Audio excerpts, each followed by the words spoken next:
leader, but says he will continue to serve as an MP until the party chooses his successor nga ginapaabot niya nga sa September. So isa pa di ka grabe nga ginbuhian niya nga, I want you to know how sad I am to give up the best job in the world. So ginakabig niya ang iyang posisyon as a Prime Minister nga best job in the world. So with regards sa sini sa subong nga nagapahayag na si Prime Minister Boris Johnson sa iyang resignation, bumbulin siya kag sa atong mga tagpalamati, hindi ini automatic, kay may mga transition period ini. Then hindi ini pares ini sa aton sa Pilipinas nga presidential form of government, dire parliamentary form of government. Meaning ginpili ini siya sa iya sini nga partido. So out of the 631, ang majority nga party nga iya ginauyatan ani ginatawag nga Tory Conservative Party, may number ini nga 359 nga majority. Amo that's why nga napilian ini siya nga Prime Minister. Kung ipaagi mo sa succession, ang dapat nga magabulos ini sa iya, amo ang iya sining ginatawag nga Deputy Minister nga amo si MP Dominic Raab. Pero sa karon under ini kay ginpasan ini kay may ara ini sang chairman kung sa aton guro daw sa Senate daw Ethics Committee kung diri ginatawag ini nga bench committee o kun benchmark committee sang 1922 nga gina-chairman ni Sir Graham Brady nga amo ini magapatigayon sa eleksyon sa within sa party ni Prime Minister Boris Johnson. So kay nag-resign na ini siya subong ang kabilugan nga 359 ka mga members sa Conservative Party maga-endorse ini siya sang ila sini nga mga kandidato. Bumbulin si ang isa ka kandidato nagakinahanglan sang 8 ka mga MPs nga maga-support. So kung pila man kabilog na may 20 man dira, at least may ara ikaw sang 8 ka maga-support. Then ang pinaka-lowest nga first batch sang round o kung first round sang ginatawag nila nga screening, ang pinakanubo dira hasta nga makalabot ini tub-tub sa ulihing nga duha na lang ang enkwentruhan ay sa pagka-Prime Minister. Amo ina ang system diri sa sining nga committee Bumbo Lindsay. So with regard sa mga aspirant sa subong, may ara ini 7 ka mga aspirant o kung ginatawag naton nga matunog nga pangalan nga magabulos kay Prime Minister Boris Johnson. Ini ginalaki pa nanday Ben Wallace, ay isa ini siya ka MP o kung Member of Parliament sa War and Preston nga subong current Defense Secretary sa United Kingdom. Isa ini sa mga matunog nga pangalan. Ikaduha si Liz Truss. Si Liz Truss, MP man ini siya sa Southwest Norfolk nga Foreign Secretary subong. Nga nagauyat nga Foreign Secretary. Ang isa pa diri si Sajid Javid, mo ini from Bromsgrove MP nga anay former Health Secretary. So ari nagagwa man ang pangalan ni Nadim Sahawi sa MP man ini siya nga anay Chancellor. Kag si Jeremy Hunt, Southwest Surrey MP, kag anay Foreign Secretary. So madamo pa ini mga 7 ini sila. Isa pa diri amo ini si Michael Gove sang Surrey nga anay former Leveling Up Secretary Bumbo Lindsay, kag isa man diri si Rishi Sunak, ang amon sining former chancellor kay nag-resign ini si last 24 hours no nga MP ini siya sa Richmond, Yorkshire. Kag madamo pa may incoming days, madamo pa nga magagwa siguro nga mga pangalan nga amo ini subong ang matunog mga at least 7 ka mga aspirants Bombolense. Okay. Pero sir, ano gini ang nagtulod sa mga conservative members nga ti nagboto pabor nga mag-resign na niya si Prime Minister Johnson? Yes, kung i-flashback naton sa July 7, antes kita mag-touch sa recent nga issue, sa July o kung sa June 7, matapos ang ginatawag namon diri nga Platinum Jubilee sa amon nga Queen, 2 days after, nagpatigayon ini sila sa no vote of confidence kay Prime Minister Boris Johnson. Pero natigayon ini nga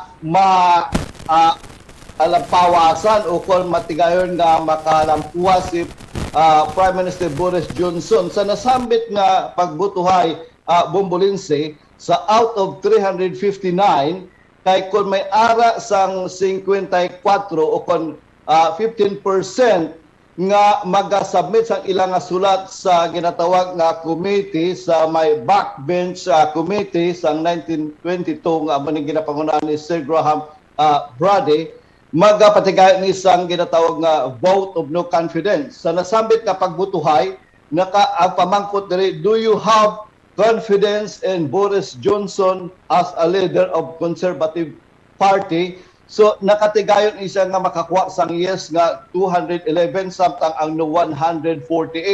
So may majority ining 63. So balik kita sa imong nga pamangkot ang recent o ang latest nga issue nga nagdako pagit ang ining issue amo ining na involved ining si Chris Pincher, ang former Conservative Deputy Chief Whip nga may sex scandal kag subuman bullying nga daw sige na ini nga na file na ang ini nga complaint pero ginapuwet ni Prime Minister Boris Johnson. Then may mga paninwala siya nga wala siya kabalo sang issue. Then sa ulihig niya nalipatan niya amo ini nga nagdako kahapon amo ang nagauna nga abot sa 38 ka mga members ng cabinets kag hasta nga naglabot sa 50 kag napilitan ini si Prime Minister Boris Johnson nga mag-resign Bombolinse. Pero wala gid bala Sir Ramil sa nga proposal abi nga ti maga-remain siya sa office. Yes, by history sa sining mga no vote of confidence usually after a couple of days, a couple of weeks, sometimes a couple of months, nag-resign gini sila Bombolinse kay hindi lang ini sa subong nga sitwasyon. Kay kung ipaanggid mo daw na ang trust and confidence sa mga tao dire labi na sila nga party nagadubo. Marag-umpisa gid ini nga dako nga issue sang Partygate scandal sa diin nga may paglapas si Prime Minister Boris Johnson nga nag-attend sa pila ka mga party sa Downing Street kag sa Whitehall nga sa gipatigayon nga investigation ni Sugray nga amo ning ginatukod nga investigating body napamatud-an nga nakalapas si Prime Minister Boris Johnson kag napinahan ini siya sa multa o kon fine fixed penalty duha gid ka beses nga ini ang first sa history sang Prime Minister diri sa UK nga iya mismo nga law nagahatag sa iya sang penalty. So bangod sina sunod-sunod na nga mga issue nga iya sini nga naatubang katulad sa nga pag-violar sa sina nga lockdown rules nga nagkalakip ini tanan sa masubra sa matawag naton nga 126 ka mga penalties ang ginapapanaog sa mga 83 ka mga tao during that time nga na-involved ining si Prime Minister Boris Johnson. So isa kadako din pagkatapos sina Bombolinse nagagwa nga ang living o cost of living diri sa amon ang nagtaas no kag ang tax amo pagid ang ginareklamo sang tawo nga kun sa diin sa inflation nga nagtaas ini sharply nga sa sining nga tuig nga may current rate ini sa subong nga 9.1%. Kag ang amon sining nga national insurance nagtaas man sang 1 pounds and 25 pence. So ang ikatatlo diri may isa pag nga race magluwas sa sining kay Pincher nga kaso nga may isa ka MP pagid nga nagalabi ini siya nga ginapapanaogan sang suspension sang committee sang House of Commons nga wala gintuman no ginakuha ni Prime Minister Boris Johnson daw wala ya gitagaan sang importansya kay ang ini nga MP nga si Owen Patterson amo ini nga ginatawag nga Owen Patterson Row nga kun sa diin nagalabi ini siya para sa isa ka company nga naghatag sa iya sang benepisyo. So nag-accumulate kag nga dako ang issue ginatawag nila dire nga sa controversy, scandals, kay lies after lies, amo ini ang downfall ni Prime Minister Boris Johnson Bombolense. Pero wala pa sir sa statement ang royal family regarding this. Yes, actually, amo tayo na ang last recourse nga kung hindi maghalin kuno si Prime Minister Boris Johnson matapos pagid nga posibleng i-amend ang rules, ang Book of Rules sa nga sini nga 1922 committee nga kung hindi pagid maghalin mag-resign si Prime Minister Boris Johnson, magadangop sila sa Queen, kaya ang Queen pwede ka-dissolve sa Parliament kag magkapatigayon sa nga national election Bombolense. Pero wala na nag-abot tira ayos wala ang Queen wala gini ka-entra sa anuman nga mga affair diri sa politics sa UK Bombolense. Okay, pero saan oni sir, pati gayunon ang general election dira sa UK? Ang general election bago lang natapos amon nga by-election, amo ining isa sa mga dako nga setback ni Prime Minister Boris Johnson sa May 6.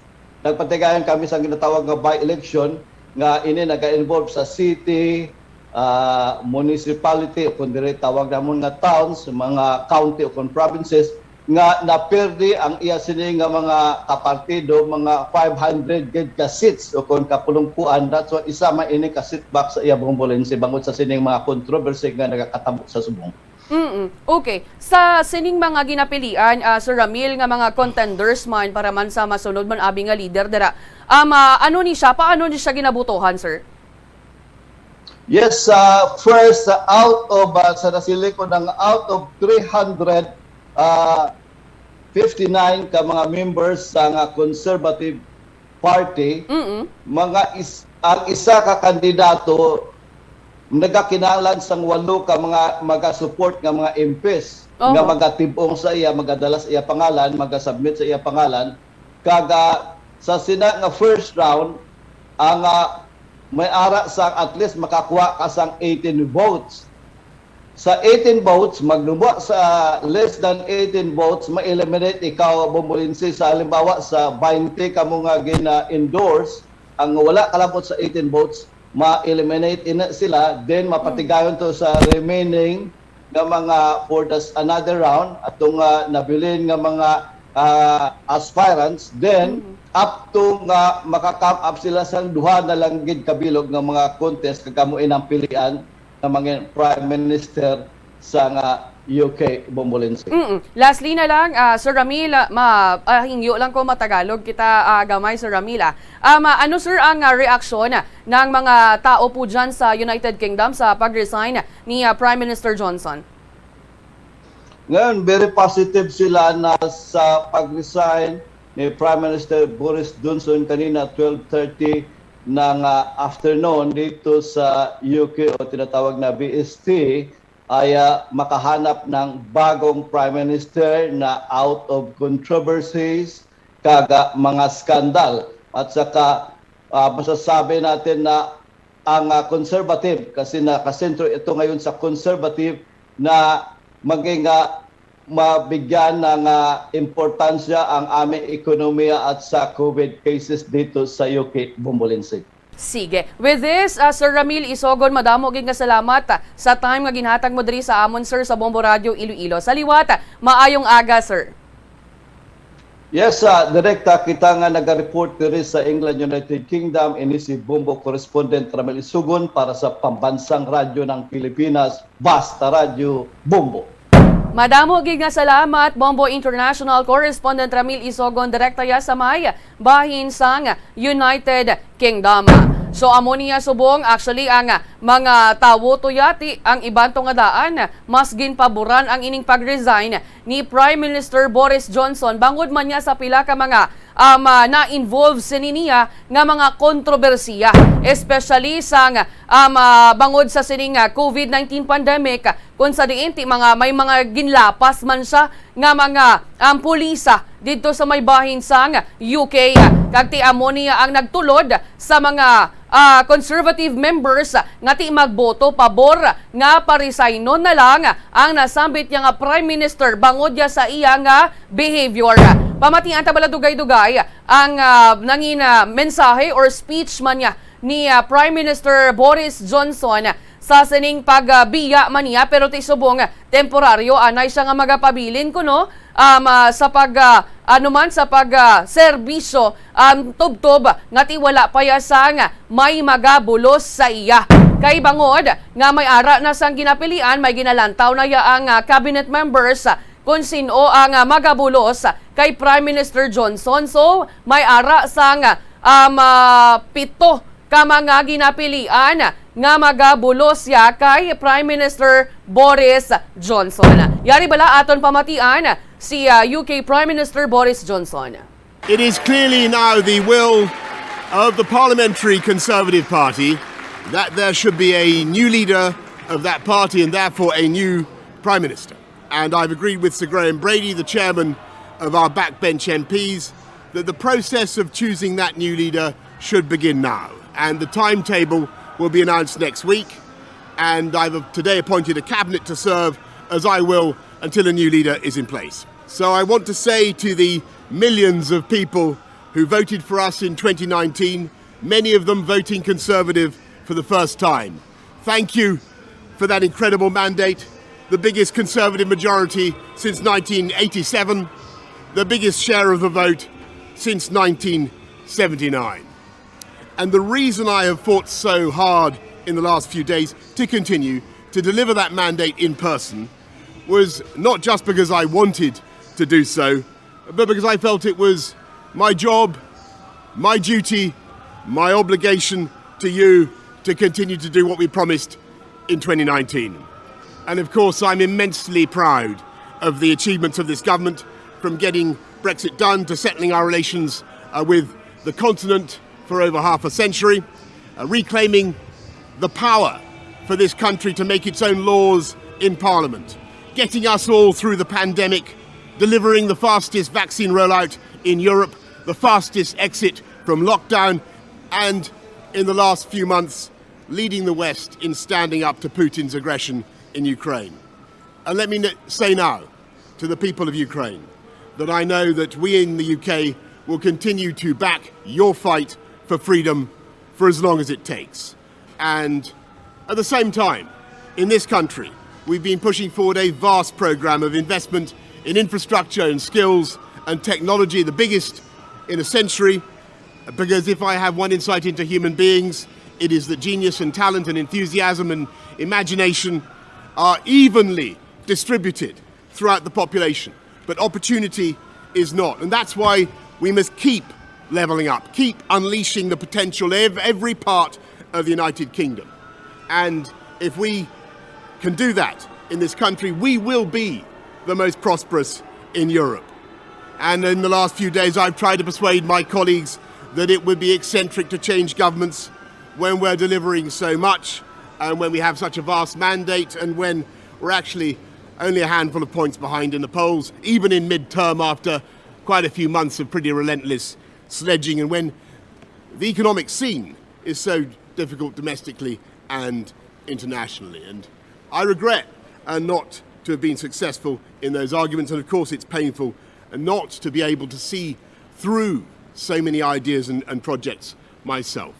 But as we've seen at Westminster, the herd instinct is powerful. When the herd moves, it moves. And my friends, in politics, no one is remotely indispensable. And our brilliant and Darwinian system will produce another leader equally committed to taking this country forward through tough times, not just helping families to get through it, but changing and improving the way we do things, cutting burdens on businesses and families, and yes, cutting taxes, because that is the way to generate the growth and the income we need to pay for great public services. And to that new leader, I say, whoever he or she may be, I say I will give you as much support as I can. And to you, the British public, I know that there will be many people who are relieved, and perhaps quite a few who will also be disappointed. And I want you to know how sad I am to be giving up the best job in the world. But them's the breaks. I want to thank Carrie and our children and all the members of my family who have had to put up with so much for so long. I want to thank the peerless British Civil Service for all the help and support that you have given our police, our emergency services, and of course our fantastic NHS, who at critical moment helped to extend my own period in office, as well as our armed services and our agencies that are so admired around the world, and our indefatigable Conservative Party members and supporters, whose selfless campaigning makes our democracy possible. I want to thank the wonderful staff here at Chequers, here at Number 10, and of course at Chequers, and our fantastic prop force detectives, the one group, by the way, who never leak. Above all, I want to thank you, the British public, for the immense privilege that you have given me. And I want you to know that from now on until the new Prime Minister is in place, your interests will be served and the government of the country will be carried on. Being Prime Minister is an education in itself. I've travelled to every part of the United Kingdom, and in addition to the beauty of our natural world, I've found so many people possessed of such boundless British originality and so willing to tackle old problems in new ways that I know that even if things can sometimes seem dark now, our future together is golden. Thank you all very much. Nabatian si UK Prime Minister Boris Johnson. Ining iya yung announcement after na ningatigin abandon siya sa nga iya mga cabinet members or cabinet ministers kag madamo nga mga conservative party lawmakers nga tinagpahayag nga hindi na siya fit nga mag-govern. Ang siya halin siya sa pwesto kung may ara na sa mapilian nga magabulos sa iya. Oras sa Bombo Philippines Standard Time, 10 minutos. Makaligad ang las 5 sa aga. Iban pa nga mga balita aton balikan pagkatapos lang sa mga pahanumdoma. Sa aroma kag soothing feeling sa pag-inom sang tea, ang rason sang kadamaan nga paborito nga imnon ang tea. Sudok kay Ansley Hill, registered dietitian sa Western Oregon sa Estados Unidos, ang masobra 3-4 katasa nga pag-inom sang tea sa isa ka adlaw ang makadala sang hindi maayong epekto sa lawas. Ang sobra nga pag-inom sang tea ang makapatas sang anxiety, stress, kag restlessness. Hindi man manami nga pagtulog, bangod, kaangay sang kape, ang tea ang naga-contain man sang caffeine nga nagapugong sa isa ka persona nga makatulog. Apisar sini, ang tea ang isa sa pinakapopular nga ilimnon sa kalibutan, bangod man sa pila sini ka maayo nga health benefits. Apang kinahanglan nga moderate intake lang sa tanan nga ilimnon agod ma-achieve ang healthy living. Nagahalog na ang mga pagsulundan. Apang hindi magkalipat nga ang COVID-19, ara pa. Be the solution against COVID-19. Magsuksok sang face mask, ilabi na kung yara ikaw sagwa. Maghugas ang kamot gamit ang habon kag tubig ukon mag-sanitize. Maglikaw sa mataw nga lugar kag magpabakuna. Kung nagalain ang imo pamatyag, magpabilin sa sulod sang balay. Pinaagi sa pagprotekta sang imo kaugalingon, maprotektahan mo man ang mga tawo sa imo nga palibot. Pirmi kabala nagapanguyab, ang pagpanguyab ang hindi man dapat kahangawan suno sa mga eksperto, bangod isa ini ka natural nga proseso bilang response sa kakapoy, katuyo, boredom, kag kun kaisa, mahimo nga na-trigger ka lang kung may makita ka man nga nagapanguyab sa imo tupad. Apang ang ginpaandam sa mga eksperto, amo ang sobra-sobra nga pagpanguyab, sa diin masobra ka isa ang pagpanguyab sa sulod sang isa ka minuto. Mahimo man ini nga indikasyon sang brain tumor, heart attack, epilepsy, multiple sclerosis, kag liver failure. Bilang panugyan sa mga eksperto, mas maayo gid nga magkonsulta gilayon sa doktor kung may nanutisyaran nga increase sa pagpanguyab, ilabi na gid kung wala man lang sang matumod nga rason. Lapnago na ang mga nagalakta nga misinformation o kung fake news. Ikaw, nabiktima ka na bala? Paano Philippines Standard Time, 12 minutos makaligad ang las 5 sa aga. Sa hindi lamang madugay, tsakiron taman ang aton nga linya. Direktaya sa mga United Arab Emirates o kung sa UAE, kahit ibaluon taman kung ano ya ang mangin selebrasyon subong sa UAE with regards ya sa Idel Adha. Kahit ang bahin sa UAE sa Muslim country, lantawon taman, ibaluon taman dito kung bala may ara ya sang ingrande nga selebrasyon dito ya sa may Abu Dhabi. Yara sa piyak nga linya, naka-standby ang aton nga Bombo International Correspondent, si Ma'am Evangeline Perez Espinosa, direkta ya sa may UAE. Ma'am, maayong aga, welcome sa Bombo Reports first edition. Kaupod mo si Bombo Lindsay. Oras diri sa amon, 13 minutos makaligad ang las 5 sa aga. Dara sa inyo, ma'am, anong oras dira subong? Maayong aga Bombo Lindsay, maayong aga Iloilo and Western Visayas sa Subong. Nasa 1:13 na kami sang kaganhon. Kag ma'am, tikay dari man sa amon tomorrow ya on July 9 regular holiday ang Eid al-Adha dari sa amon. Dara sa inyo sa may bahin sa UAE, kamusta ang mangin selebrasyon dara sa inyo? May naka-line up nga mga celebrations dara sa UAE? Sa Subong, maga-celebrar sila sang Eid al-Adha. Bali ini siya maga-start sa 9 until 13 sang July. Maga-celebrate kami with sa 3 ka adlaw. Kaya amo ni siya ang ginatawag nila nga Big Eid or Greater Eid. Kay ang may ara sila duha ka Eid, amo ang Eid sa Ramadan, which is fasting month nila, kag ang ining Eid al-Adha amo ni siya ang Thanksgiving, Feast of Thanksgiving, Feast of Sacrifice nila. Gina-commemorate nila ini ang paghalad ni Abraham sa iya bata nga si Ismael. Na siya. Okay. Pero ang mga celebration dara abi sa inyo, since nga timiara kita ma'am sang COVID-19 pandemic, kag sang damlag lang naka-interview man ako sa imo nga tido taas ang kaso naton sang COVID-19 dira. Kamusta subong padayon or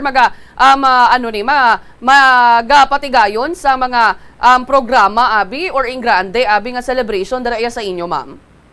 Ang advice ng government siguro sa bawat pamilya na lang kay taas man gihapon din ang kaso sang COVID. So para malikawan ang pag-spread gid sini, sa bawat pamilya na lang nila family get together na lang sila sa ilang mga balay. And mostly daw haluson kabay diri nagbalakasyon man sila sa ibang pungso, dito siguro sila ma-celebrate. Okay. Pero ang ining pagpatigayon sa Eid al-Adha kalabanan, ma'am, kung sadto anay abi butang naton sang wala pa sang COVID-19. Ano kalabanan ang selebrasyon may pagtipon-tipon gid man sa aton nga mga kauturan dira nga mga Muslim? Oo, pag mag-Eid al-Adha sila, amo ni siya ang Day of Sacrifice, Day of Thanksgiving. Ang ilagid sa nga tradisyon, nagaihaw sila sang tupa, baka, mga camel sa mga pamilya iya nga makasarang or manggaranon. And then ginapartida nila ini sa 3 ka parte. Ang isa ka parte para sa mga less unfortunate people, and then ang 1/3 ihatag na naman nila sa ilang mga friends and relatives. Ang mabilin nga 1/3 ila na ginahanda sa ilabalay. And then before sang COVID, madumduman ko may mga tent sila. And then nagpapatag sila sang mga pagkaon sa mga less fortunate sa mga street panghatag sila. Madumduman ko pag isang una sang dito kami sa Egypt, sang nagpakasyon kami kag natabuan gid Eid al-Adha. Kay damo-damo gito ya ang less fortunate or pigado ang ginaobrarya sang ako na amo, maihaw sila sang baka, and then ginapanghaboy lang sa bintana kung nabalang ginapasalo lang sa mga tao para lang mapanghatag nila nga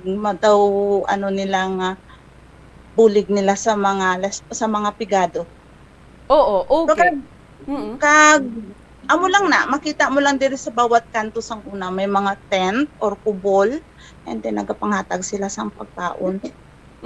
Pero sa mga mall, abi, ma'am, may ara sa mga may mga selebrasyon man nga pati yun nun, or program, sabi, may mga fireworks display, abi nga, lantawon ang mga tawo dara sa inyo? Before sang pandemic, may mga programs sa mall. And then, makita mo gid ang dekorasyon nila, nga mga bonggang-bongga, mga lights, na. Pero sa subong siguro, na lang, may kamay lang nga fireworks. Ano na lang. Para malikawan naman ang pagtililipon sang tawo, pag magdamo na naman ang cases. So, mo ginayang ginahalungan sa nga gobyerno ninyo dira nga ti kun in kaso nga may mga dalagko nga pagtipon-tipon base nga may surge sa nga COVID-19 since kamo dira do nagasaka ang kaso sang COVID-19 sa inyo, ma'am? Oo, sa subong damo man diri ang positive.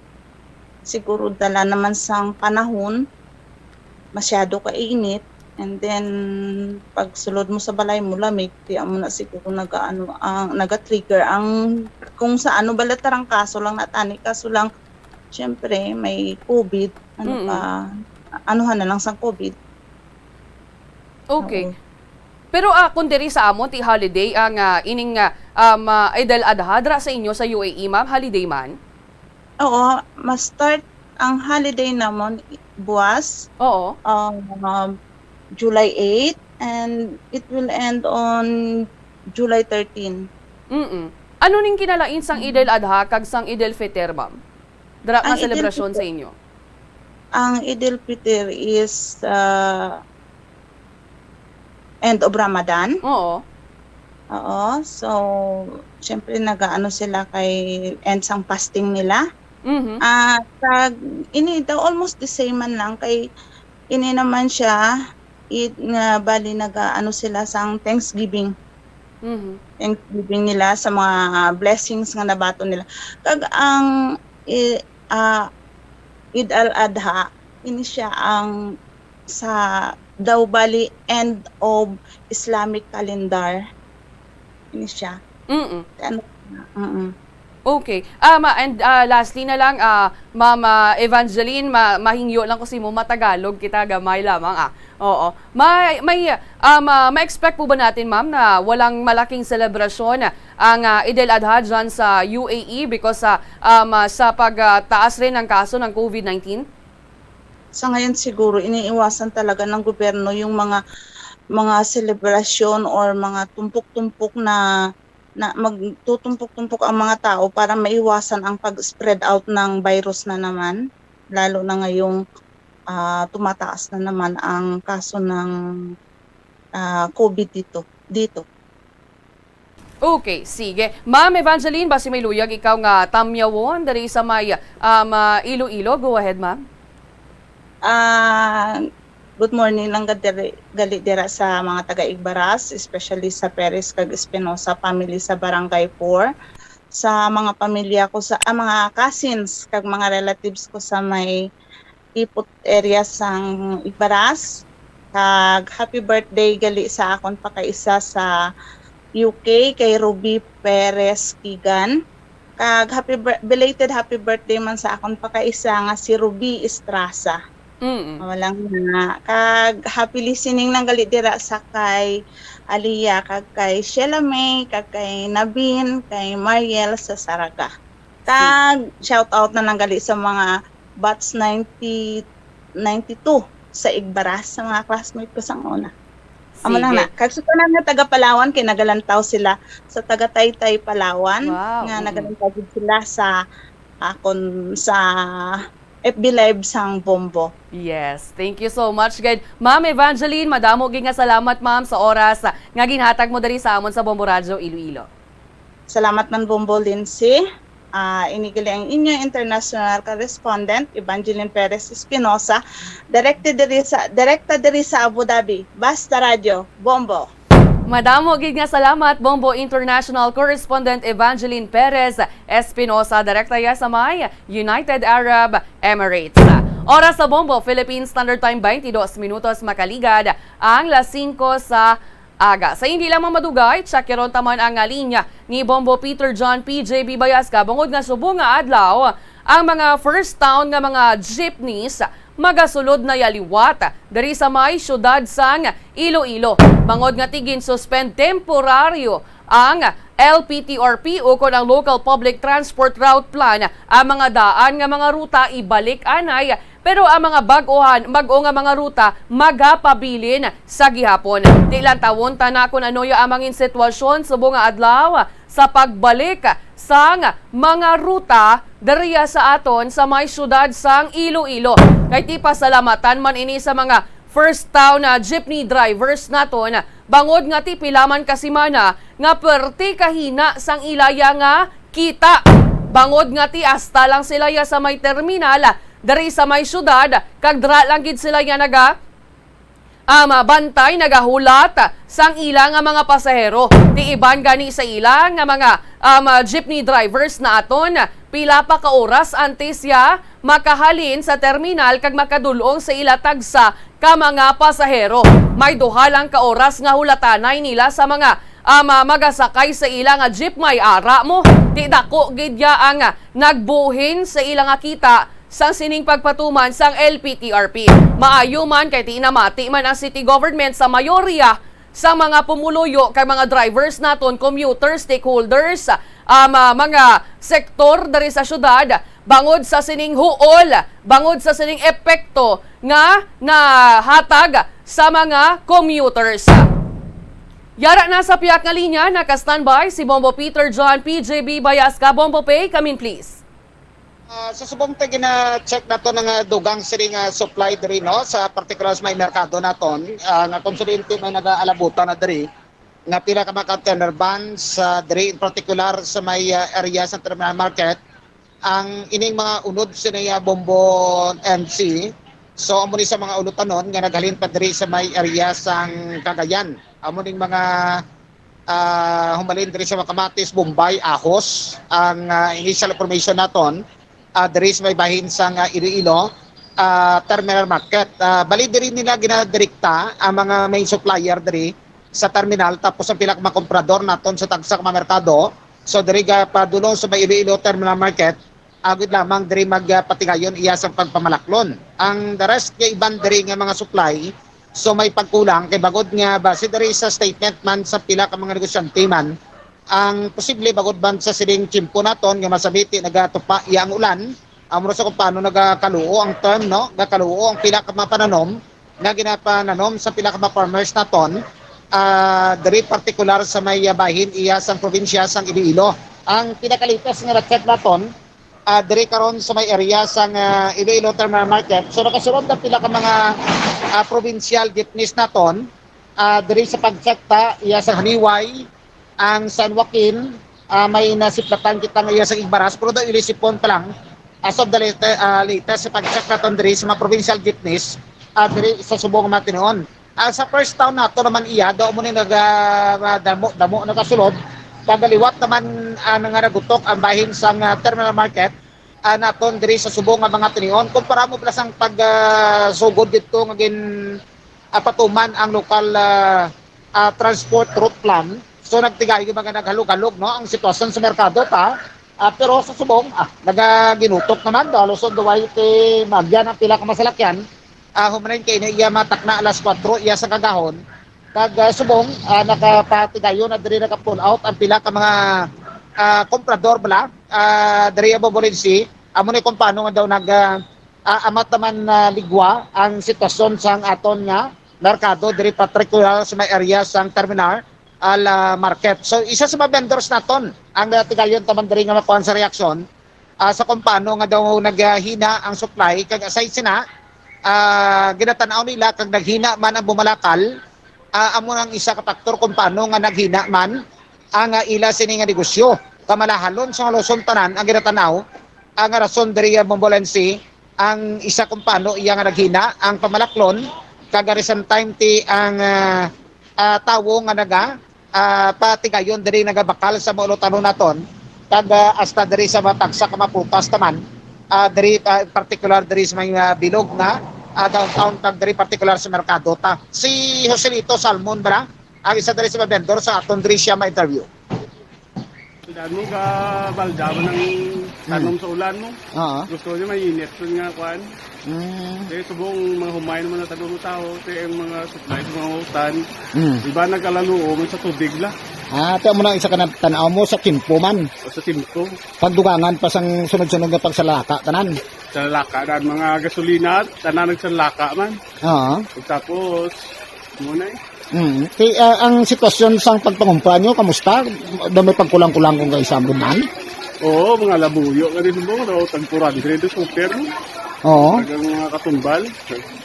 Hasta katumbal, hindi lang gali mga batuan kabate saka, katumbal, tanan. Oo. Ang kutog ka daw Ano kamatis yan, ay nagsaka, kay damo, naglabot sa rin sa Cagayan. sa Cagayan nagabot. Kaya anong mga kulang-kulang supply? Mga Katumbal, mga patatas, mga carrots siya, mga bombay, ahos. Oo, damo man siya, pero nagmahal-mahal gid man. Siyempre, gailog man siguro sa gasolina eh. Kaya siyempre, dako man ang gasto nila sa Oo. tracking. Sa transportasyon nyo, mabudlay man, no? Kay layo. Kag isa pa, mahal ang pag-akupar, pag sulod sa merkado, bayaran pa ged. Oo, Ah. ang entrance fee. Anong sitwasyon nyo? Ikaw mo, before kag sa pandemya? Bombo Pay? So amo to no si Mr. Rosarito Salmon isa diri sa mga vendors man naton sa paghatag siya sa nga pananawan kay reaksyon angot diri sa sining daw ang supply sang mga ulotanon naton kay kanakip diri sang ibang pagid nga gamit diri kag baligya diri sa tagsak mga merkado ta ang naghina diri sa subong iyang mga tiningon na bombolensi. Kag sa dukang nato no nga awareness sa pagpatagayon iya sang pamagi kung paano malikawan diri pamalatian nga dengue sa may barangay diri particular sa area sang Barrio Obrero sa distrito sa Lapos. So natigan nato magkuhaan sa reaksyon diri si Kapitan Ricardo Dinyo sa mapamagi man kay as of the latest sa semana daw isa na lang ang nadugang sa tong 5 nga una nga report pala nga kaso sang dengue diri sa may Barrio Obrero Lapos kag ang pamagi nga ginhimo sa karon nagapatigayon humalik kang hapon nga adlaw sang deklaging sang tagsa ka madrinage nila diri kay subong kay masamiting na observe nila nga tagsa ka magtupay ang ulan ang sunto kag sontri so soprar iya sa tubig ba diri Bobolense si Kap Ricardo Dinyo bala sa aton sa diri Bombo Pay, pamatian ta lang siguro ina sa iban nga public affairs program sa Bombo Radio Iloilo. Bombo Pay, madamo gid nga salamat. Director gid lamang diri no sa baybayin sa Iloilo Terminal Market kini lamang sa Bombo PJB kag para sa pambansang radyo ng Pilipinas. Consistent overall number 1 sa Iloilo. Basta Radio, Bombo. Madamo gi nga salamat Bombo Peter John PJB Bayaskate diriya sa aton sa may syudad sa Iloilo. May mga pila naman kakaso sa dengue nga na-record ti amo man ina sa may bahin sa probinsya sa Iloilo. Kaya sa latest data sa PHO nadugangan naman kitaya sang 3 ka mga nagkalamatay sa may probinsya kung sa diin bawa, lunsay mga kabataan pa ni ang mga nagkalamatay. Tungod inaya sa dengue, ti isa ang 1-year-old, isa ang 4 years old, isa man ang 7 years old. Amuna sa aton man nga mga ginikanan, hindi gid pagbabayan ang mga kabataan kag suksukan gid sa mga malagba nga mga bayo or panapton para ti maprotektahan man nga ang ilaya nga kalawasan. Bangod nga ti kaga syempre man hindi gid paglimtan nga magsunod kita sa 4S strategy and also magpanglimpyo gid kita sa aton nga ogsaran. Oras sa Bombo Philippines Standard Time 31 minutos makaligad ang las 5 sa aga. Aton siya kiron ang linya naton sa aton nga mga sister stations ang Bombo Radio Bacolod, Rojas kag Kalibo. Welcome and good morning Bacolod. Look sa mga pulis nga yari na ating mga sister stations, Bombo Radio Western Visayas. Welcome and good morning! Maayong aga sa liwat Bomboan. At maayong aga man sa imo, Bombo Lindsay, Bombo Radio Western Visayas. Sa mga balita namon, diriya sa may syudad sa Bacolod kag sa bugos nga probinsya sa Negros Occidental. Una, ginklaro dire sang bag-ong alkalde sang syudad sa Bacolod, Mayor Albi Benitez, nga hindi pa man depleted, way pa man nagsigpot ang kaban sang gobyerno sang syudad sang Bacolod sa pag-exit abi ni Anay Mayor Bing Lunardia. Kundi ang ginatumod nila nga 22% na lang ang nabilin nga budget iya to sang general services. Meaning, iya sa mga job order. Casuals, no? Na nasa idalom to sang city mayor's office. Pero ang sa kabugusan nga pundo sang syudad, ati okay pa man. Subong man, si Mayor Albigo de Alcalde, dre sa amon sa may syudad sa Bacolod, ang iya nga bata, nga si Javi Benitez, alkalde naman ni siya sa syudad sang Victoria. Subong ginilihir siya nga Association of Chief Executives sa bugos naman iya nga probinsya sang Negros Occidental. Ginpuslan niya ang alkalde man sa syudad sang Victoria nga si former Mayor Wantan Palangka. Kag subong man, balik dali sa syudad sa Bacolod, kundi nagkinagual man sa committee chairmanships. Bala hatagay sang committee assignment sa sangguniang panon sa syudad sa Bacolod. Kiti majority nagidman niya ang team Asenso, meaning ang iya nga kaalyado ni Mayor Albi Benitez. Kahapon or kagabi may pagpatag man si Councilor Calao Puentevilla, comebacking councilor nga bata ni Anay Mayor Monico Puentevilla, ti kaalyado ni sila ni Mayor Albi Benitez. Sa maneti mo manggid na kay kung majority kamo sa konseho, ti kundi kamo magkumpra kamo makakuha sa mga dalagko nga mga chairmanship kay mananakuha niya Committee on Health. Pero naibalawaan naton nga ang minority nga grupo, si Councilor Inesito Novero, naghambal nga di dapat sa City Council inablang ipaangay mo man sa profession kay pareho sa iya. Siya na lang si Councilor Novero kung nabilin iya nga abogado, pero ang hindi abogado among pang nakakuha sa chairmanship sang Committee on Laws. Ti paano na iya man? Tapos si Councilor M. Ang nagdaog din sa liwat bilang konsihal, comebacking councilor, nurse by profession, tapos siya ning head sang tinalikdan sa Emergency Operations Center sa administration ni Mayor Bing. Sa Committee on Health nga sang una, amo maning committee chair niya, hindi niya na makuha. Subong, kay nagkadto na to kay Councilor Calao Puentevilla. Masulusad dyaman ang amon rin nga City Council. Sa mga committee assignments pa lang na Bombolinse, mga balita namon Drea sa may syudad sa Bacolod kay sa bugos nga probinsya sa Negros Occidental. Balik sa imo, Bombo Lindsay. Madamo gid nga salamat Bomboan, Bombo Radio Bacolod sa ilo kita sa Bombo Radio Rojas. Welcome and good morning, Rojas. Good morning, Bombo Lindsay, kag maayong agaman, Bombo Radio Western Visayas. Sa amon diri mga balita sa syudad sang Rojas kag bugos nga probinsya sang Capiz, masubo-subo gid nga balita kahapon nga hapon sang Webes kay man ang liga ng mga barangay president sa banwa sang Pontevedra, si punong barangay Frederica Dicoy Doliano sang barangay Tabuk sa sambitan nga banwa ang ginluthang patay sang riding in tandem ang ilabala-balay Bomborado Western Visayas sa banwa lalakton lang sa munisipyo kag sa police station. Haling tamaan kay isog ining mga riding in tandem nga nagluthang patay sa kay Kapitan Dicoy. Pinapahayag nga dito pa lang sa barangay hall kung saan nagikan ining si punong barangay Doliano, ginluthang na ini siya sa kay sa iya nga salakyan. O galing gin pa kamaayos ining kapitan nga magpauli sa ila nga balay dira sa may banwa, no, kung sa diin gani ti ginsunod siya sa riding in tandem kag sa pagpanaog siya sa lakyan nga mabukas kun tani sang ila nga gate kag didto na gani gin luthang sang asod-asod sang riding in tandem. Nakita sa lugar sa crime scene ang tatlo ka mga empty shells sang 45 kalibreng armas sotang kag isa ka magazine sang amo nga pusil. Nagpalagyo man dayon ang mga suspect sakay man sa wala may baluan nga klase sa motorsiklo, wala makilala kay man di naka face mask. Pero sandig sa CCTV footage sa amo nga lugar, lapitan no ang pagluthang sa kay Kapitan Doliano kag sa karon gani may ara na sang person of interest. Kung persons of interest man ang mga kapulisan sa banwa sang Pontevedra sa luthang patay sa kay Kapitan Doliano.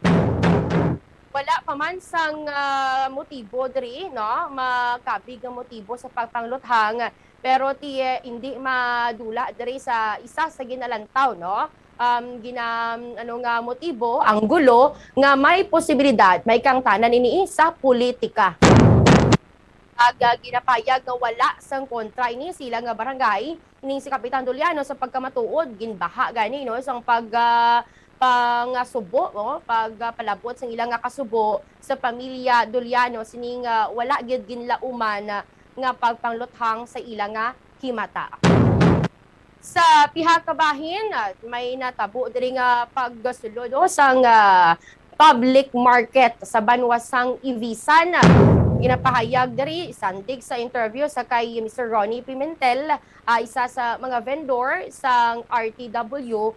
Ginapahayag ng kapin 48,000 na ya ang nataban worth nga items sang iyang nga baligya ang nataban sang mga kawatan.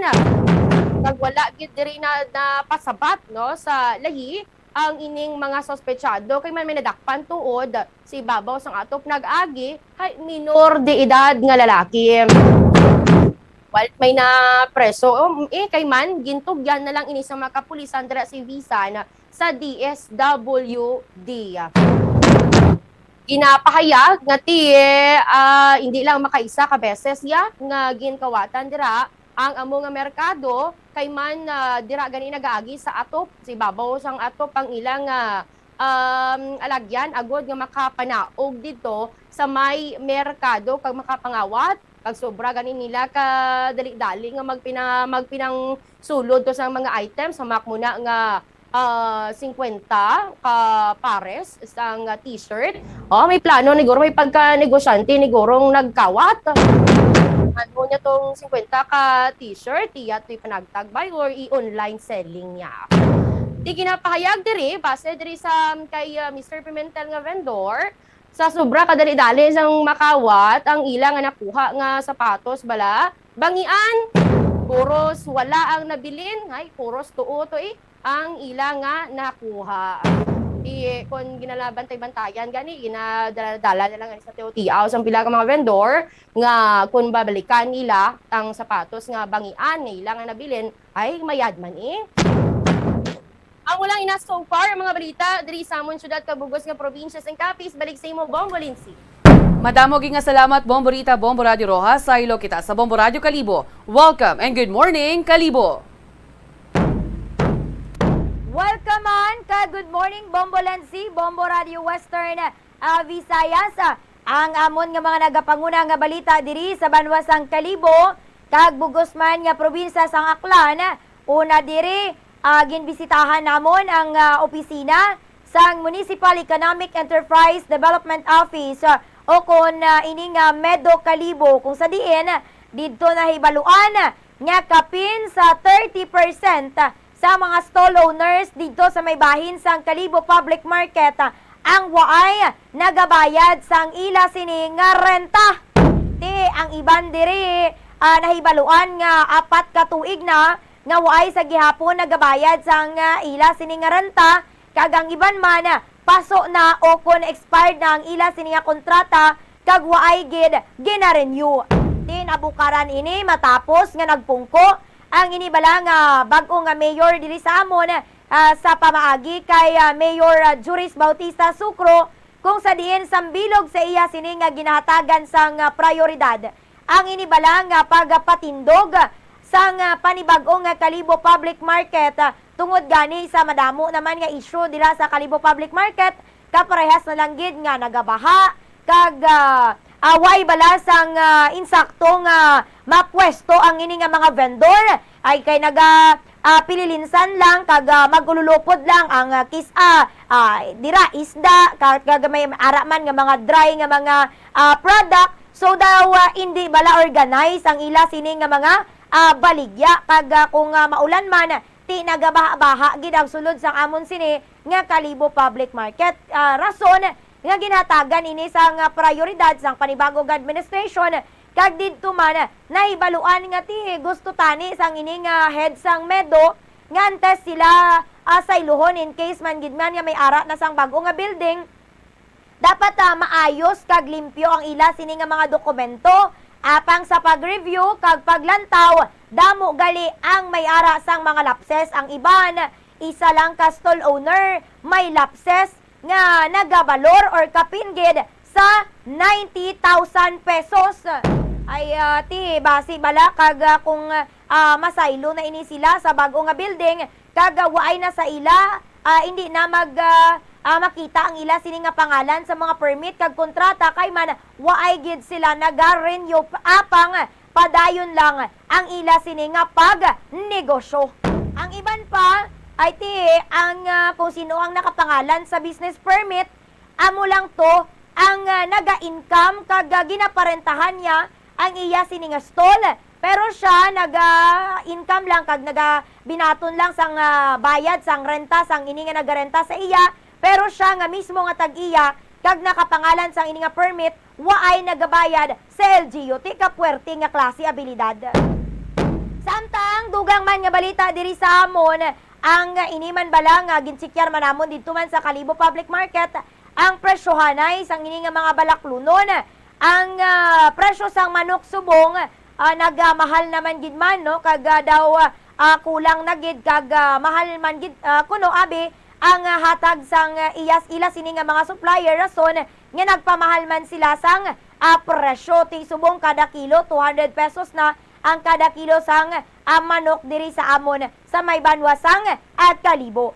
Samtang sa malagkuan man nga police report diri sa amon sa Banwasang Kalibo kag bilog nga probinsya sang Aklan magkasunod nga naaresto man ang inibala nga 5 ka mga wanted person dito man sa may bahin sa Banwasang Numancia pamaagi sa ginserbe nga warrant of arrest sang Numancia Municipal Police Station sang nagligad nga mga inadlaw. Ay ti ini sila ang mga naglabag sa PD 449 in relation to PD 1602 kag may ining piyansa nga kapin sa 30,000 pesos. Samtang dugang man nga malagpuan nga police report, arestado man ang top 10 most wanted person dito man sa may bahin sang Rosario Malinaw sa ginkasaman nga manhunt operation sang Malinaw PNP. Ini siya ginkilala kay David Idea Magno, 49 anyos kag tumandok sang Barangay San Ramon, Malinaw apang presente naga-istar sa nasambit o kunamit lang sini nga lugar. Ti ini nga si David Idea Magno, ini siya ang may kaso nga sexual abuse nga gin-issue man ni Honorable Judge Buenvenido Barrios Jr. kag may nakatalana man nga piyansa ang korte sa iya sini nga temporaryo nga kailwayan nga kapin sa 200,000 pesos. Amo lang ni so far ang amon yung mga nagapanguna nga balita diri sa Banwasang Kalibo kag Bugos nga probinsya sa Aklan. Balik sa imo, Bombolensi.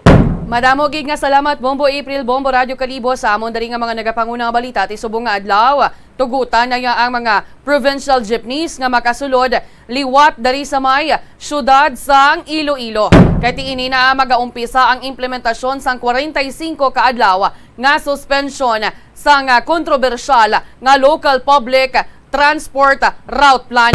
Tigin pahayag dari sang PSTMO ni Mr. Jack Kunlo nga hindi pa 100% nga makabalik sa daan nga ruta ang mga provincial jeepneys bangod nga tihatagan man sang tion nga maka-adjust ang mga drivers. Tiging kumpirma man dari ni Mr. Kunlo nga hindi na kinahanglan ang special permit halin sa LTFRB Region 6 kag wala naman sa mga dokumento kag balayran nga iproseso ang jeepney operators kag transport cooperative. Apang ti sa pagpakigangot manaton sa may LTFRB, ginpahayag dari nila nga hindi na mag-issue sa bagong special permits ang ahensya kag ti gamiton na lang niya ang daan nga mga special permit. Bangod sini, wala naman sa iga-issue nga specific fare matrix kag hindi naman kinahanglan nga magpadulong ang mga driver kag jeepney operators sa opisina sang LTFRB para sa dugang pagid nga hilikoton. Ti ang bahin sa pagpahanugot sa pagsulod liwat sang First Town Jeepneys gina-acknowledge diri sang LTFRB nga ti may gamay ini nga komplikasyon bangod nga pahanugutan man nga makabiyahe sa gihapon ang mga jeepney unit sa bag-o nga ruta sa syudad. Sa iban panamon, dari nga mga balita, opisyal na yang ginbuksan sa Iloilo City Government ang Iloilo City Public Library nga nahamtang sa may bahin sa Arevalo, Iloilo City. Bukas dari ang library namon halin las 8 sa aga, tubtob las 5 ina sa hapon, humalin Lunes, tubtob Biyernes. Tiging pahayag dari sa alkalde sa syudad ni Mayor Jerry Treñas nga ginaamat-amat ang pag-establish sang district libraries agod nga ti mapalapit pagid ang educational services para ya sa mga residente sang syudad sang Iloilo. Sa iban panamon nga mga balita, ginkompirmada rin ni Mayor Treñas nga magatambong siya sa fellowship meeting sa mga alkalde kaupod si President Ferdinand Bongbong Marcos Jr. Tiiwaton ang ining pagsinapol sa mga city mayors sa Malacanang karon sa gabi. Lakip dari sa inisyal nga mga isyu nga napalabot na sa alkalde sa DILG kag tiginalauman nga mapalabot man sa presidente amo ang isyu sa LPTRP, ang low-rise housing project nga tikinahanglan para sa mga gina-relocate dari sa syudad kag ang ginaduso man nga construction sang dalan halin sa Iloilo Fishport padulong sa Banwa sang Uton ukon ang Iloilo Boulevard kag ang ginaduso mani nga pagpatukod sang Iloilo Guimaras Negros Bridge. Sa pihak nga bahin gipakigangutan man diri namon ang amon nga Bombo International Correspondent sa bahin sang United Arab Emirates bangon nga ti madamo to ya sa aton nga mga kauturan nga Muslim kag kun paano to ya ginaselebrar or ano yang ilang nga selebrasyon sa Eid al-Adha. Kag ti ang advice ya sa nga gobyerno sa ila dito, likawan lang gidaanay ang pagtililipon kay nagasaka na tuya ang kaso sa COVID-19. Isa man sa gipakigangutan naton diri si Bombo International Correspondent Ramil Isogon sa may UAE. Bangod nga ti may ginalantaw na, may ginapilian na subong nga magabulos kay Prime Minister Boris Johnson nga ti nag-resign sa iyaya nga puwesto.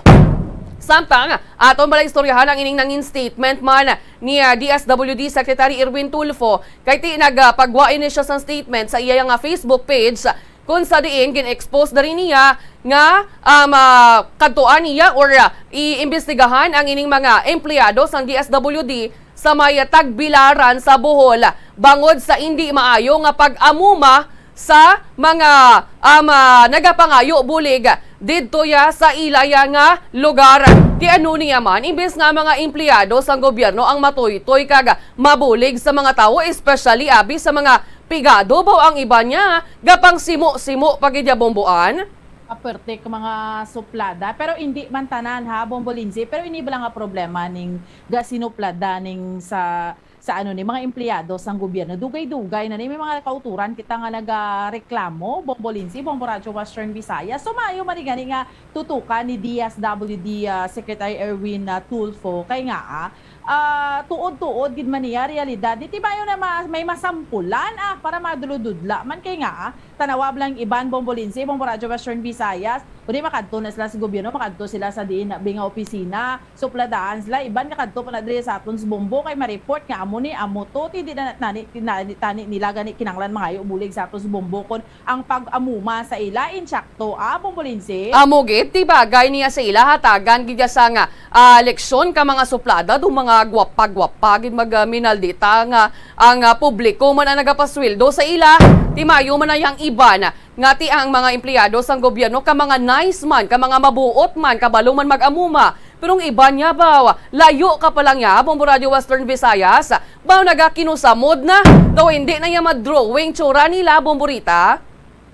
Amugid, no, daw mga sisino, no, Bombo Lindsay, ti kay nakatrabaho lang sa gobyerno, hindi man tanan gani ginasulit nato nga hindi tanan pero bo kadamaan gid dyan no naka-experience kada sina actually personal no nga mamangkot ka lang gani ba do natahap kaya mamangkot wala sila guro nalipat siguro sila nga ang ila ginabaton nga sweldo kada bulan halin man sa taxpayers.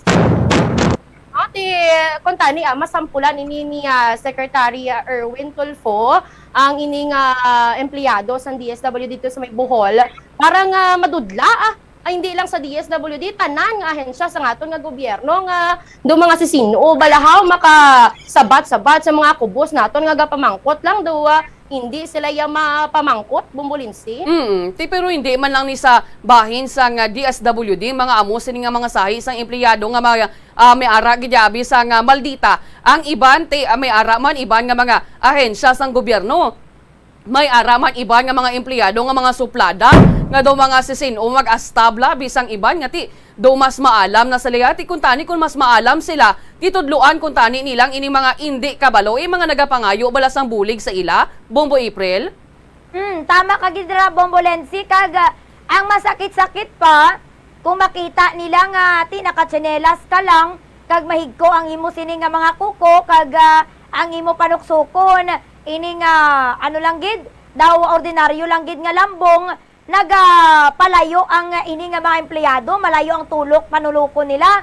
Pero gani kung nakaporma ka, nakauniforme ka, kag daw nakita nila nga professional ka, nga dapat nila tahuron, nagatahod sila, kag gina-cater ka sang maayo, di tani amo sina Bombolensi, why tani sang may ginapili, nga maskin ano man ang panuksukon mo, mapaordinaryo nga tawo ka man, or professional ka, kung hindi, dapat amo ganito ang dapat nga ano gid nila itratar sang maayo ang ini nga mga hindi makalubot, ang ini balang mga pobre nga hindi makabalo magsulat kag makabasa ni hindi kay singgitan kanya nila ang ini mga pobre kung nagapamangkot kag ti kung kisa may mga nagapamangkot lang bala ti singgit pang inabot nila ti imbis nga mangayo tani sila bulig mahuya na lang kag mapauli na lang ini nga mga kubos Bombolensi. Bawin sakto gini nati kabay pa nga mataga ni leksyon ni DSWD Secretary Tulfo ang iban nga mga empleyado nila nga mga maldita kag mga ipokrita. Sige lang alang na ginang ako nga tiyempo hindi ko na pagbalik sa inyo madamo gid nga salamat. Bombo Radio Bacolod Rojas kag Kalibo sa liwat ako si Bombo Lindsay Ermitanyo Bade para sa Pambansang Radyo ng Pilipinas. Consistent overall number 1 sa Iloilo. Basta Radyo. Bombo! Kaon sa masami ginahaboy nato ng ilaliso. Apang panom dumaliwat kay may liso sang paborito mo nga prutas nga dapat hatagan mo sang tsansa nga buligan ang imo ikayong lawas. Ini amo ang liso sang abukado nga suno sa National University of Singapore. Nakitaan nga mayara sang 70% sang antioxidant content. Ang incredible fiber content nga may upod nga natural oils, vitamins kag minerals ang makabulig sa pag-improve sang digestion, naga-reduce ang inflammation kag naangot man sa paglikaw sa development sang cancer cells. Ang liso mahimo mo nga kihadon kag tuktukon kag isimpon sa imo nga pagkaon o kun ilimnon. Sunod kay Dr. Tom Wu, isa ka physician nga ginpasidunggan sa American Cancer Society kag United Nations, nakumpirma niya nga ang liso sang abukado nagatanyag sang most intense amounts sang soluble fiber. Ang soluble fiber nagabulig sa pagkakasang kolesterol sa cardiovascular system, gani makabulig ini sa paglikaw sa heart disease, heart failure kag stroke. Ang intense burst sang antioxidant sa abukado nagabulig sa pagpanubo sang oxidative stress nga tugas ang harmful UV rays sang adlaw kagamuman sa pollution kag chemicals. Makabulig ini sa pag-reduce ang visible signs ng aging kag naga-rejuvenate sang tone kag condition sang skin tissue gani mas young looking ang imo nga panit. Atensyon sa mga mahilig magamit sang aircon. Bangod sa mainit nga tiyempo, madamo ang mga tao nga nag-enjoy sa paggamit sang aircon, agud nga mabuhinan ang init nga ilang nga nabatyagan. Apang nagpaandam ang medical expert batok sa mga balatian nga mahimo makuha gikan sa sobra-sobra nga paggamit sini. Suno ka Dr. Maria Encarnita Limpin, isa ka experienced healthcare specialist, mas maayo nga tsakyaron nga malimpyo ang hangin nga nagikan sa aircon, bangod kun mahigko, mahimo ini nga magtugas sang impeksyon kag mga balatian kaangay sang pulmonya. Gani hagan-hagan na lang ina bangod bisan makabulig ini sa imo sa maginot nga tiyempo, may risgo man ini sa imo nga ikaayong lawas. Ang cabbage o kun repolyo masaming nga panakot sa aton mga linuto. Dapat lang ara ini bangod sa sustansya nga dala sini sa ikaayong lawas. Suno kay Vanessa Voltolina, renal dietitian sa Fresenius Medical Care North America, yari ang mga benepisyo sang repolyo. Ang cabbage isa ka excellent source ng vitamin C nga importante para sa pag-maintain sang strong immune system. Ang sulfur-containing compound nga sulforaphane ang nagahatag sang pait nga sabor sa repolyo, amo man ang nagahatag diri sang cancer-fighting power. Ang sulforaphane nagapugong sang progression sang cancer cells. Ang glutamine, isa ka amino acid sa cabbage, isa ka makusog nga anti-inflammatory agent nga nagabulig sa pagbuhin sang joint pain, arthritis kag allergies. Ang cabbage naga-contain sang vitamin K kag antioxidant nga anthocyanin nga naga-boost sang mental function kag concentration. Ang hampang at chess tuman ka popular sa bilog nga kalibutan kag masaming nga naangot sa strategy kag kaalam. Kung ikaw isa ka chess lover, yaring pila ka brain benefit sa paghampang sini kag kung wala ka nagahampang sini, umpisahin na. Sunod sa pagtuon ng paghampang sang chess makabulig likaw sa Alzheimer's disease. Bangod ang utok nagatrabaho kaangay sang muscle, nagakinahanglan ini sang exercise agud mangin healthy kag malikawan ang injury. Sa study nga gin-feature sa The New England Journal of Medicine, nakit-an nga ang mga tawo nga nagaedad 65 anyos nga nag-engage sa brain stretching activities kaangay sang chess ang may mas manubo nga tsansa nga mag-develop sang dementia. Paathag ni Dr. Robert Friedland, isa sa authors sang pagtuon, ang unused brain tissue ang nagaresulta sa pagkadula sang brain power. Magluwas diri ang paghampang sang chess ang nagapa-improve man sang concentration, memory, creativity, kag problem-solving skills kag napamatud-an man nga nagapaalam. Madamo sa aton ang hindi katulog kung wala sang electric fan. Sunod kay Dr. Raj Dasgupta, isa ka sleep medicine expert, wala sang seryoso nga risgo ang paggamit sa electric fan apang pila ka mga tawo ang maka-eksperyensya sa mga ginakabig irritating symptoms. Yari ang pila sa hindi manaming epekto sa paggamit sa fan kada gabi. Congestion, ang naga-circulate ka hangin halin sa mga fans, ang makapadry sang baba, ilong kag tutunlan. Allergies, masami nga madala sa hangin ang mga yabok na naga-trigger sang allergies. Gapamalaman ini sang mata kag panit. Muscle aches, makatugas ang muscle cramp ang hangin nga naghalin sa mga electric fan. Amo nga kun kaisa, may eksperyensyahan ang masakit nga lawas kung magbugtaw. Nagakadapat nga ibutang ang electric fan 2 to 3 feet away. Agod nga maprotektahan kamo sa concentrated airflow. Importante man nga regular nga tinluan ang fan blades. Agod masigurado nga hindi ini pagkiniran sang yabok. Ang sesame o kuno nga ang isa ka tanom nga ginapadamo para sa oil sa iyang aliso kag native ini sa tropical areas sa Asia, Africa kag South America. Ining manggaranan sa protein, vitamins, minerals, kag antioxidants. Sino kay consultant nutritionist Dr. Rupali Duta, ang sesame seeds ang nagapanabo sang cholesterol, bagod nagakontain ini sang phytosterols nga ginapatihan man nga naga-enhance sang immune response. Kag nagapanabo sa Philippine Standard Time in punto alas 6 na saga. Welcome sa Bombo News and Views Morning Edition sa karon nga adlaw sang Biyernes, petsa 8 sa bulan sang Hulyo tuig 2022. Sa aton mga headlines sa top story of the day, Presidente Ferdinand Marcos Jr. ginalauman nga magapadulong sa New York para sa United Nations sa General Assembly. Sa balita lokal, mga first town jeepneys amat-amat na nga makasulod sa syudad sa Iloilo umpisa sa bungadlaw. Sa balita national, dugang nga mga opisyal nga ginapoint ni Presidente Bongbong Marcos na magasumpa o kung nagsumpa sa Malacanang. UK Prime Minister nag-resign bilang conservative leader. Sa business news, rollback sa presyo sang gatong lauman sa masulod nga simana suno sa Department of Energy. Spanish tennis player nga si Rafael Nadal nag-isol sa Wimbledon bangod sang abdominal injury. Balita sa entertainment, kontrobersyal nga aktres nga si Ella Cruz nagapanawagan sa mga bashers nga hindi pagdalahigon ang iya amay sa bashing. Masami nga pagkaon sa mga nag-unod sang ethylene oxide nga ginapahayag giyara sa isa ka brand sang instant noodles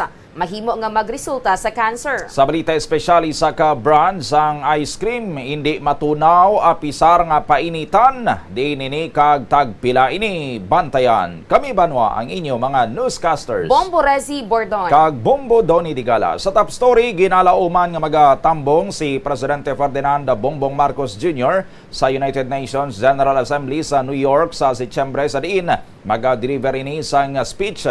Ini ang sunod kay Philippine Ambassador to Washington, Jose Manuel Romualdez. posible nga may yara sang side meeting upod kay US President Joe Biden. Apang suno kay Romualdez, mas gusto niya nga may yara sang patigayunon nga separado nga inaugural bilateral summit sa tunga ni Marcos kag sang American na leader subong nga tuig sa Washington DC. Magluwas sini posible man nga may yara sang bilateral meetings upod sa iban nga mga lideres sa United Nations General Assembly nga suno kay Romualdez, isa ka importante nga okasyon.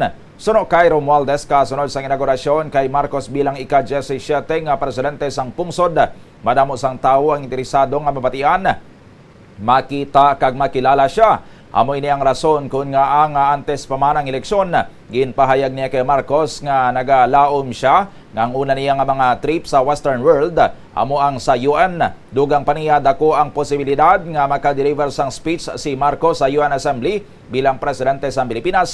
So nangabahin sang duha ka semana nga pagsinapol na tala naman nga magatambong sang Education Summit sa New York si Vice President Sara Duterte sa Setyembre antes pa man ang UN Assembly. Kung madumduman, nagpadulong nagapangatubang sang dako nga legal issue sa Estados Unidos si Marcos kung sa diin ang isa ka district court ang nagakusar sa iya kag sa iya iloy bangod sang paglapas sang court injunction. Apang suno ka US Deputy Secretary of State Wendy Sherman, mayara sang immunity bilang presidente si Marcos kag mahimo nga magapadulong sa Estados Unidos.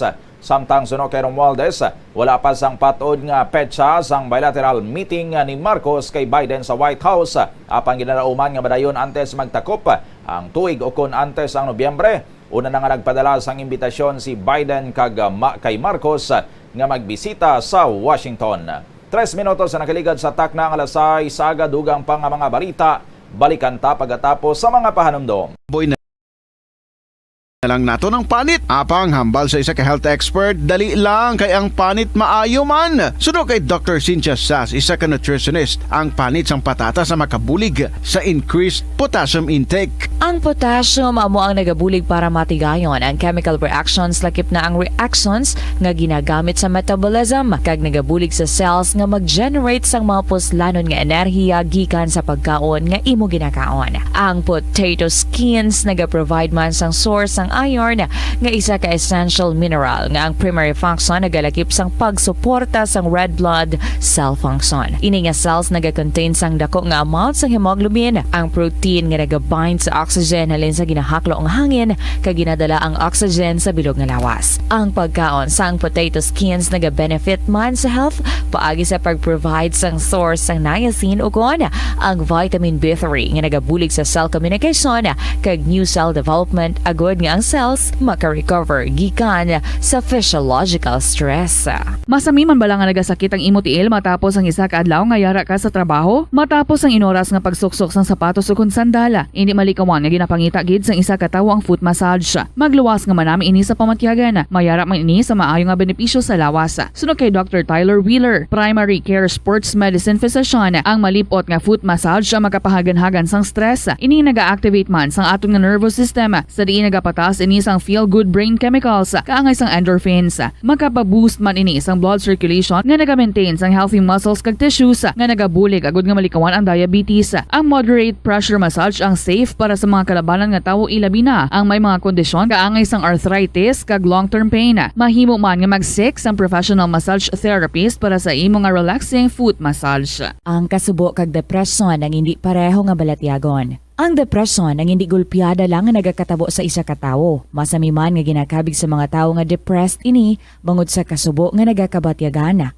Ang kasubo temporaryo lang nga nagakabatyagan sang tawo kag masami nagadugay sang pila lang ka adlaw. Samtang makabig naman nga nag-experience ikaw sang depresyon kung masobre na sa 3 ka bulan nga Standard Time, 5 minutos na nakaligad sa takna ng alasay saga pabalik sa Bombo News and Views sa Morning Edition. Amat-amat na nga tugutan ang mga first town jeepneys nga makasulod sa syudad sang Iloilo subong adlaw Hulyo 8. Subong adlaw magasugod ang implementasyon sang 45 kadlaw nga suspensyon sang controversial nga Local Public Transport Route Plan o kon LPTRP. Sa interview sang Bombo Radio kay Mr. Zecundo Pinuno sang PSTMO, yagin pahayag nga hindi pa 100% nga makabalik sa daan nga ruta ang mga first town jeepneys. Bangod hatagan man sa tiyon nga maka-adjust ang mga driver Ginkompirmar man ni Kunlo nga hindi na kinahanglan ang special permit halin sa Land Transportation Franchising and Regulatory Board o kon LTFRB Region 6 kag wala naman sa mga dokumento kag balayran nga iproseso ang jeepney operators kag transport cooperatives. Matamaton at aton nga mga transport cooperative nga makabalik sa mga ruta. Kung hindi man 100% makabalik, at least majority sina at ang porsyento sa ruta nga sang una mabalikan nila. No? So matamat na pininabot silang hunds nga daw 100% nabalik kita tayo. No? So matamat na ma-adjustment natin nga mga driver and ang aton mga rationalized route do hindi magit maglayo. So wala na kita sa special permit nga issue aton LTFRB kay sa aton na lang traffic routing plan i-adjust on. Gaway naman sa mga documentation sa balayran tayo process ang aton nga mga jeepney operator o mga transport cooperative naton na. Si Mr. Jack Kunlo. Sa kaangot nga balita sa interview naman sang Bombo Radyo kay Attorney Salvador Altura Jr., Legal Officer sang Land Transportation Franchising and Regulatory Board kan LTFRB Region 6, iyagin pahayag nga hindi na mag-issue sang bago nga special permits ang hensya. Kagamito na lang ang daan ng mga special permit. Bagod sinisunod kay Altura, wala naman sang iga-issue nga specific fare matrix kag hindi na kinahanglan nga magpadulong ang mga driver kag jeepney operators sa opisina sang LTFRB para sa dugang pagid nga hilikoton. Sa pagpahanugot sa pagsulot liwat sang First Town Jeepneys, gina-acknowledge man ni Altura nga may gamay ini nga komplikasyon bangod nga pahanugutan man nga makabiyahe sa gihapon ang mga jeepney units sa bagong mga ruta sa syudad. Maga-overlap ini sa kay Altura kag maggulpi nga magadamo liwat ang volume sang salakyan sa amulang nga ruta. Apang payag ni Altura, nagpasalig man ang PSTMO nga giyahan gid ang trapiko agod hindi magpugok ang mga salakyan. It was agreed nga hindi na lang mag-issue sang bag-o nga special permits ang LTFRB. Gamito na lang tong old special permits with the understanding may modification nga pag-himuon sa routes nga gin-issuehan sa dito. Kag bangod kay why naman kami nag-issue sang bag-o nga special permit, wala na sing fare matrix kami nga i-issue nga specific kundi generic na lang.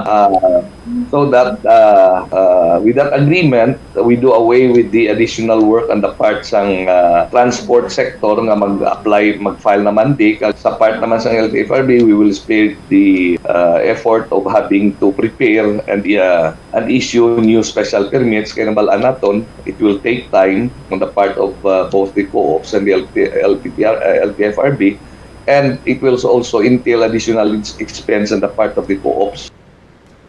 Nabatian si Attorney Salvador Altura Jr., ang Legal Officer sang LTFRB Region 6. Sa iban pang balita lokalon sa mga bata ang nagdugang sa numero sa mga napatay sa probinsya sang Iloilo subong nga tuig bangod sa dengue. Sa record sang Iloilo Provincial Health Office nakasaad nga 3 ka bata ang latest ka casualty sa probinsya nga ginalakipan sa mga masunod. Isa ka tuig nga bata nga lalaki sa Santa Barbara nga napatay sang nagligad nga simana. 7 ka tuig nga bata nga lalaki nga napatay sa Barotac Viejo, kag 4 ka tuig nga bata nga napatay sa Dumangas. Bangod sini, 9 na tanan ang patay sa probinsya halin sang bulan sang Enero tubtob sa Hulyo 2. Sa interview sang Bombo Radio kay Provincial Health Officer Dr. Maria Socorro Quinion, iyagin pahayag nga may 832 na ka mga kaso sang dengue sa probinsya halin sang Enero. Nagsaka naman sa 36 ka mga barangay sa Iloilo ang may na-record nga clustering sang kaso. Makabig nga may clustering sang kaso kung may 3 kung masobrang ang numero sang kaso sa sulod lang sang 4 kasunod-sunod nga mga simana.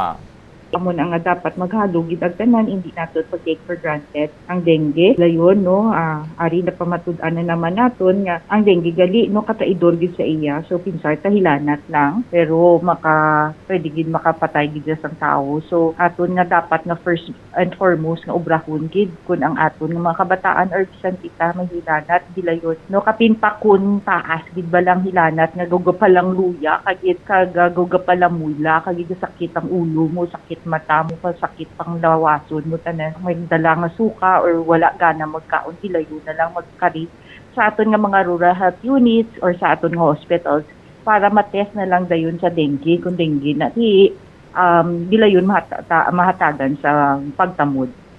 Si Dr. Maria Socorro Quinion. Sa iban pang balita lokal, ginpaatahag sing National Grid Corporation of the Philippines kan NGCP nga kakulang sa supply ang rason sa paghingyo sini sang manual load dropping sa pila ka bahin sang Panay, Guimaras kag Negros. Lakip sa mga gindagdagan sang abiso sa posible pagluntad sa power interruption among syudad sang Iloilo nga ginaserbisyohan sang More Electric and Power Corporation ken More Power probinsya sang Iloilo nga ginaserbisyohan sang Ilico 2 kag 3 kag Antique nga may Antique Electric Cooperative. Sa interview sang Bombo Radio kay Mr. Regan Alcantara, lead specialist sang NGCP, iya ginpahayag nga kagabi lapta-lapta man madasig kag minimal lang ang power interruption kag ginabalik man gilayon ang supply sang kuryente. Suna kay Alcantara, hindi man ini mabasol gitanan sa natabo nga system disturbance sang Miyerkules kung sa diin nag-trip ang 138 kilovolt Negros Panay submarine cable kag ang isolation sang Panay subgrid.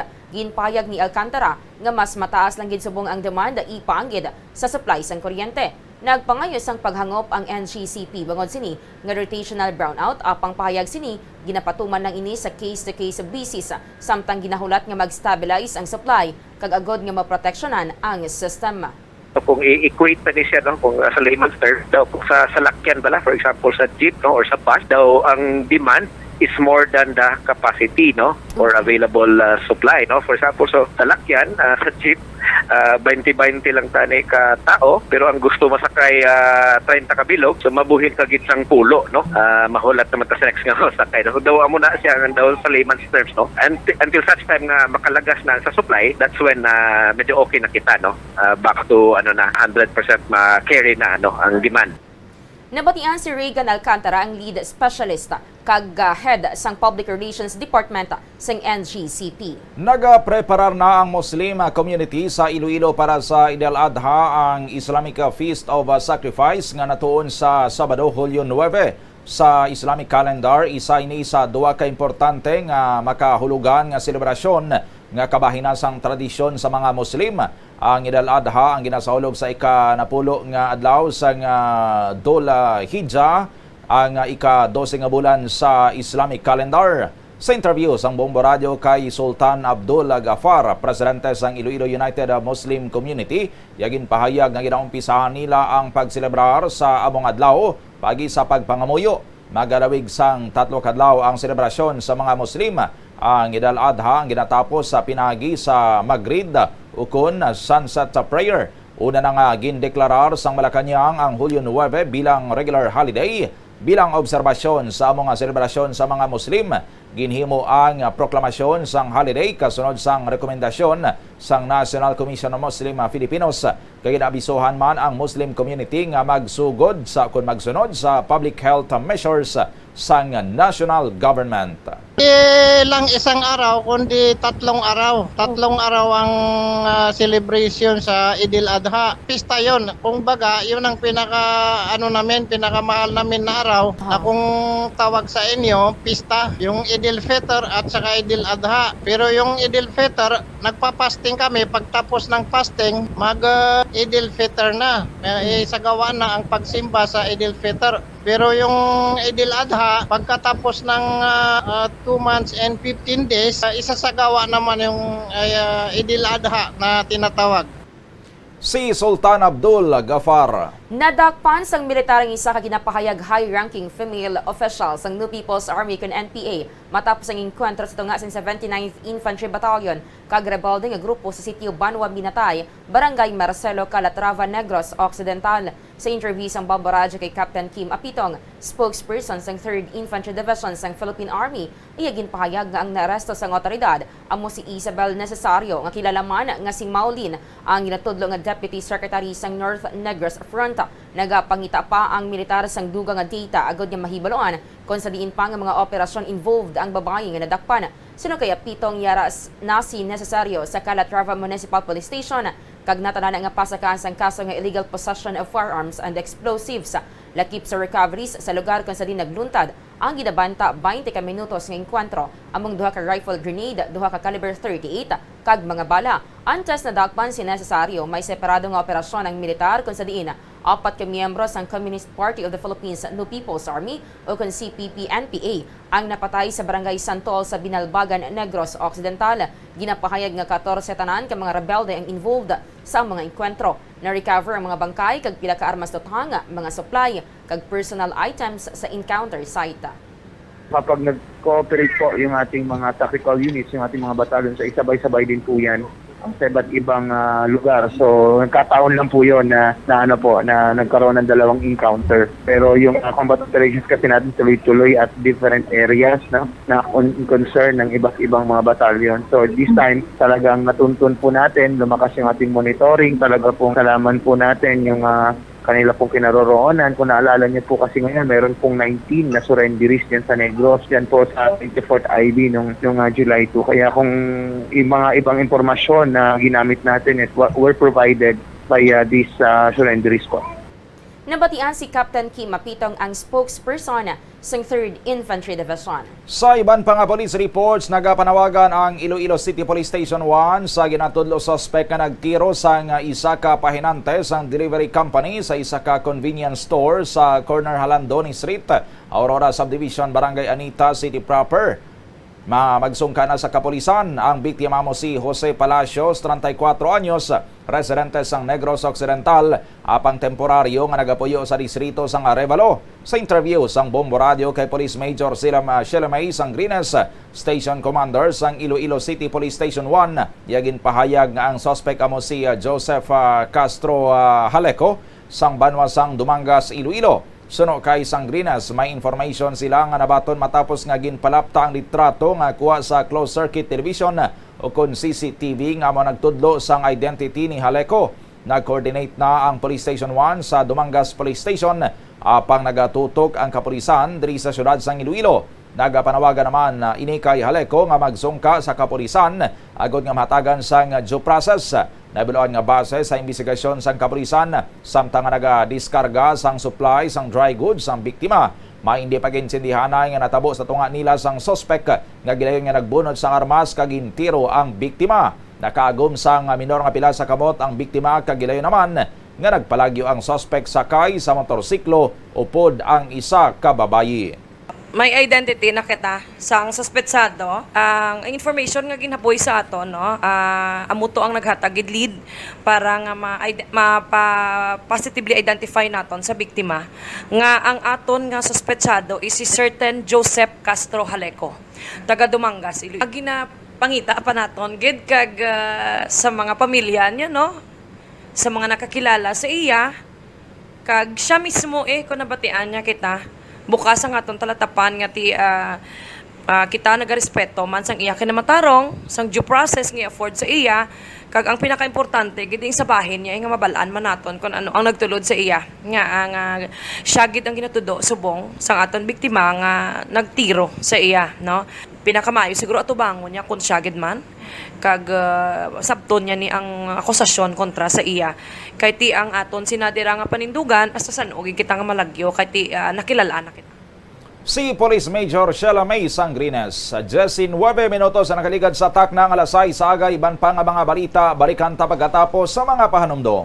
Sa tunga sang dayon nga pandemya, masaming nagakabalakang kadamaan kung paano mapabili na mataas nga immunity agud maangkon ang masanyo gay kaayong lawas. Apang wala sang dapat kahangawan suno sa mga eksperto bangod nagabulig sa paglikaw sa nanuhay tuay nga balatian ang simple nga pagkaon sang citrus fruits kaangay sang pomelo nga puno sang powerful immune boosting antioxidant. Ang pomelo ang puno man sang lycopene, isa ka anti-inflammatory, anti-aging antioxidant nga nagapanami isang supat. Ang duga naman sang panit kag dahon sang pomelo ang natukiban nga makapatay sang cancer cells kag nagapalikaw sa paglapta sini sandig sa test tube studies. Hindi lamang sa genes o kuntugas sang katigulangon ang rason sang hair loss o kung pagkaunot sang buhok. Natukiban sang health expert sa South Korea nga ang hair loss ang tuga sang environmental factors. Suno kay Yuk Chul Kwon sang Future Science Research Center sa Republic of Korea kag lead author sang pagtuon ang hair loss ang mahimo nga tuga sang air pollution. Sa nasabit nga pagtuon ang particulate matter o kunang particle pollution ang 20 minutos na nakaligad sa takna ng alasay saga pabalik sa Bombo News and Views Morning Edition. Sa Balita National, formal na nga nagsumpa sa pwesto ang pila ka mga opisyal nga gin-appoint ni President Ferdinand Bongbong Marcos Jr. Sunod kay Press Secretary Attorney Trixie Cruz Angeles, siyari ang mga opisyal nga nagsumpa kahapon, Hulyo 7, 2022. Si Cesar Chavez bilang Undersecretary sang Department of Transportation, Emeralda Ridao bilang Undersecretary sa Office of the Press Secretary, Franz Imperial bilang Undersecretary for the Office of the President, Honey Rose Mercado bilang Undersecretary sa Presidential Management Staff, Bianca Cristina Cardenas Zobel bilang Social Secretary, Gerald Baria bilang Undersecretary sa Office of the President, Major General Delphine Negrillo Lorenzana bilang Chairperson sa Bases Conversion and Development Authority, Jorela Gamboa Soto Antonio bilang Chairperson sa Movie and Television Review and Classification Board o MTRCB, Attorney Jose Calida bilang Commissioner sang Commission on Audit. Sa dugang pang Balita National, ginakwit sang Sandigan Bayan si former Batangas Representative Oscar Gozos kag pulo pa ka Department of Agriculture kan DA Region 4A officials bangod sang graft connection sa 728 million pesos fertilizer fund scam sang 2004. Sa 24 kapahina nga desisyon sunod sa anti-graft court, napaslawan nga pamatudan sang government prosecutors nga naggamit sang ilang posisyon si Gozos kag ang mga DA officials sang nagbakal sang 3 million pesos nga balora sang 4 ka units sang shredder chipper 15 HP sang April 12, 2004 nagikan sa LCV Design and Fabrication Corporation nga ginapamunuan ni Remos Villanueva. Ang ini nga purchase ang ginbakal pinagi sa isa ka direct contracting kung sa din ini ang gin-charge sa Farm Input Fund sa idalom sang 728 million pesos gininto ang masaganang ani program sang DA. Sino pa sa anti-graft court, ang Intellectual Property Office ang nag-grant sa LCV Design sang utility model registration nga valid humalin sang tiyempo sang application sang February 20, 2004 nga naghatag sang right sa LCV Design nga hindi pagpahanuhutan ang hindi otorisado nga individual nga maggamit, mag-offer sang sale, magbaligya o kung mag-import sang tornado machine nga wala sang authority. Ini nga registration sa Sandigan Bayan ang isa ka pamatuod nga ang tornado machine ang protektado sang intellectual property. Sa konklusyon sang Sandigan Bayan, napaslawan ang prosecution nga pamatudan nga required ang public bidding sa procurement. Bangon sini ang mga akusado nga sanday Oscar Gozos, Dennis Araulio, Jovely Obice, Rimondo Braganza, Grover Dino, Lourdes Imperial, Abelardo de los Reyes Bragas, Felix Ramos, Ofelia Montilla, kag Remos Villanueva ang acquitted sa paglapas ng Section 3 sa Republic Act 3019 o kon Anti-Graft and Corrupt Practices Act. 24 minutos na nakaligad sa tak ng alasay saga sa balita international. Nag-anunsyo na si British Prime Minister Boris Johnson sa resignation bilang conservative leader kag Prime Minister sa United Kingdom matapos nga ginabandonar siya sa iyang mga ministro kag sang mayorya sang conservative lawmakers. Matandaan nga halin sang Martes, malapit na sa 60 ka mga government officials, lakip na ang 5 ka mga cabinet ministers ang nagpanawag sa ilang pwesto. Nagapakatig pa si Johnson nga mag-resign apang bisan ang iyang pinakasuod nga mga kalyado ang nagpahayag nga tapos na ang tanan para sa iya. Sa iyang speech, ginpahayag ni Johnson nga mabudlay para sa iya mag-step down apang wala man sini ginmensionar ang mga iskandalo nga nangin rason sa iyang political downfall. Ginkumpirmar man sini nga hindi pa siya magbiya sa opisina samtang ginahitso pa subong ang bagong leader kag ginahitso man ang kabinet. Ginpasalamatan man sini ang minilyon ka tawo nga magboto sa iya sang 2019 ang ginatawag nga incredible mandate, the biggest conservative majority since 1987. Sa yaman nga speech sa ginsulit ni Johnson nga suportado sa gihapon sang UK ang Ukraine kag magkapadayon ng pungsod sa pag-apin sa Kiev para sa ila nga kahilwayan. It is clearly now the will of the Parliamentary Conservative Party that there should be a new leader of that party and therefore a new Prime Minister.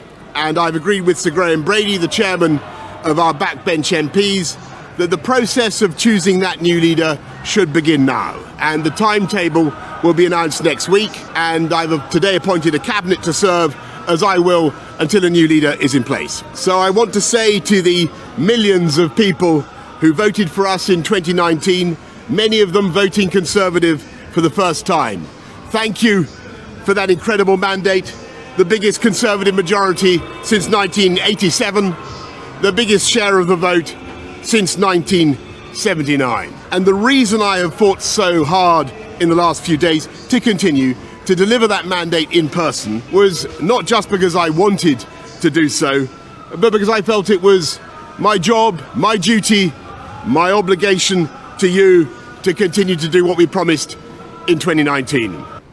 Si UK Prime Minister Boris Johnson. Sa kaangot nga balita matapos ang pag-resign ni Prime Minister Boris Johnson, pila ka mga pangalan ang nagaguluwa nga amo ang magabulo sa iya nga ginarakipan sang pila ka senior members sang gabinete ni Johnson.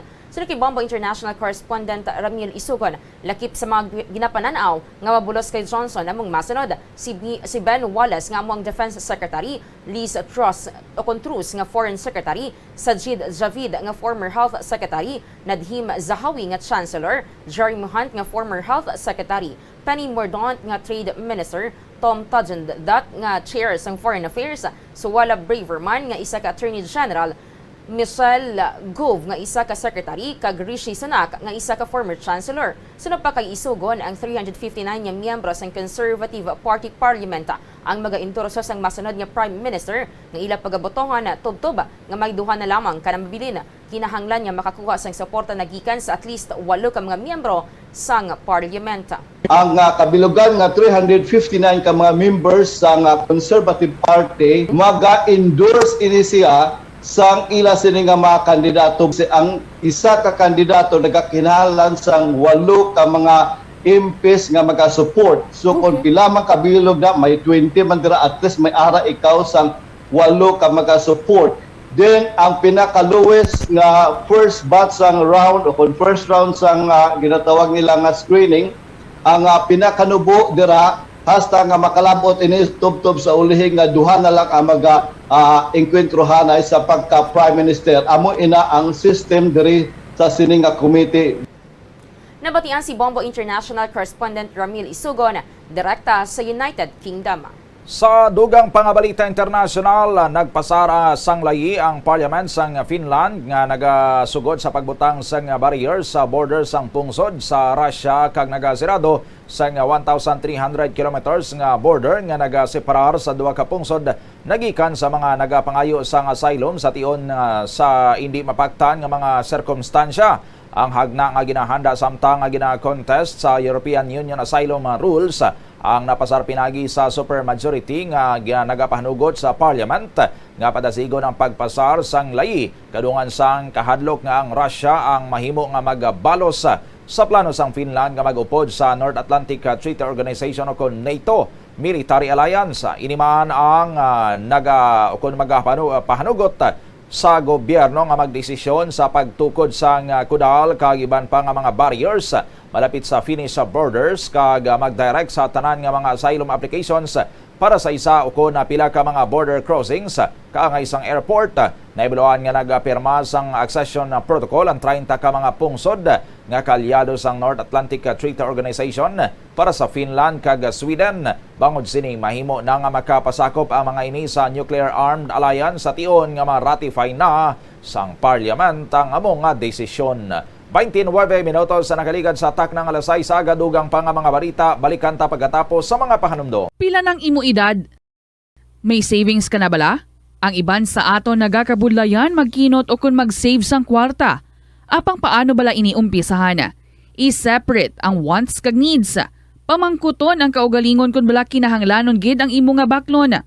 Kung ginakulang ka na sang kwarta, hindi ini dapat pagastuhon sa butang nga hindi man lang importante. Kung hindi ka gid makakinot, mas maayo nga buhinan mong imo expenses. Hibalua mga non-essentials nga mga butang, kaangay sang entertainment kag pagkaon sa gwa o kon sa restaurants. Isa man sa pinakamaayo nga himuon agud nga makakinot ikaw sang kwarta amo nga mag-set sang goal. Umpisahi ang pagpanumdum kun para sa diin o kun para sa ano ikaw nagakinot.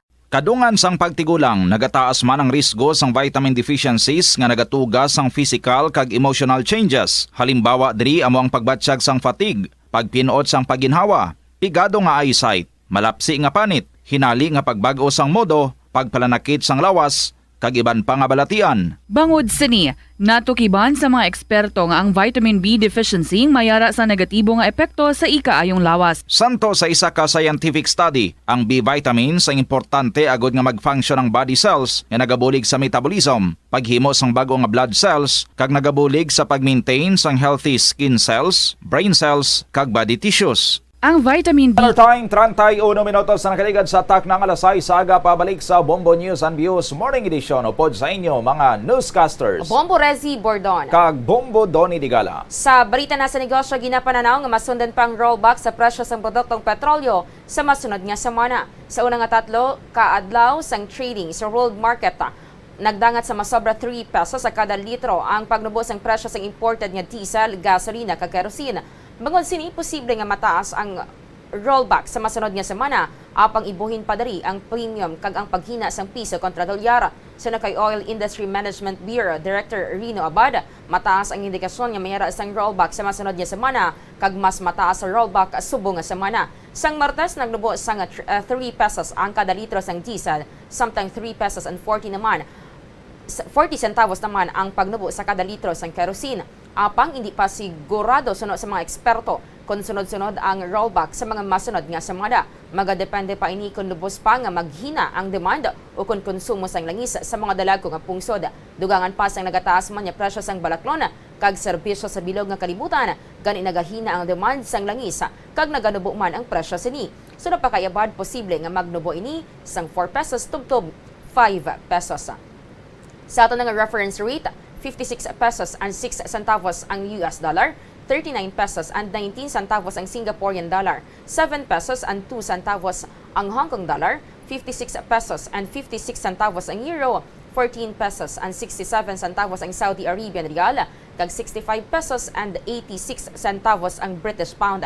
Sa presyo na sang gatong sa distrito sang Molo, sa Shell, 88 pesos and 31 centavos ang diesel, 86 pesos and 31 centavos ang regular gasoline, 87 pesos and 26 centavos ang premium gasoline.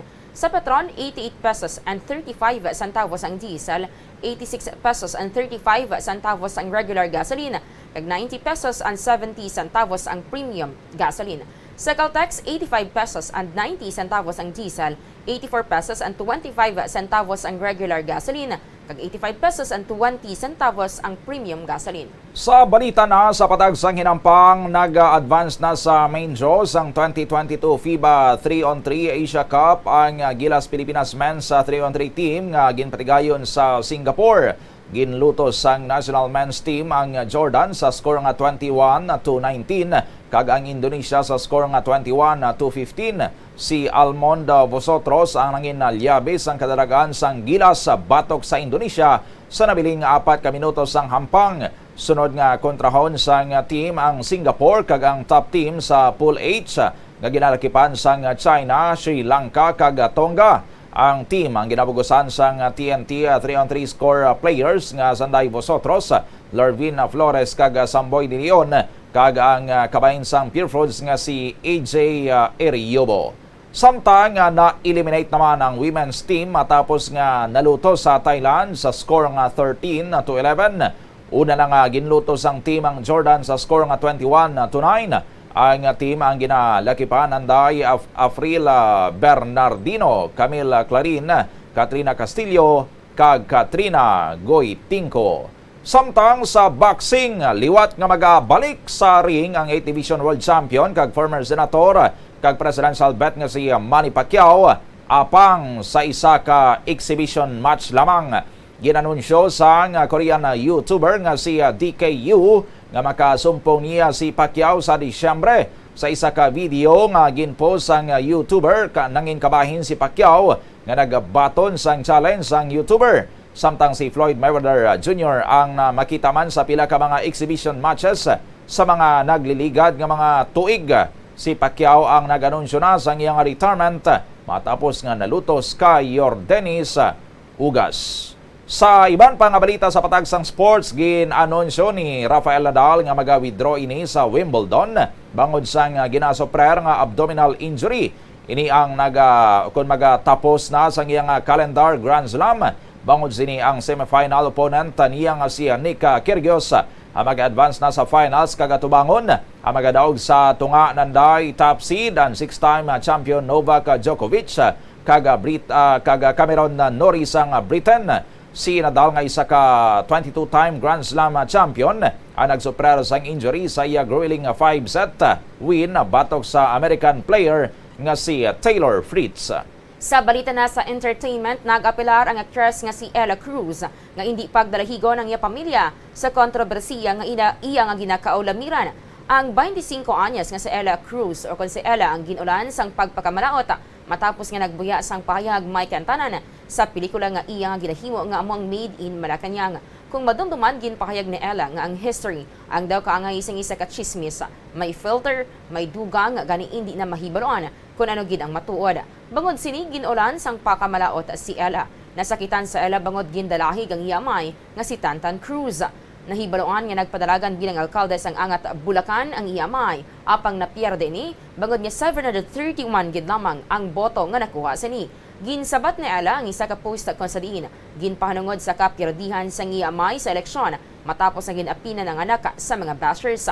Sino kay Ella, i-bash lamang siya apang hindi pagdalahigo ng iya pamilya kag nagpangayos ang gamay nga kaluoy nagikan sa netizens. Nahibaloan niya si Ella Cruz ang magadalas ang papel ni Irene Marcos, ang arts patron kag ika-3 nga anak ni late President Ferdinand Marcos Sr. Nahibaloan nga una na nga naka-eksperyensya sang bashing sa Ella sang siya ang high school pa lamang. 37 minutos na nakaligad sa tak ng alasay sa balita na sa ikayong lawas mahimo magresulta sa cancer, partikular na sa leukemia kag breast cancer ang matamat kapag konsumo sang tawo sang pagkaon nga nagaunod sang ethylene oxide. Ginpatag ini sang isa ka public health expert kasunod sang kahangawa sang publiko nga matuod nga may mataas nga level sang ethylene oxide ang Filipino noodle brand nga Lucky Me. Ini matapos nga nag-issue sang safety warnings ang pungsod Ireland, France kag Malta batok sa among brand kag ginabisuhan ang mga tawo nga hindi magkaon sini bangod sa unod sini nga chemical. Sa Europa, banned na ang ethylene oxide, rason nga nagpagawa sang statement ang among mga pungsod nga hindi otorisado ang paggamit sini nga chemical sa pagkaon kaangay sang noodles nga ginabaligya sa European Union o kon EU countries. Sa interview sang Bombo Radio kay Dr. Philip Ayan Padilla, iya ginpahayag nga ang ethylene oxide amo ang chemical nga ginagamit bilang preservative kag nagapatay sa mikrobyo. Madamo nga mga industriya nga nagagamit sini agod mag-manufacture sang ethylene glycol, isa ka component sang antifreeze kag polyester o kon maghimo sang pesticides kag sterilizers. Sandig sa nakabutang sa National Institute for Occupational Safety and Health website, ang pagsimhot sa ethylene oxide ang mahimo tunaan sang pagsakit sang ulo, pagkahilo, pagpalangluya, kakapoy, kabudlay sa paginhawa, kag eye and skin burns. Apang suno kay Padilla, kung amat-amat naman ang pagkonsumo sini o kung abotang ini sang amat-amat sa pagkaon, may mga pagtuon nga nagapakita nga cancer naman ang matugas ini sa lawas ang tawo. Magluwas sa mga noodles sa mahimo man suno kay Padilla nga mabutang ini sa ice cream agod maglapuyot. Una na nga nagpahayag ang Lucky Me brand nga wala sang ethylene oxide ang ilang instant noodle products. Ang Philippine Food and Drug Administration ang naga-imbestigar naman sa mga brand. Ang long-term nga chronic ang natawag nila nga kadugayon nga sige expose mo sa ethylene oxide. May mga studies no nga nagapakita nga carcinogenic ang ethylene oxide, naga-cause siya sang cancer. Labi na gid sa leukemia kag breast cancer sa babayi. Pero ay iniya long-term amo ang ginakaon mo kag dugay. So bisan kamay-kamay lang basi magka-cancer ka basi no. Amo nang gina-warning sa aton nga mga regulators dito sa Europe. Kung hindi man gidamo kag hindi gid adlaw-adlaw, pwedeng hindi man gid siya makadulot sang amo na nga sakit no. Pero tandaan ta ang Europa kag ang iban nga mga pungsod parehas man sa Australia, ginaban na nila ang ethylene oxide sa rason nga basi nga ang long-term effect ya makadulot sang cancer. Si Dr. Philip Ayan Padilla. 40 minutos na nakaligad sa tak ng alasay sa balita espesyal. Nakakita na bala ka ikaw sang ice cream nga wala nagakatunaw sa China? Ginaulan sang reklamo ang isa ka brand sang ice cream bangod nga ang pila ka produkto sini ang wala nagakatunaw. Sa isa ka video makita nga wala nagakatunaw ang ice cream apisar nga ginasindihan na ini sang lighter kag 31 degrees Celsius na ang temperatura sa sulod sang isa ka oras nga yara sa idalom sang kalayo. Bangod sinigin question sang online users ang kompanya bangod sa mataas nga presyo sa mga produkto apisar nga kargado ini sang additives. Ang pinakamahal nga balor sini ang nagadangad sa 66 yuan o kon 552 pesos and 50 centavos. Sunod sa kompanya, ang mga produkto ang nagasunod sa National Food Safety Regulations. Dugang pa sa kompanya, hindi scientific nga husgaran ang kalidad sang ice cream pinagi sa pag-bake sini kag pagpainit. Ang food additive nga ginagamit agod nga ma-preserve ang structure sang ang masaming nga ginagamit sa mass-produce nga ice creams aprobado mangin sang US Food and Drug Administration. Suno kay Wang Silo nga isa ka Senior National Food Inspector, safe ang produkto nga ginagamit agod nga pag padamulon ang ice cream. Sa balita na sa lakat sang panahon, ang southwest monsoon ang nag-apekto sa western section sang pungsod. Sa Luzon, magal-umon sa Kawayan City, 59% ang tsansa nga magulan. So kilometers per hour ang kabaspugon sang hangin, kag 25 degrees Celsius ang temperatura. Magal-umon sa Legazpi City, 57% ang tsansa nga magulan. 3 kilometers per hour ang kabaspugon sang hangin, kag 26 degrees Celsius ang temperatura. Sa Visayas, magal-umon sa Iloilo City, 67% ang tsansa nga magulan, 6 km per hour ang kabaskugon sang hangin, kag 25 degrees Celsius ang temperatura. Nagaulan sa Bacolod City, 8 km per hour ang kabaskugon sang hangin, kag 25 degrees Celsius ang temperatura. Sa Mindanao, magal-umon sa Cagayan de Oro City, 38% ang tsansa nga magulan, 5 km per hour ang kabaskugon sang hangin, kag 27 degrees Celsius ang temperatura.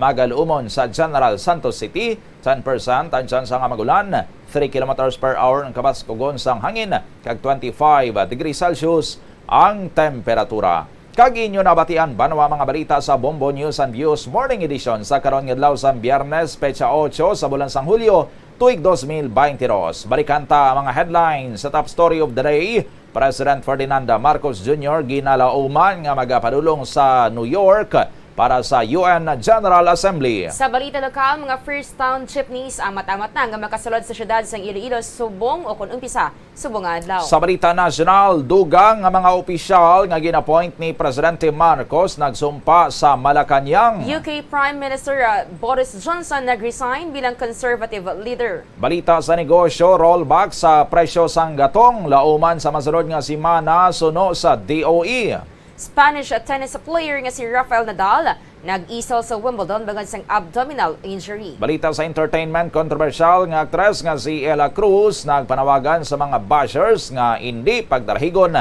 ang iamay sa bashing.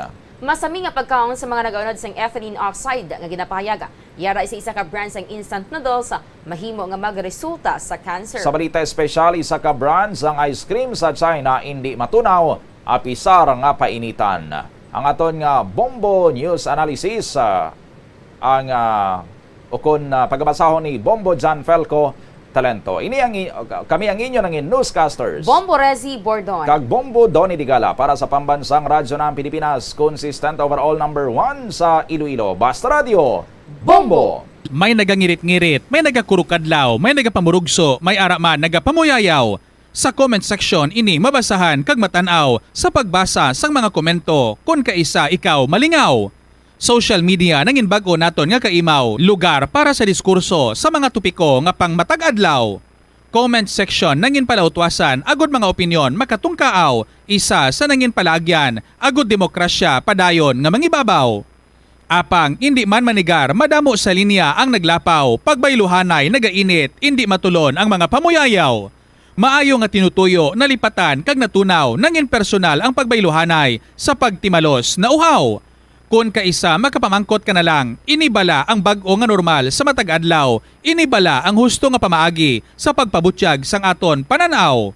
Social media may mga butang nga sa aton ginaagaw, pagtahod kag pagrespeto, kinaugali nga amat-amat nagalusaw. Mangin sensitibo sa limitasyon hindi maglapaw, panumdumon ang konsekwensya, ano ang mangin impluensya sa mga kabataan nga tumalanaw. Kita may sarang mahimo agud sa pagpanibag-o makahingagaw, gani ato na umpisahan, ako kag ikaw. Ini nga panghuna-huna kag pananawan ang ginpadala ni John Patrick Silfavan Palkiran sang Barangay Sinugbuhan, San Joaquin, Iloilo Katapo, Sumakwelan, Iloilo, Incorporated. Ikaw nga nagapamati sa Bombo Radio, ang ginaagdaman sa pagpadala sang imo panghuna-huna kag pananawan. Paagi sa mga masunod, pagsulat sa Bombo News Analysis, care of DYFM, Bombo Radio Iloilo, Sky City Tower, Mapa Street, Iloilo City. Mahimo man sa email address bombo_iloilo@bomboradio.info. Ukon sa pag-post sa Facebook account DYFM Bombo Radio Iloilo. Agod mapalayagman sa kahanginan. Lasay ini pero matamis ang dala nga benepisyo sini sa lawas. Sino kay Kerry Torrens, isa ka qualified nutritionist, ang tufong makabato sa obesity kag makabulig sa weight loss. Ang tufong mayara sang tuman kamarabo nga level sang cholesterol kag fat, gani maayo ini para sa epektibo nga weight loss. Ang tufong nakabulig man ikaw sa hair loss. Ang human hair ang ginabugusan sang protein, ganing ini nga nutrient ang required agod mag-maintain sang hair health, volume kag quality. Siling nila ang pagpanigarilyo nagapaitom sang bibig. Pero hambal mo naman, wala mo na ko nagapanigarilyo pero nga ay itom gihapon ang lips ko how? Yari ang sabat sa eksperto. Suno kay Dr. Jean Marquez, isa ka dermatologist. Ang dark lips mahimo nga tugas ang maisog nga habon nga ginagamit sa guya. Bangod manipis ang panit sa lip area, kung ma-expose sa adlaw, nagaitom gid ini.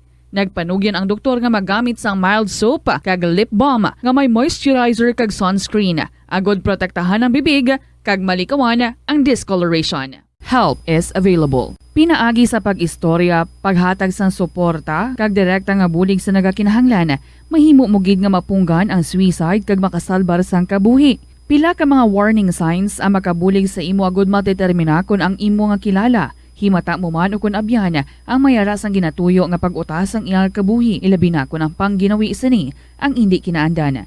Santo sa World Health Organization, ang suicide ang fourth leading cause of death sa mga kabataan na gaedad 15 to 19 anyos. Kung ikaw o kung may kilala nga nagasuprer sa depresyon, mahimo nga mag-contact sa National Center for Mental Health Crisis Hotline sa numero 0966-351-4512. Nagapangita kabalas ang tourist spot sa Iloilo City nga perfect para sa imo pamilya kagabihan nga mag-hangout. Ang Iloilo River Esplanade ang lugar nga para sa inyo. Ini ang favorite spot sang mga Ilonggos sa pag-ehersisyo kag paglantaw sang sunset. Madamo man sa mga local cafes kag restaurants nga malapit sa Iloilo River Esplanade nga makasatisfy gid sang imo nga kagutom. Ang Iloilo River Esplanade ang nakadaog na sa madamo nga mga awards, lakip na diri ang 2017 Gantimpala Excellence Award. Nabaton man sini ang haligi ng Dangal Award para sa Landscape Architecture category sang 2018 National Commission for Culture and the Arts o NCCA haligi ng Dangal Awards. Ang leptospirosis ang isa ka bacterial infection nga makuha halin sa sapat. Ining nagalapta pinaagi sa ila nga ihi, ilabi na sa ido, ilaga kag farm animals. Ang leptospirosis ang tugas ng bacterium nga ginatawag nga Leptospira interrogans. Kung mayara ikaw sang open wound kag mag-ubog sa tubig, dako ang posibilidad nga ikaw ma-infect sang leptospirosis. Kung ikaw ang ginahilanata, nagasakit ang ulo, nagayelo ang supa tig mata, hindi na magduha-duha kag magpakonsulta bangod pila lang ini sa mga sintomas sang nasambit nga balatian. Apang mahimo man nga mabulong ang leptospirosis gamit ang antibiotics. Apang kung malala ang infection, mas maayo nga magpadulong sa ospital. Sa pagbugtaw mo sa aga, cold baladayon nga tubig ang imo ginainom? Ay, dali lang, wait a minute. Para sa ininit. Suno kay Dr. Deborah Weatherspoon, isa ka advanced practice nurse. Standard Time, 50 minutos sa nakaligad sa taknang alasay saga. Welcome sa Bombo Report, sa kandidisyon o pod sa inyo anchorman, Bombo Donny Digala. I-check naton sa linya si Bombo Peter Jan Bayaska, direkta sa patrol. Gin-check sining pila karon ka mga kabaranggayan kay nagakangawa kita sa sining sigigyapon nga pagsinaka sa mga kaso sang dengue. Ilabi na subong ara na kita nagasulod sa rainy season. Kung tagulan na ampay gini sa mga lamok nga magapangitlog kag magadamo. Tidala na ang mga dengue carrying mosquitoes ang Aedes aegypti sining lamok. Anong mga countermeasures na karon sa mga kabaranggayan sa ilaman niya sining pagpakigbato sa sining pamahog sang dengue? Check naton si Bombo PJB sa report. Bombo Pay, please come in. So ginauna diri ka agenda no sa ginapati kayo nga sesyon diri sang mga barangay official naton at sa pagkatanguna diri ni punong barangay Ricardo Dinyo kag sang Barrio Obrero sa distrito sa Lapos Tang. Siya man nga association sa mga barangay campaign president diri sa 12 ka mga barangay diri sa area ka distrito sa Lapos kag pa-disseminate Manila at diri angot sa dengue cases diri sa natubod dato mga barangay kay ang Barrio Obrero do makabig nato Malaya Bombodoni nga ako inisya kag sang previous kapag ato pa iya sang ulan ang na-experience nila diri ang masamiti nga pagsaka iya sang tubig. Ang rason sa pagpastar sa agenda nila diri sa gipatigayon nga sesyon ang amuning nahisungtan majority nila diri mga barangay official ka mga barangay kagawad diri nga iga patigayon sa ang pagdiklaging diri sa mga clog nga madrinage sila diri particular sa area sang zone 2 kag zone 3 do amo ni ma-identify bala mo diri sa tiyak kaning area man sa ka Mansaya Lapos mo ang ining lugar kag sa gihapon ti amo ning isa ka palabot ni Kapitan Ricardo din Mapumuloyo niya nga dapat ya magalong-along lang ka magbulig man sila para mapadasig diri nga tabog bala o kon mapatay ning mga lamok kag magkalabaog ning itlog niya diri sa mga na-identify nga mas stagnant nga mga slope nga mga lugar bala diri particular sa area ka zone 2 kag zone 3 so amo ning naisugdan diri sang natumod daton nga mga barangay official. Sa kabayan nila, no, kag ginapalabot agad nga dapat ang basura hindi dapat pagaboy kag bisan din lang diklaging iya kang hapon nga adlaw. So nagasupon sa particular sa Madrinis sila Bombodoni si Kapitan Ricardo Dinyo sa Barrio Obrero Lapos. Kasing last week may ara kita isa sa Suntong area. So no, gin isolate naman tong aton nga pasyente then gin kad also in DOH dili sang city health naton ang area. Paan nila sing sampor ang matubig sa mga higadigad, sa mga kanal or sa mga balay-balay. So may positive naman yan. Okay. Pero ginbutangan sing mga bulong na mga larvae na nga daw granules sa tanan niya kanal sa area.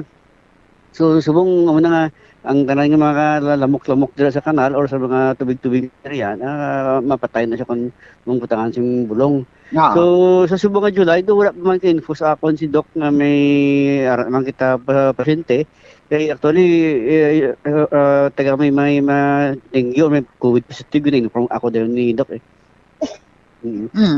So bali ang kakalatabo kali dira kap sige man ang imong ang tong pag-launching sang og sarantinuan para balatian malikawan so sige ginaya. Yes sir. Yes sir, sa buwas gani masugod naman kami gani manglimpos ng mga kanal nyo area by area masugod naman kami kay Doga Orpol naman. So buwas masugod naman kami na hasta nga tapos ng tingulan nga panahon. So man sa mga pamagay da. Pero do ay man mga ang problema lang gidakap kay may tagsa ka mag-ulan may stagnant water da simo no may na-identify da nga problema sa drainage na nga ginabahakid. Actually, ang kakatabo diri, basta may ulan, dasig magsaka ang tubig, no? Pero, after sang ulan, nag-subside man siya dayon. Pero may mga portion, mga mabilis na gamay na tubig, sa kumainita na, dula man. Kagang sabay-bay, normal lang to sa zone 3 area. Magsugata ang ulan kagang tao. Sigurado ka, taga-tuhod ng tubig dito. Sa karsada. Din ganing nga suna, nakap nga tagsa kabaskog ang ulan, saka? Dito sa may zone 3 basta taob lang ang tubig kag magsugata ang ulan siyempre wala gawa sa drainage ng barangay ang tubig high tide ang ulan sugata ay so una nga balik ang tubig sa Pumuluyo sa may zone 3 area pero halos una muna lang sitwasyon no, pero subong nakita ko din yung mga sitwasyon nga mag-ulan nga dasi magtaas tubig tungod na sing basura or balas or lunang nagakanto sa kanal so awa mo na nga boss masugod kini panglimpos yung mga kanal namon. So bali amo na idiklag yun ang mga kanal para nga daw tayuyon niya no nga hindi siya nga ang problema malagay kung magtaob sa no. Magtaob pero may aragawan pero so kita nga kinahanglan tagi gani nga buksan gid ang mga box culvert nga kanal Kaya simple sa kadugay, wala masalusog ko, wala makuhaan. May mga balas na, may basura. Umumula na nga itong concern. Pero na-identify na namon, kahapon kinag-session kami. So, gina-identify na namon ng area nga dapat ka limpyuhan ko. So, nakita namon daw bilog ng barangay kita limpyuhan namon. Ganyan man. Sa tawo mo nagurukap yung do ka sa payan, ka basura nga bisa din ng haboy. Yes, sir. Kaya po man sa Zone 1 or sa Zone 2 or sa Zone 3 area, may mga manhole, may mga downspout na mga dira matipo ng kwan before mag-cross kalsada baka to exit ng kwan sa baybay. So may nakita kita dira nga ang bakba sa naton nga exit like baybay sa Zone 2, sa Zone 3 kag sa Zone 1, ang aton nga exit nga tamburo nga dako do 3/4 ang tubig, low tide tayo na, low tide. Ang baba nga nabilin do 3/4 na lang ang gulwa, ang gamado 1/4 na lang ang tamburong ang nabilin. Di ko mag high tide so wala nagwaan ng tubig, di ba? So mo na ganyan problema. Yes. Sa So kung mag high tide tapos may mabasura, guro kapi panawagan mo ra sa pumuluyo mo nga ang basura bla kag same time ti nang limpyo gid. Butang lang sa isakto ang pag-dispose ng basura nga hindi lang pagaboy bisan din, kapitan. Yes, muna ito. So nakita nato no every time mag-ulan, ginatuan ng mga box culvert na dragatipo ng basura. So, makuha ganin na ito ng basura, gabuslog naman ang tubig sa dagat. So, amo ginapanawagan ko ang proper disposal. So, basura, pang pull out ko na gani ang tanang nga dumping site ba na? Kaya sa mga dumping site, dirat na natin upok, nagabaho, nag-alaptati. So, pull out na ton. Nagapangita kita yung medios picture kaya doon man yan traction license nagapin ko basura 2 ka truck na adlaw nagasulod sa barangay mo 2 ka truck makuha basura no pero sa kadamo sin mulo sa ligid marapal so amo na nga nag-decide kami nga may mabutan kami ng mga pulo o garbage collection nga may kariso para mga Okay, Bombo Pay. So mo tong panawagan ni Kapitan ang pagpa-disseminate naton kag sa bilog na lang ang barangay Bombo daw ni ginapag-check pa naton di.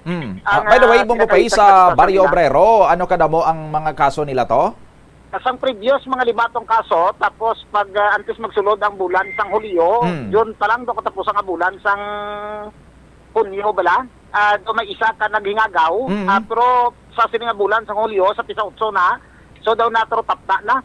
Muni kay bangod sa ugot ng kampanya Manila sang sining og sarantinuan para balatian malikawan hindi lang dinggit na nang klase pamalatian ako ni gidalon sila diri sa karon sa may bahin sang Barrio Obrero isa kadako nga barangay man diri sa area ka distrito sa Lapos sa Bumudoni. Sige.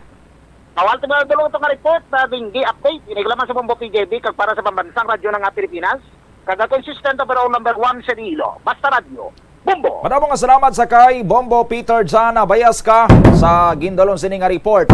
Ang dugan sining karon bantayan sa masunod na naton nga mga news and public affairs program sa DYFM Bombo Radio Iloilo.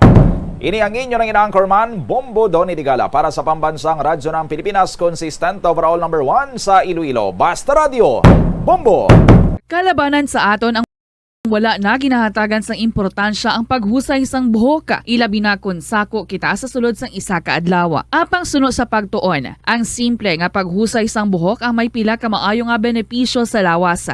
Sunod kay Arthur Ragurama, founder sang Dega Organics nga nagaproduce ng handmade bath kag body products sa New Delhi, India. Ang mga tawo nga may dry hair, ang masami hindi mahilig nga maghusay sang buhok bangod sa kahangawa sang hair fall. Apang ang masami nga paghusay sang buhok ang makabulig sa blood circulation sa aton nga scalp.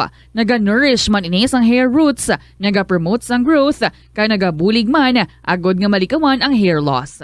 Na-eksperyensyahan mo na bala nga maghinulsol bangod sa imo sala nga desisyon? Kon kaisa, bangod sa imo nga kaakig, stress kag disappointment sa kabuhi, nagadesisyon ka.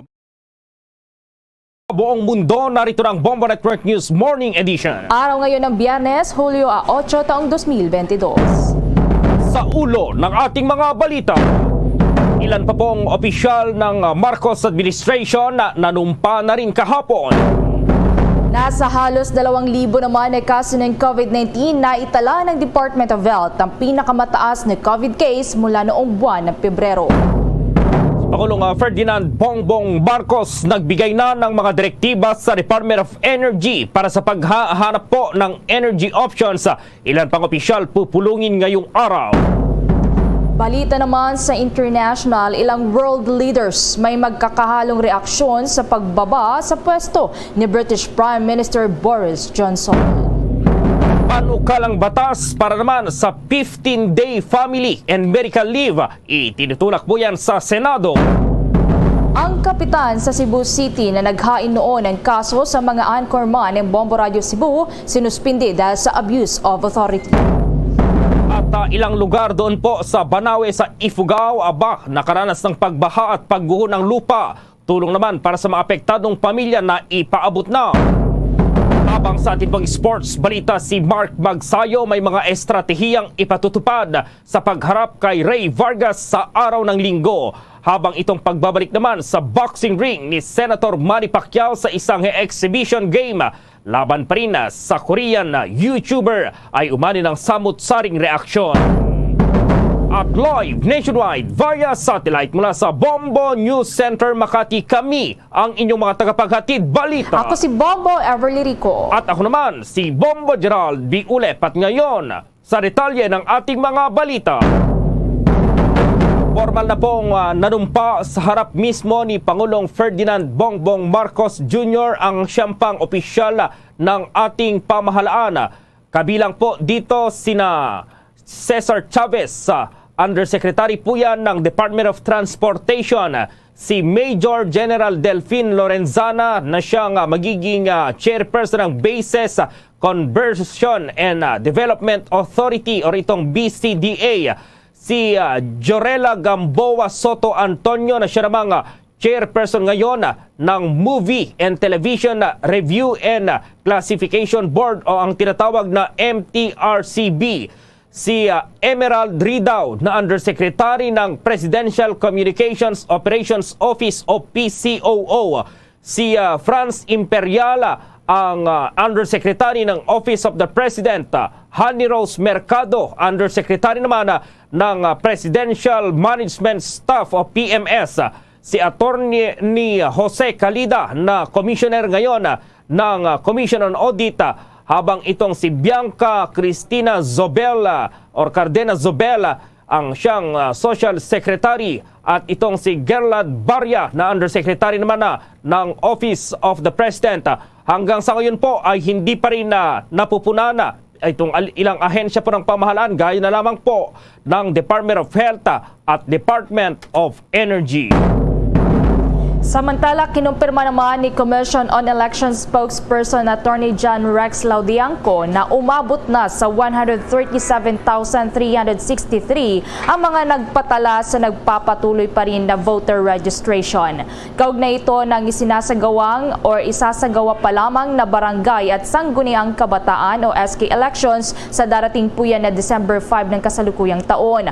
Ayon pa kay Attorney Laudianco, 77,508 sa mga nagpaparehistro ay mga pawang kabataan na may edad 15 hanggang 17 taong gulang, habang nasa 50,113 naman ang nasa edad 18 hanggang 30 taong gulang at nasa 9,000 mahigit naman ang mga nasa 31 taong gulang pataas. Nasa 202,827 naman ang aplikasyon para sa paglilipat o transfer ng lugar, pagpapalit ng pangalan o change of names, correction of entries at iba pa ang naproseso na ng COMELEC. Ito ay mula naman sa local at overseas absentee voters. The Coronavirus Infectious Disease or COVID-19 Pandemic Update. Nako po, tumataas itong kaso na naitatala ng Department of Health dito pa rin sa Coronavirus Disease 2019. Nakapagtala nga kahapon ang Department of Health ng halos 2,000 na kaso ng coronavirus disease. Ayon sa Department of Health, nasa 1,936 itong bagong kaso ng COVID-19. Ito na yung pinakamataas po na bagong bilang ng bagong kaso sa loob ng isang araw, kasunod ng naitalang 2,223 noong Pebrero 18. Ayon sa Department of Health, sa ngayon ay umakyat na itong active infections sa 11,370. Mas mataas din yan mula sa dating 10,323 noong Miyerkules. Sa ngayon, ang nationwide tally ay nasa 3,713,131 at ang recovery tally naman ay nasa 3,641,136. Nadagdagan naman itong bilang ng mga namatay ng 3 at yung bilang ngayon ng mga nasawi ay aabot na sa 60,625. Ang National Capital Region pa rin ang nakapagtala ng pinakamaraming kaso sa loob ng 2 linggo na mayroong 6,503. Sinundan po ito ng Calabarzon na mayroong 2,688, ang Western Visayas na mayroong 1,184, ang Central Luzon na mayroong 1,029 at ang Central Visayas mayroon pong 611 cases. Sa datos po ng Department of Health, sa ngayon nasa kabuang 5,868 beds ang okupado sa mga ospital habang 23,334 naman ang bakante. Lumalabas na bahagya ring tumaas ang bed occupancy sa bansa ng 20.1% noong araw po yan ng Martes. Ang Pangulong Ferdinand Bongbong Marcos Jr. daw ay nagbigay na rin ng direktiba sa Department of Energy para sa paghahanap ng energy options at ilan pang opisyal ay pupulungin ngayong araw. At ma-report si Bombo Dennis Hamito. Kinausap na ni Pangulong Ferdinand Bongbong Marcos Jr. ang kanyang mga miyembro ng gabinete. Pero wala pang pinuno o kalihim para sa Department of Energy, kaya yung mga undersecretaries at mga direktor ang kanyang pinulong kinausap nitong nakalipas na araw. Layunin ng pag-uusap na ito na makahanap ng ibang options. Ito yung tinatawag natin, Bombo Gerald, na energy options. Hindi lamang para sa fuel, kundi pati na sa power yung kuryente. Sapagkat nitong nakalipas na mga araw, nagkaroon ng mababang reserba ng kuryente dito sa bahagi ng Luzon, kaya inilagay sa yellow alert status. Nag-uusisa ang Pangulo kung bakit nangyayari ito at kung anong mga pwedeng maging hakbang. Kaya naman ay kinukonsulta niya yung mga opisyal ng Department of Energy. Layunin din ng pagtalakay na ito na alamin kung may iba pang masusulingan kung sakasakali na lalala at magkakaroon ng problema yung ilang planta ng kuryente dito sa Luzon. Kung mapapansin, Bombo Gerald, ang Luzon ang madalas nagkakaroon ng trouble yung mga power lines at yung reserbang kuryente ay nangyayari yung pagbaba nito. At dati ay sa panahon ng tag-init lamang, madalas nagkakaroon ng trouble yung mga serbisyo ng kuryente. Pero ngayon, kahit tag-ulan na, ay nagkakaroon pa rin ng mga problema at bumababa yung reserbang kuryente. Kaya naman, ito yung nais na tugunan ng Pangulong Bongbong Marcos Jr. Samantala, sa inaasahan na mga pagpupulong pa ngayong araw, ay kukonsulta rin ang Pangulo sa iba pang miyembro ng kanyang gabinete sa mga susunod na araw. At ngayon, may mga darating sa Palasyo Malacanang galing dun sa ilang local government na kanyang ipinatawag upang magkaroon ng dialogo at matalakay ang iba pang mga usapin.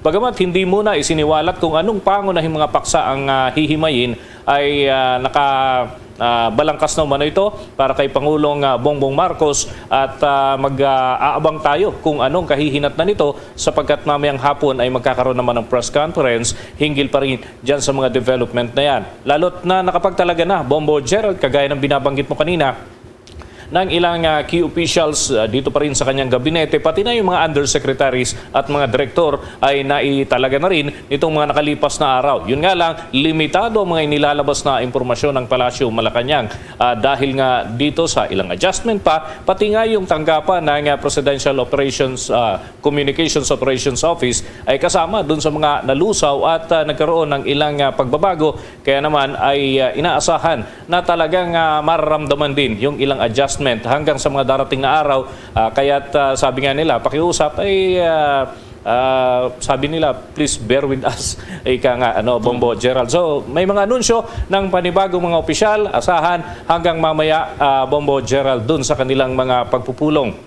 So expected yan. And of course, yung tungkol dun sa dalawang departamento, Department of Energy at Department of Health, ay wala pa rin na naitatalaga sa naturang mga tanggapan. Samantala, Bombo Gerald, pagdating sa vitamins ng mga kids, alam nyo ba na may cherry pear syrup fortified with zinc? Dahil ang mga mamis, di naman papayag dun sa pwede na. Kaya naman, ang cherry pear ay gumawa ng cherry pear syrup fortified with zinc. Isa ito sa mga vitamins made by cherry pear na para talaga sa mga kids. Ang cherry pear syrup fortified with zinc ay lemon flavored syrup. May CGF, may lysine, may taurine at merong zinc. Kaya naman, goodbye dun sa pwede na. Dahil ika nga nila pagdating sa kalusugan ng mga kids, moms knows best. Mahalagang paalala, ang cherry pear ay hindi gamot at hindi dapat gamiting panggamot sa anumang uri ng sakit. Bombo Dennis? Yes, Bombo Gerald. Ito talagang medyo masalimuot na problema itong sa Department of Health, itong COVID-19 pandemic, at sa DOE naman, itong supply ng kuryente, kakulangan ng kuryente dito sa Pilipinas. Yan yung masalimuot ngayon. Yan yung hindi pa nakahanapan ng kalihim. Bombo Dennis? So, talagang siguro hinahanap nila yung pinaka-the best na akma dito sa mga ahensya na yan, kagaya ng Department of Energy, dahil talagang mahirap yung problema ngayon dyan sa Department of Energy, Bombo Dennis. Ganun na nga, nakausap natin yung ilang mga nasa power sector, Bombo Gerald. Ibig sabihin, sila yung mga nagninegosyo ng fuel, nagninegosyo ng kuryente, at sabi nila kahit papano sana may OIC para may point man doon sa naturang mga tanggapan, dahil sa ngayon kasi mga direktor yung umaaksyon, yung mga talagang dati na dyan, okay naman yon. Kaya lang syempre ang direktiba mainam kung may isang taong pwedeng kausapin and siya naman yung magre-relay sa kanya mga tao. The same manner, ganun din sa Department of Health, dahil ang makakausap yung mga undersecretaries, mga assistant secretaries at mga direktor ng iba't ibang tanggapan. Pero yung mismong kalihim ay wala pang pinapangalanan, Bombo Gerald. Sana kahit daw papaano ay makapagtalaga ng OIC, kahit yung mga grupo ng mga doktor, yan yung panawagan para alam nila kung sinong kakausapin nila, kanino sila dudulog ng mga karaingan kung sakasakali, dahil syempre yung mga undersecretaries may mga specific na mga trabaho. Kagaya na lamang nung nakatuon ang atensyon para sa public information. Siyempre, hindi naman po pwedeng idulog dun yung ibang mga concern may kinalaman sa mga sensitibong paksa. At in the same manner, yung epidemiologist na director ng epidemiology department, hindi naman siya po pwedeng tumanggap ng ibang mga usapin. So, yung admin matters sa Bombo Gerald, napaka-importante rin sapagkat yun yung concern ng mga medical practitioners, at yung mga may-ari ng mga pribadong ospital kung saan sila nagko-coordinate, Bombo Gerald. Lalo na yung usapin tungkol doon sa mga yung agreement, Memorandum of Understanding ng dalawang panig, pribado at pampublikong mga tanggapan. Oo, kahapon nagulantang tayo, may mga bagong talagang mga opisyal. Sana ngayon or sa mga susunod na araw ilabas na rin yung mga bagong opisyal, lalong-lalo na dito sa dalawang ahensya na yan, ang Department of Energy at Department of Health. Napakahalaga yan dito ngayon sa ating bansa dahil sa mga problema. Well, mayroon bang mga public engagement ngayon ang Pangulong Marcos sa Bombo Dennis, or yung pagpupulong lang yung patawag niyang pagpupulong ngayon, Bombo Dennis? Mukhang mahaba-haba yung pagpupulong, Bombo Gerald, dahil mga local chief executives ang inaasahan natin at meron din na dito sa national level na kakausapin siya hinggil pa rin doon sa mga concerns ng iba't ibang ahensya. So, hindi man ito yung katulad ng cabinet meeting na kumpleto, pero may mga pinapatawag siya from time to time para makonsulta sa ilang mga paksa na kanyang concern, lalo na yung aspeto na mga binabanggit natin kanina, yung enerhiya at ganoon din yung tungkol doon sa aspeto na may kinalaman naman sa kalusugan. Yung agriculture ay siya na mismo, hands-on na siya doon sa naturang paksa. So tinutugunan na rin, may mga direktiba na siya, the fast days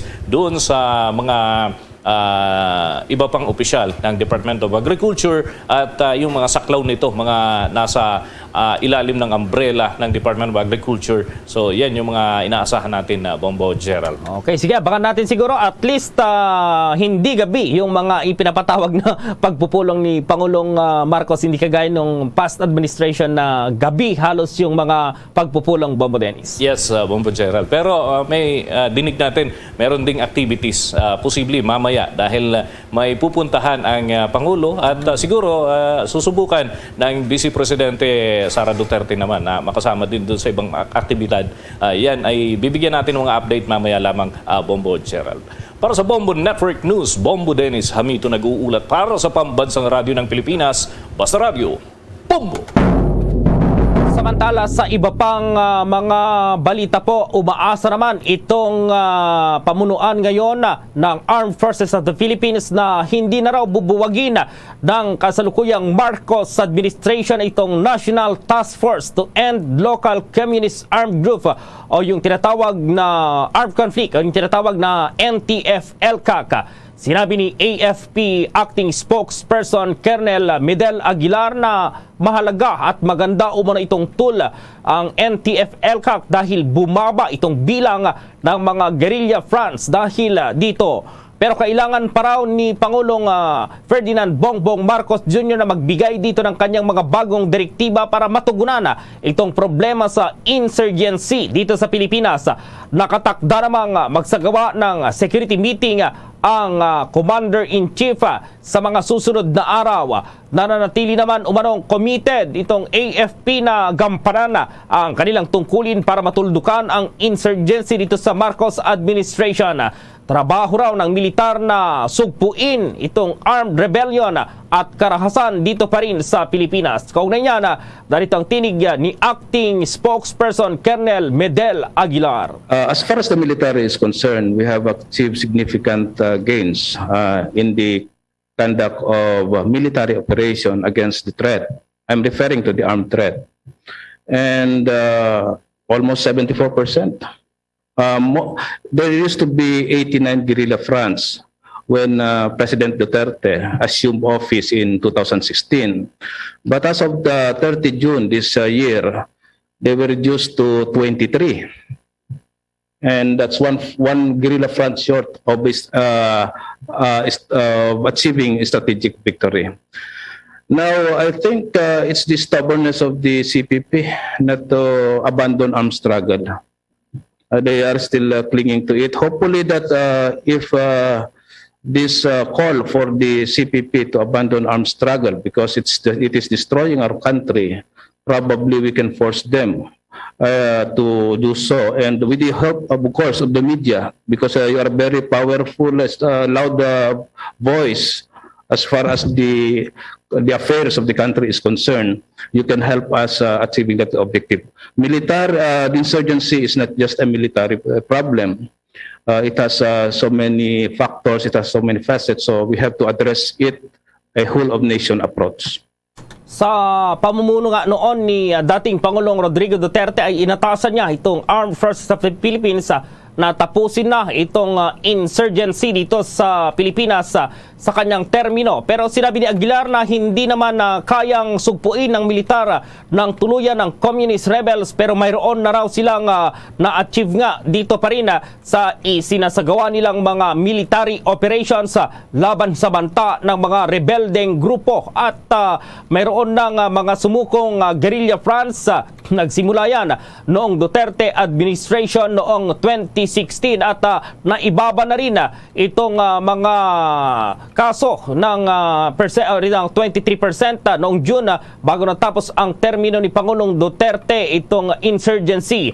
Naibaba rin yung bilang ng armed rebels sa 2,000 pero patuloy pa rin umano itong binavalidate. Sa ngayon, nasa 25,000 na mga rebelde na rin ang sumuko sa pamahalaan. Bombo International News. Magkakahalo ang naging reaksyon ng ilang mga world leaders sa pagbibitiw ni British Prime Minister Boris Johnson. Sinabi ni US President Joe Biden na kahit na bumaba na si Johnson ay nandoon pa rin ang magandang relasyon ng Amerika at ng United Kingdom. Dagdag pa nito na patuloy ang kanilang pakikipag-ugnayan lalo na sa pagsuporta pa rin sa paglaban ng Ukraine sa paglusob ng Russia. Pinasalamatan naman ni Ukrainian President Volodymyr Zelensky si Johnson sa mga ibinigay nitong tulong sa kanila. Tiniyak naman ni Johnson na mananatili ang pagtulong ng UK sa Ukraine, habang ang karamihan naman sa mga leader ng bansa ay ginagalang nila ang desisyon ni Johnson at umaasa ang mga ito na magkakaroon na ang UK ng bagong leader. Kung magugunita nga, nagbitiw si Johnson dahil sa pressure na rin mula sa mga members of parliament matapos ang mahigit 40 mga ministro nito ang bumaba na sa kanilang mga pwesto. Nagbunsod umano ito sa panawagang magbitiw si Johnson sa hindi tamang paghawak ng kaso ng isang ministro nito na sangkot sa sexual complaints kung saan ay binigyan pa nito ng katungkulan sa gobyerno. Sa kanyang talumpati, sinabi ni Johnson na mananatili muna siyang caretaker ng UK hanggang sa wala pang napipiling mamuno sa UK. Narito pa ang karagdagan namang naging pahayag ni Prime Minister Boris Johnson sa kanyang pagbibitiw. And the reason I have fought so hard in the last few days to continue to deliver that mandate in person was not just because I wanted to do so, but because I felt it was my job, my duty, my obligation to you to continue to do what we promised in 2019. And of course, I'm immensely proud of the achievements of this government, from getting Brexit done to settling our relations with the continent for over half a century, reclaiming the power for this country to make its own laws in Parliament, getting us all through the pandemic, delivering the fastest vaccine rollout in Europe, the fastest exit from lockdown, and in the last few months, leading the West in standing up to Putin's aggression in Ukraine. And let me say now to the people of Ukraine that I know that we in the UK will continue to back your fight for freedom for as long as it takes. And my friends, in politics, no one is remotely indispensable. And our brilliant and Darwinian system will produce another leader equally committed to taking this country forward through tough times, not just helping families to get through it, but changing and improving the way we do things, cutting burdens on businesses and families, and yes, cutting taxes, because that is the way to generate the growth and the income we need to pay for great public services. And to that new leader, I say, whoever he or she may be, I say I will give you as much support as I can. And to you, the British public, I know that there will be many people who are relieved, and perhaps quite a few who will also be disappointed. And I want you to know how sad I am to be giving up the best job in the world. Bahagi yan ang naging pahayag ni UK Prime Minister Boris Johnson. Sa mga balita dito sa Pilipinas, pinuri ngayon ng isang mambabatas ang pagdami raw ng foreign arrivals sa isla ng Boracay. Ayon kay Aklan Representative Teodorico Haresco Jr., ito raw yung senyales ngayon ng economic recovery hindi lamang sa Aklan Province kundi pati sa buong bansa. Ang dumadaming foreign tourist arrival daw ay base sa datos ng Municipal Tourism Office ng Malay sa Aklan. Lumalabas na nasa 69% itong pagtaas ng mga tourist arrivals sa isla. Nakapagtala ang Tourism Office ng 6,873 na turista noong buwan ng June na mas mataas sa 4,268 naman noong buwan ng Mayo at 4,737 noong Abril, habang 2,533 lamang noong buwan ng Marso. Ang karamihan daw sa mga foreign arrivals ay mula sa United States, ang United Kingdom, ang France, Canada, Singapore at Korea. Nakapag-contribute din ang domestic tourism ng 111,022 noong Marso kumpara sa 80,000 na lamang noong February or buwan ng Pebrero. Anya, ang tourism industry ay nakapag-ambag ng nasa 12.8% sa gross domestic product o GDP ng bansa noong 2019. Pero dahil umarot sa mga international travel restrictions na ipinatupad dahil pa rin sa pandemic ay bumulusok ang kontribusyon ng turismo sa 5.4% noong 2020. Noong taong 2020 din ay mayroong employment sa tourism industries na 4.68 million o 11.9% po sa total employment. Ito raw ang pinakamababang kontribusyon ng tourism sector sa GDP ng bansa matapos bumaba itong tourism employment sa 5.72 million noong 2019. Una rito, sinabi ni Department of Tourism Secretary Cristina Garcia Frasco na ang direktiba ni Pangulong Ferdinand Bongbong Marcos sa Tourism Department ay maging major economic contributors. Ito ay para matulungan daw ng bansa ang pag-recover dahil pa rin sa naging epekto ng COVID-19 pandemic sa nakaraang 2 taon. Ang turismo ay isa sa mga labis na naapektuhan din ng pandemya na nagsimula po yan noong 2020. Sa iba pang mga balita, grupo naman ng nurse dito sa bansa tiwalang matutugunan ng Marcos administration ang kanilang mga hinaing. Kaugnay niyan may nakalap na report si Bombo Jovino Galang. Patuloy ang panawagan ng grupo ng mga nurses sa bansa na dapat bigyan ng pansin ng gobyerno ang pagpapataas ng kanilang mga sahod, lalo na sa mga nagtatrabaho sa mga private hospitals. Sinabi ni Melvin Miranda, ang Pangulo ng Philippine Nurses Association, na dahil sa maliit na pasahod sa mga nurses sa mga private hospital, ay napipilitan ang mga ito na makipagsapalaran sa ibang bansa. Dagdag pa nito na hindi talaga nagkukulang ang mga nurses sa bansa, subalit marami lamang ang nag-abroad para kumita ng malaki. Sa ating pong kultura na ang mga Pilipinos po ay malapit sa pamilya. So, most of our Filipino nurses prepared really to work dito po sa ating bansa. Pag tayo po ay magtatrabaho sa ibang bansa, may kanya-kanya po kasing mga policies at batas tayong sinusunod. So nandun pa rin sir yung risk if they will be protected. That's why even mentioned by our President na si Secretary Ople, who is the designated secretary po sa ating Department of Migrant Workers. Ito po sana ang titignan pong aspeto kung paano po mapoprotektahan ng ating mga Pilipino abroad. Sa ngayon po, meron po tayong nurses as of December 2021 na 617,000 pero almost kalahati po dito ay hindi po identified to be in the regular position. So, sila po ay nasa contract of service or job orders. So most probably they are not enjoying the benefits of a regular employee. Kaya hoping the local government units also will be open to this dahil tayo po ay sumusulong po talaga sa regularisasyon. Naniniwala rin ito na mababago ni Pangulong Ferdinand Marcos Jr. ang mga pagkukulang na ito para mapabuti ang kalagayan ng mga nurses sa bansa. Actually, sir, with high hopes because we have already heard directly coming from our President Marcos Jr. ang kanyang pananaw pagdating po sa ating pong mga nurses at healthcare workers. So bilang pagtugon po dito, sinabi niya po na the changes will start actually today. And we are looking forward po na kami po sa Philippine Nurses Association ay patuloy na makikipagtulungan sa mga ahensya ng gobyerno po para po maisaayos po ang ating pong mga na-mention niyang shortcomings. At ito naman po ay welcoming development for all of us, for us to be represented in all the technical working groups at policy making bodies para kami po ay maisulong na po namin ang pagsasabatas ng ating proposed Philippine Nursing Act or yung ating substitute nursing bill. Nag-uulat para sa Pambansang Radyo ng Pilipinas, Bombo Jovino Galang, Basta Radyo, Bombo!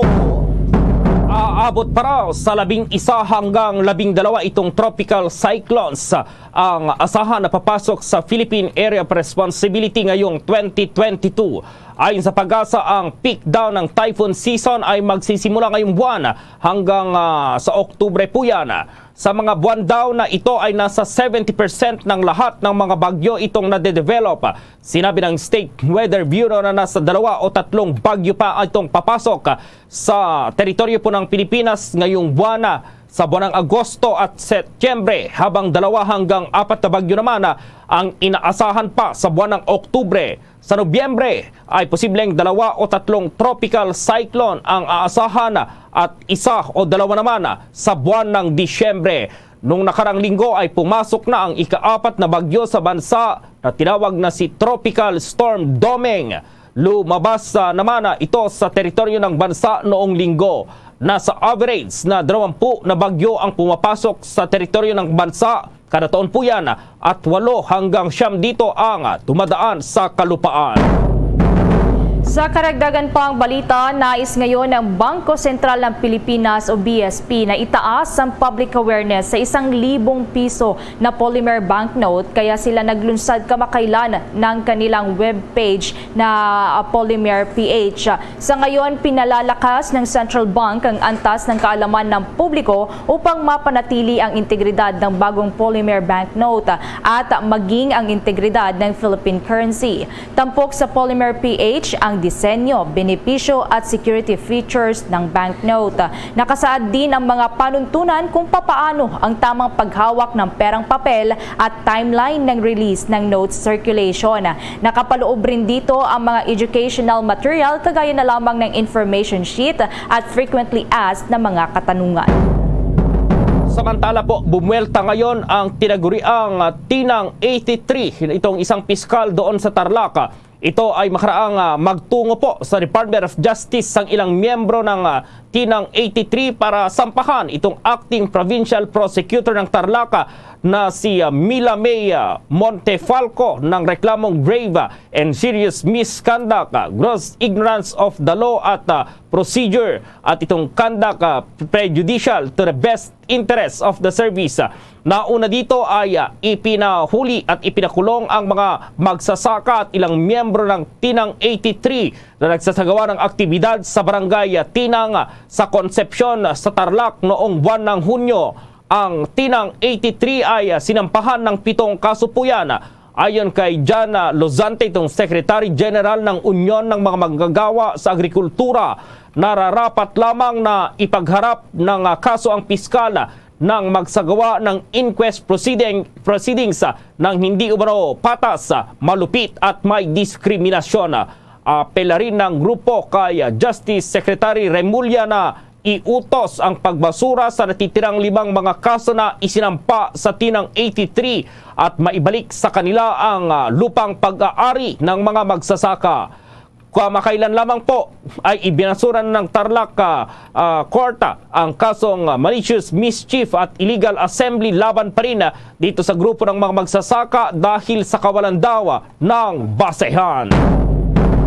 Dumako pa tayo sa ibang mga balita. Ang panukalang batas na inihain ni Presidential Son at Ilocos Norte Representative Sandro Marcos sa 19th Congress na nagbigay ng free legal assistance for police and soldiers, malaking tulong ayon yan sa Armed Forces of the Philippines. Kaugnay niyan may pagbabalita si Bombo Annalise Soberano. Isa sa 10 House bills o panukalang batas na inihain ni Presidential Son at Ilocos Norte 1st District Representative Sandro Marcos ang House Bill No. 8 na nagbibigay ng free legal assistance for police and soldiers. Layon ng neophyte na mambabatas na bigyang legal aid ang ating mga law enforcers at security forces na nahaharap sa iba't ibang kaso dahil sa pagganap sa kanilang tungkulin. Sa pagbubukas ng 19th Congress, umaasa ang mambabatas na agad matalakay ang kanyang mga panukalang batas na kanyang inihain.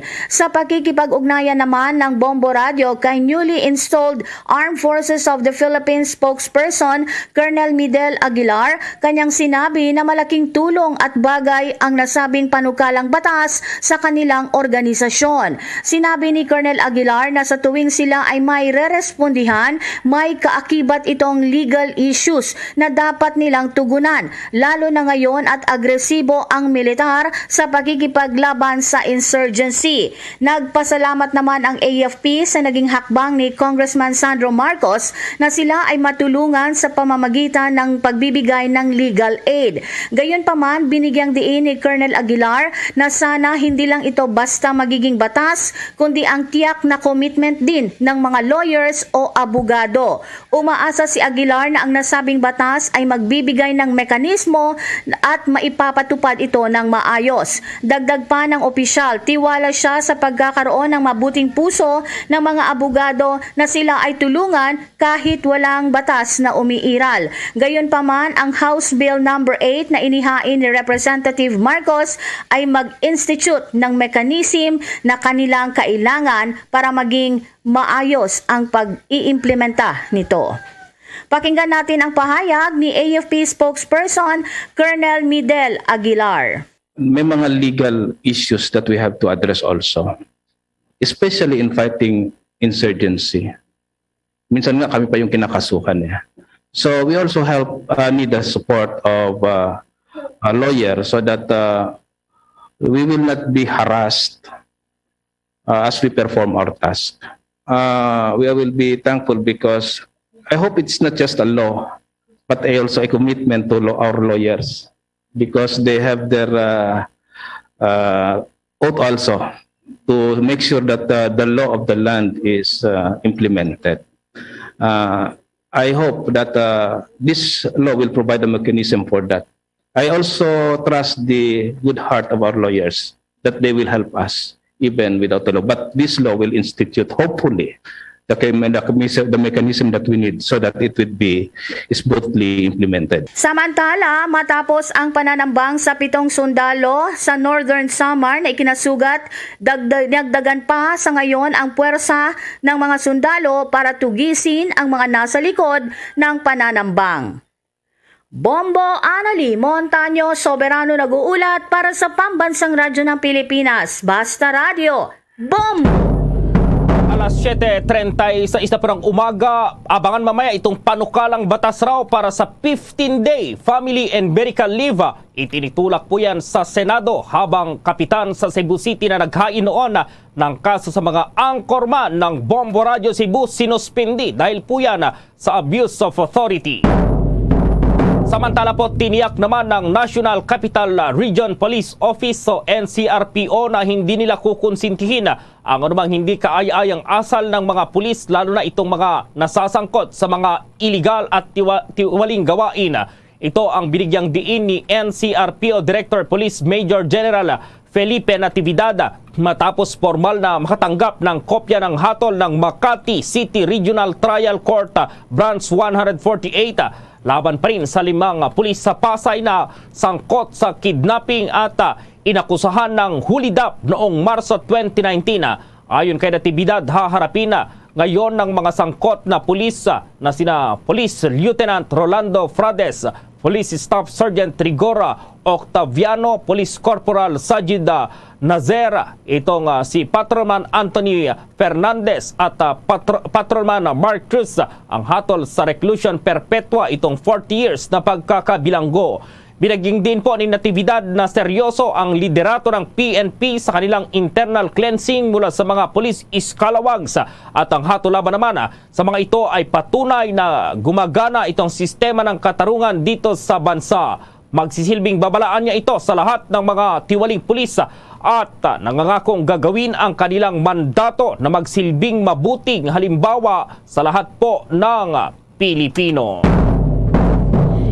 Balte naman ngayon ng Sandigan Bayan ang dating mambabatas mula sa Batangas na si Oscar Gozos at 10 opisyal pa ng Department of Agriculture sa Region 4A sa GRAF dahil yan sa pagkakasangkot ng mga ito sa 728 million pesos na fertilizer fund scam noong taong 2004. Sa 24 na pahinang desisyon, sinabi ng Anti-Graft Court na bigo ang government prosecutors na patunayan na beyond reasonable doubt na si Gozos at ang 10 Department of Agriculture officials na ginamit ng mga sinasangkot na individual ang kanilang pwesto sa pamahalaan noong bumili ang mga ito ng 3 million pesos na halaga ng 4 na units ng shredder shipper na 15 pesos o Tornado brand noong April 12 taong 2004 mula yan sa LCV Design and Fabrication Corporation na pinangungunahan ni Rimos Villanueva. Ang 3 million pesos na halaga ng shredder shipper na 15 HP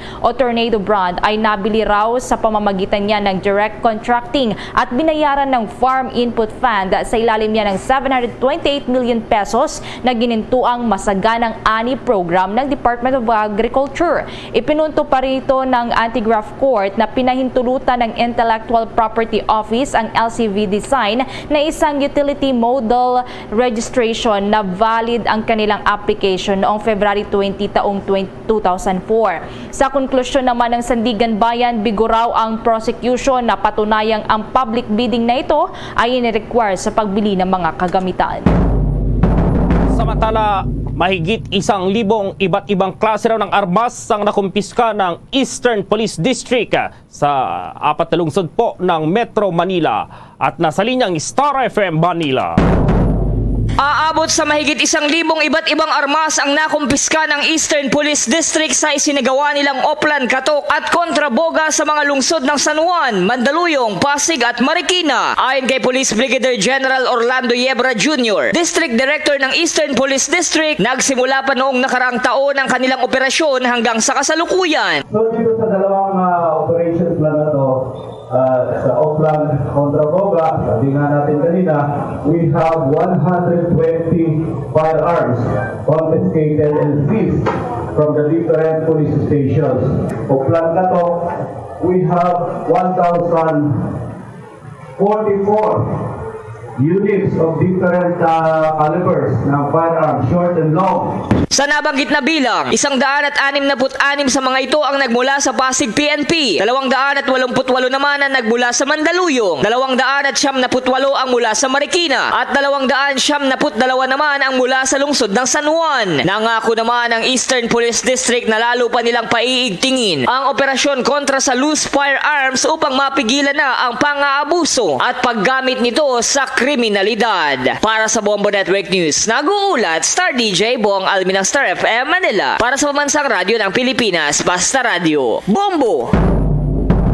Samantala, isa naman daw sa mga orihinal na nagsulong nitong Bangi Bay Wind Power Farm sa Ilocos Norte ay ikinukonsidera bilang pinuno po ng Department of Energy o DOE. Ang pagpasok ni Engineer Serael Dongay, isang eksperto sa enerhiya sa listahan ng mga pwedeng maging DOE Secretary, ay nakikita bilang may pinakamalakas na tugon sa krisis sa enerhiya na kinaharap ng bansa. Una rito, ang Pilipinas ay humaharap ngayon sa matinding krisis sa patuloy na pagtaas ng presyo ng gasolina at nagdudulot ng pagtaas ng mga pangunahing bilihin. Pangalawa, ang Pilipinas sa isa sa mga bansa na may pinakamabigat na naranasan pagdating sa epekto ng climate change, kung kaya't ang isang leader sa enerhiya na may sapat na kaalaman sa malinis at itong renewable na enerhiya ang kailangan sa Department of Energy. Ang bansa ay nangangailangan ng isang taon na nakakaintindi na kaagad may patupad ang paglipat mula sa tinatawag na carbon-intensive fossil fuels papunta naman sa malinis, mura at mabisang renewable energy. At ang nag-iisa sa mga taong nagdeklara ng pagnanais na maluklok sa DOE na makasagot sa mga ito ay si Engineer Serael Dongay, isang magaling na electrical at mechanical engineer. Nakuha niya ang ikatlong pesto sa 1978 board exam para sa mga electrical engineer at isa siya sa mga original po na nagtatag ng Northwind Power Development Corporation na nagtayo sa kilalang Bangi Bay Wind Farm doon po sa Ilocos Norte. Inendorso naman ni Cagayan de Oro Chamber of Commerce or ng Cagayan de Oro Chamber of Commerce and Industry Foundation Incorporated si Dongay bilang kalihim ng DOE sa isang resolution na may petsang June 1 ngayong taon. Inilarawan po ng Oro Chambers si Dongay bilang energy innovator at maimpluwensya po na leader sa business community. Si Dongay po ay inendorso din ng College of Engineering ng University of Visayas bilang DOE Secretary. Samantala naman, may mga pagbabagong ipapatupad si Department of Transportation Secretary Jamie Bautista sa Philippine Ports Authority. Sa kanyang pakikipagpulong sa mga opisyal ng PPA, sinabi ng kalihim ang mga programa na mayroong benepisyo para sa mga biyahero at mga shippers. Ilan sa mga ito ay ang pagbabawas ng shipping, travel costs at ang pagkakaroon ng legal na biyahe. Bago kasi ang pag-upo ni Bautista ay natapos na ng PPA ang 248 na seaport development projects na bahagi ng 500 na kumpleto ng seaport na ginawa naman noong nakalipas na administrasyon.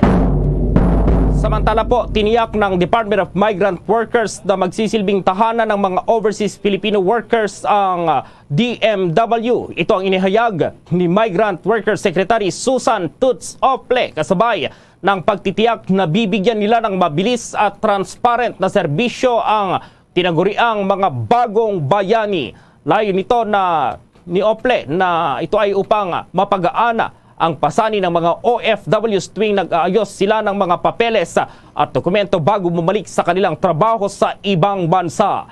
Kauna-unahan sa kanyang prioridad ay ang pagprepaso raw sa mga panuntunan at reglamento po yan ng dating Philippine Overseas Employment Administration o POEA, kabilang na itong sistema sa contract verification at issuance ng Overseas Employment Certificate o OEC. Kasunod dito, sinabi rin ni Ople na lilikha rin sila ng One Repatriation Command Center, isang one key hotline na magbibigay ng agarang aksyon naman sa tulong upang mapabilis ang pagpapauwi sa mga distressed OFWs. Ito na yung inaabangan ng karamihan. Mayroon daw panukala itong Senado po kaugnay sa mga leave po ito. Yung mga kumpanya na nagbibigay ng maraming leave. At ma-report si Bombo Raymond Tinasa. Bombo Dennis, Bombo Ever, ito nga good news. Lalo na sa mga empleyado na mayroon ng sariling mga pamilya. Dahil merong panukalang batas na isinusulong ngayon sa Senado.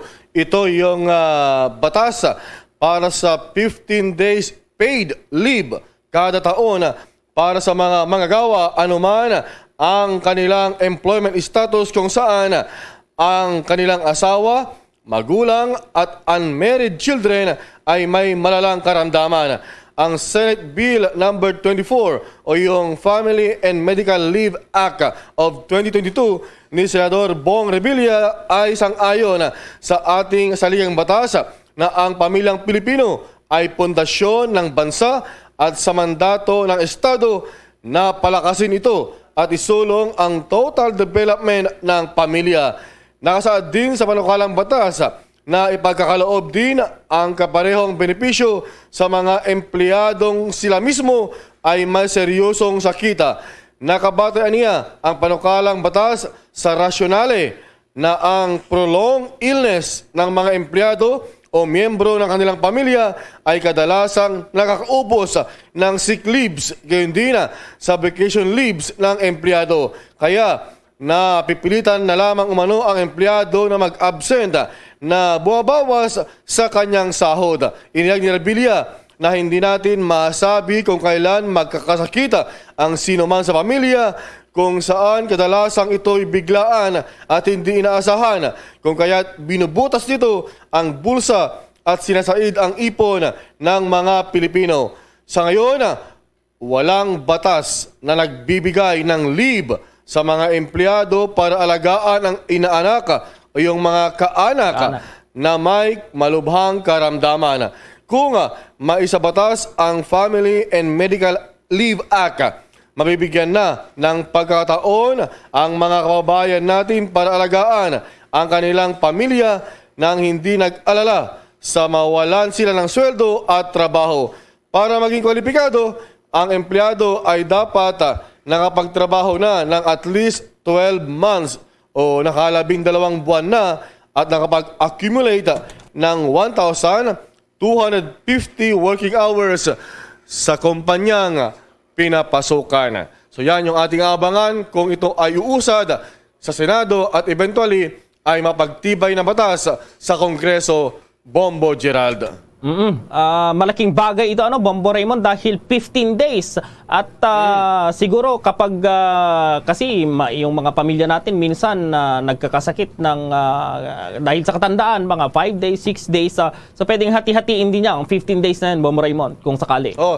Ngayon kasi, Bombo Dennis, Bombo Gerald, ay walang batas na nag-oobliga sa isang kumpanya na bigyan ng 15-day leave o sick leave yung isang empleyado.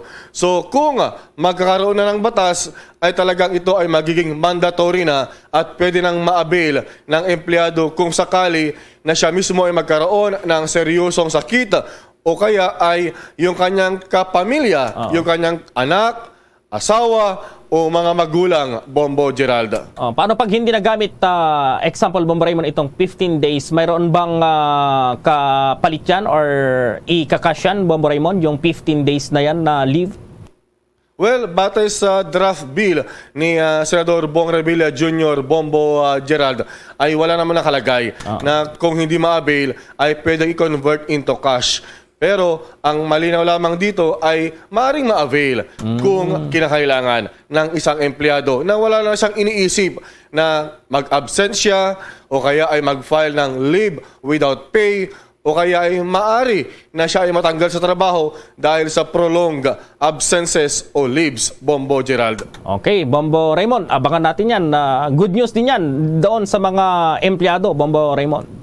Abangan natin ang pag-usad ng naturang napakahalaga na panukalang batas para sa mga empleyado, Bombo Gerald, Bombo Ever.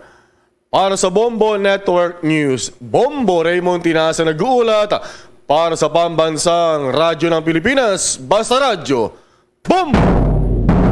Samantala, mayroon pong kapitan doon sa Cebu ang nasuspindi po ito dahil daw sa grave abuse of authority matapos pong sampahan noon ng kaso itong mga anchorman ng Bombo Radio Cebu. Nasa linya po ang Bombo Radio Cebu. Yes, Bombo Gerald, Bombo Ever, matapos ang 3 taong mabangis na stand-off sa Barangay Mambaling, nagdesisyon ng Office of the President na paboran ang pagsuspende kay Barangay Mambaling Captain Hines Abiliana dahil sa hindi pag-release ng honoraria sa 4 na sakop ng barangay ng konseho. Pero imbis na 2 taon ang nasuspendihin ito, ay pinatawan lamang ito ng 6 na buwan na suspensyon.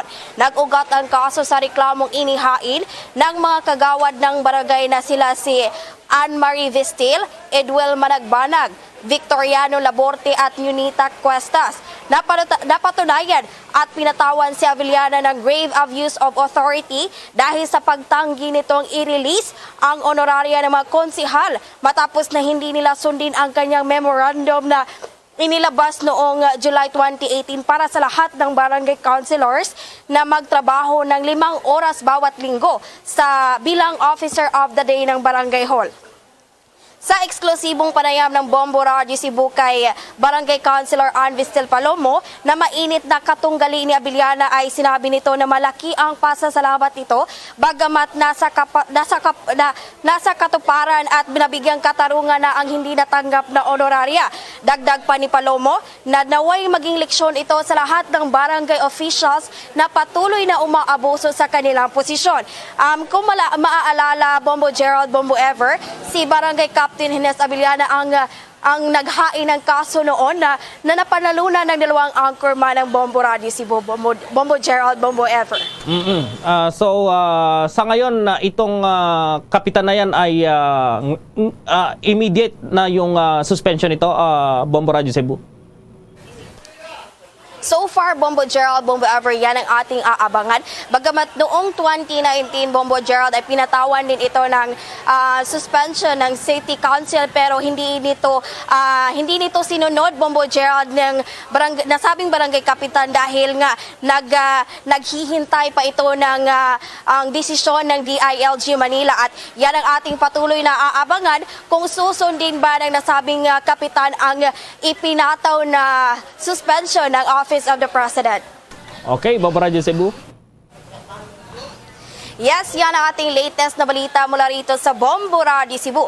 Live mula rito sa Barangay Mambaling, Cebu City. Ako po si Bombo Jane Revecoy nag-uulat para sa Pambansang Radio ng Pilipinas, numero 1 radio station sa lungsod at probinsya ng Cebu. Basta Radio, Bombo! Samantala, ilang lugar doon po sa Banawe, sa Ifugao po yan. Diyan matatagpuan yung sikat na Banawe Rice Terraces po, nakaranas ng pagbaha, maging yung pagguho ng lupa. Nasa linyang Bombo Radio Baguio. Nagpadala na ang DSWD ng tulong sa mga apektadong mga pamilya at residente dyan sa may Banawe, Ifugao. Dahil pa rin sa mudslide at pagbaha na naranasan nila kahapon. Ayon sa DSWD car, aabot sa mahigit 500 na family food packs na nagkakahalaga ng mahigit 300,000 pesos ang naipadala kaagad kahapon. Samantalang ngayong umaga ay magpapadala pa rin sila ng mahigit 1,000 na family food packs para pa rin doon sa mga apektadong mga pamilya. So inaalam pa ng DSWD ang kabuang bilang ng pamilya at individual na apektado dito. Sa inisyal na listahan ng DSWD, aabot sa 6 na barangay at 300 na pamilya ang naapektuhan sa nasabing pagbaha at mudslide na bunsod ng malakas na ulan. Mahigit 3 pamilya ang nailikas sa Banawe Gymnasium.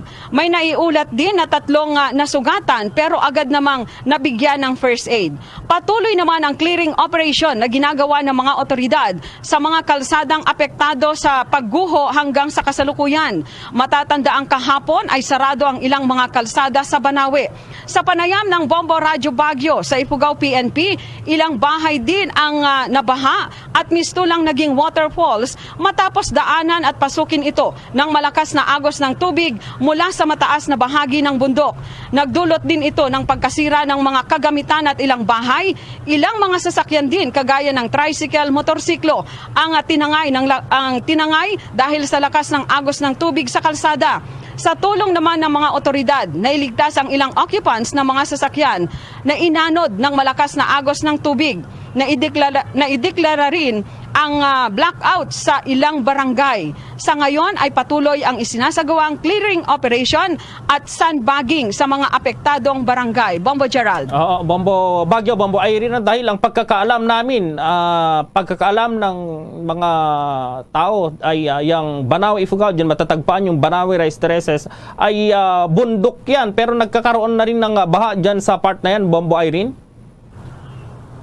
Oo, alam mo kasi Bombo Gerald, bali ang nangyari daw ayon sa panayam natin sa PNP ang nangyari daw kasi biglaan yung malakas na pag-ulan, yung ilang mga drainage sa matataas na bahagi ng lugar diyan sa may Banawe ay bali ito ay nalagyan ng mga kumbaga nasarahan, Bombo Gerald, na yun naman ang naging dahilan ng sa halip na sa drainage sana dadaan yung tubig na yan ay umibabaw yung tubig, Bombo Gerald, na yun ang naging dahilan ng malawakang pagbaha. Sa bagay, pati dyan sa City Camp, sa inyo dyan sa Baguio City, Bombo Irene, pag nasarahan yung drainage yan, ay binabahari na at lumulubog yung lugar na yan. Well, maraming salamat, Bombo Irene.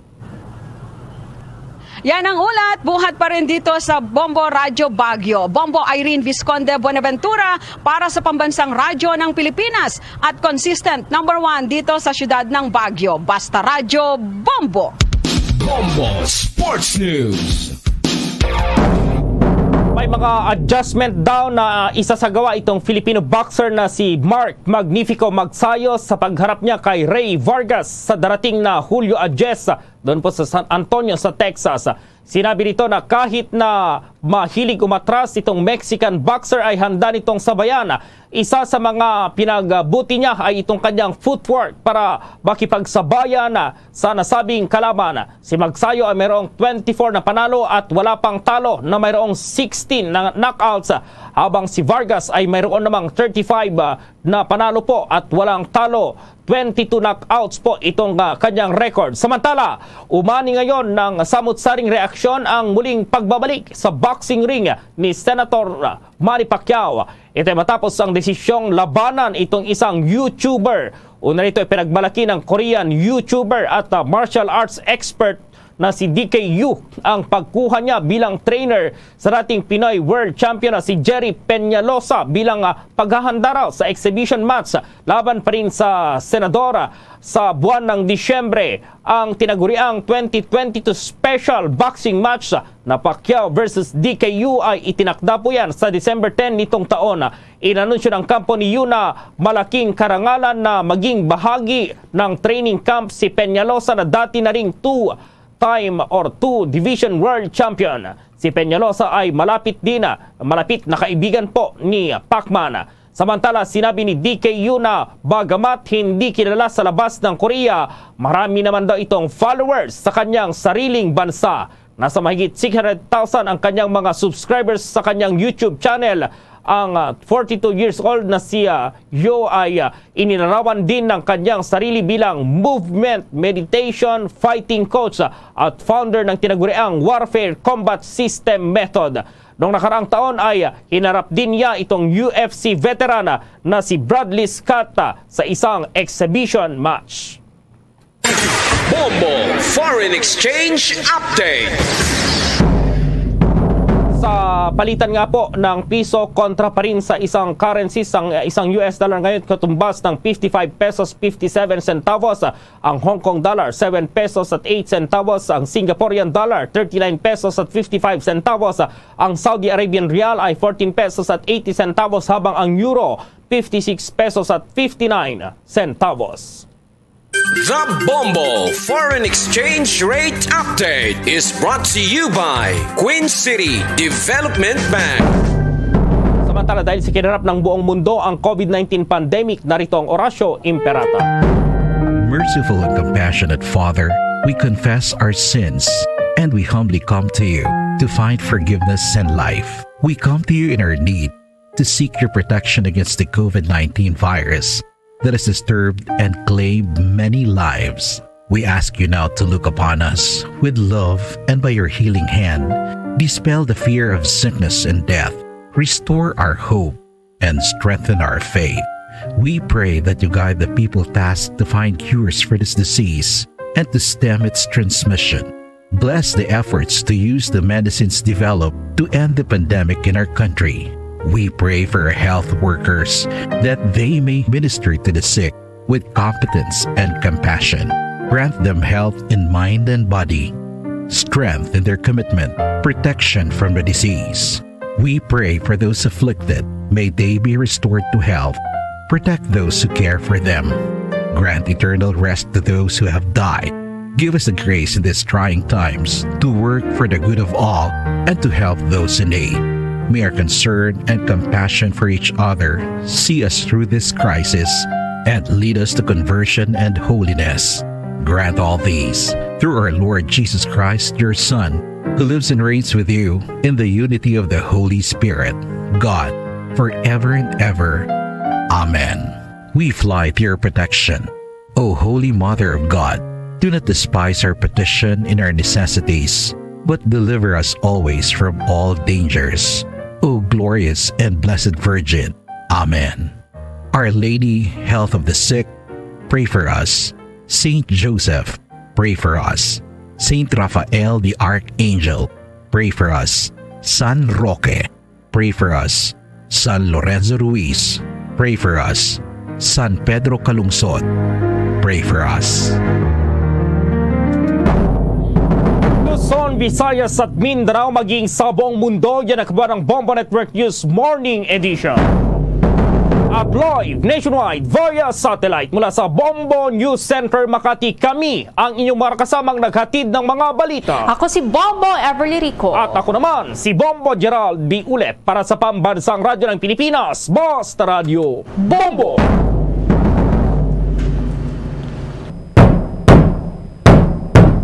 Mayong aga Pilipinas, mayong aga syudad kag probinsya sang Iloilo. Kalibutan, welcome sa Bombo Hanay Big Time. Diri sa DYFM, Bombo Radio Iloilo ang flagship station sang the undisputed #1 radio network in a country ang Bombo Radio Philippines, ang pambansang radyo ng Pilipinas.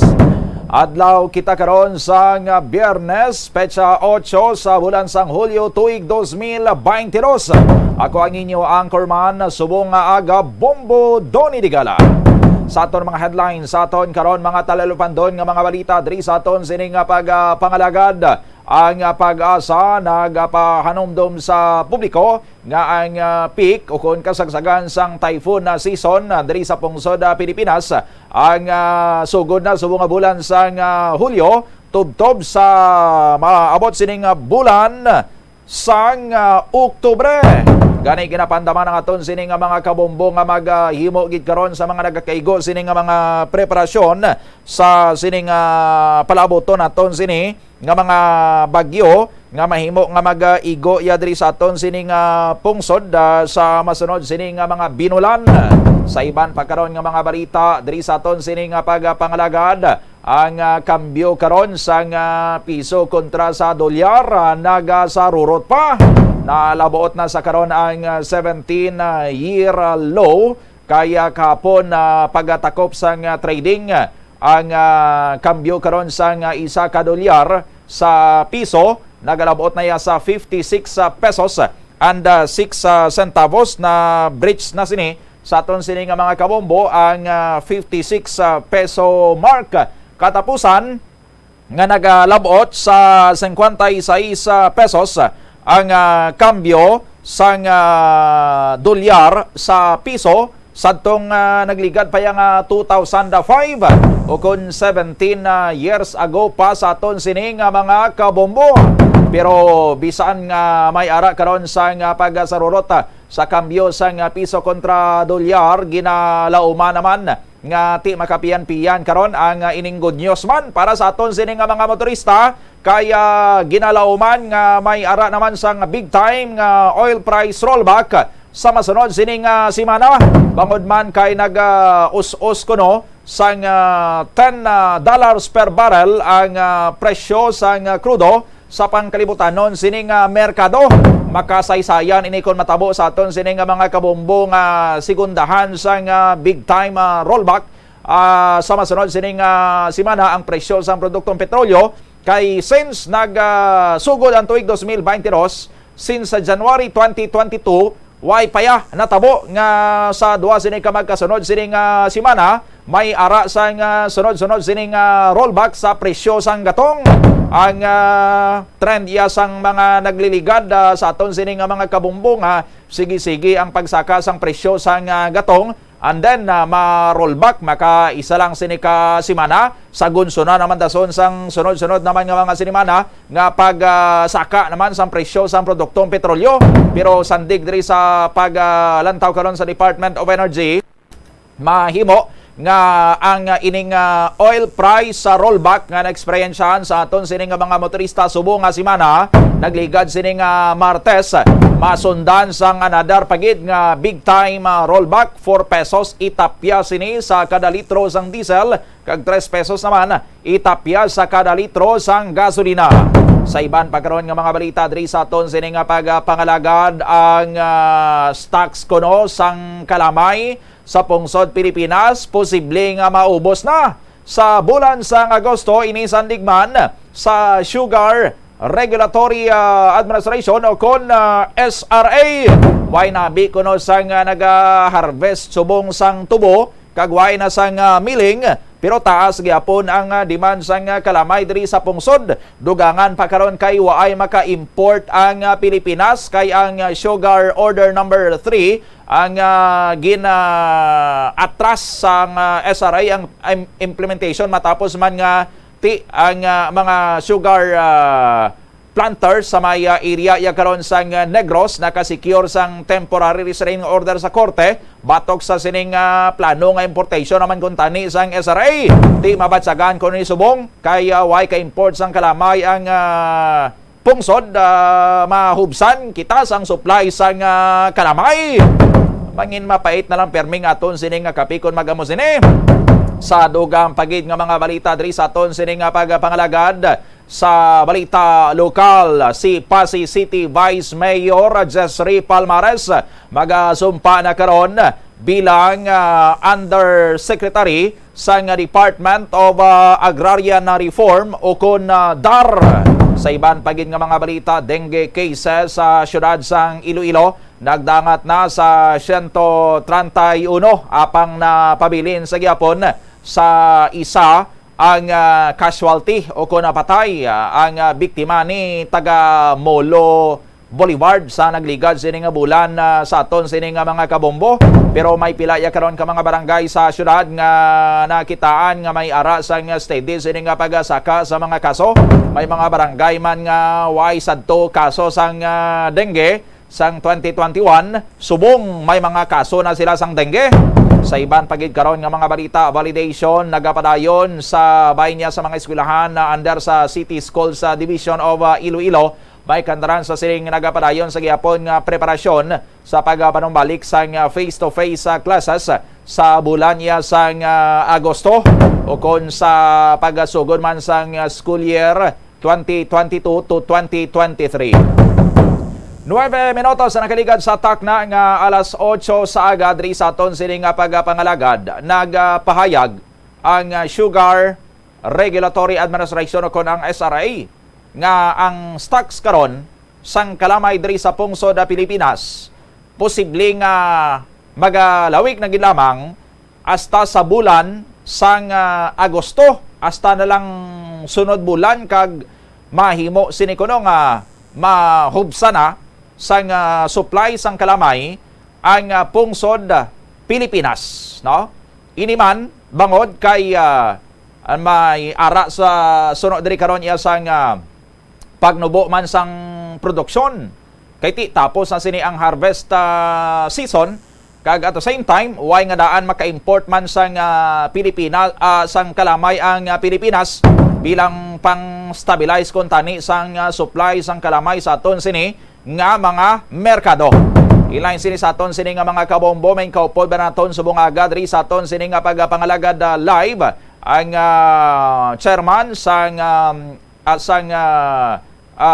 Iloilo Economic Development Foundation Incorporated o kon ILED kag at the same time manager sang Capiz Sugar Central sa linya naton si Engineer Terence Oigonco. Engineer Oigonco, sir, good morning. Welcome sa Bombo Radio Iloilo. Kaupod mo si Bombo Donny Digala. Good morning, Bombo Donny, no? And good morning man sa tanan nga nagapamatik sa Bombo Radio. Okay. Engineer Oigonco, sir, may ara sang pahayag ang SRA nga base kuno kulangon na ang supply sang kalamay diri sa Pilipinas by August kay bangod sa manubo sini karon nga produksyon kay tapos na ang harvest season at the same time why kita maka-import sang kalamay abroad. Sa inyo karon sa bahin sang Capiz sa Sugar Central, engineer, kamusta yung inyo sining operation sa karon sa milling sang kalamay?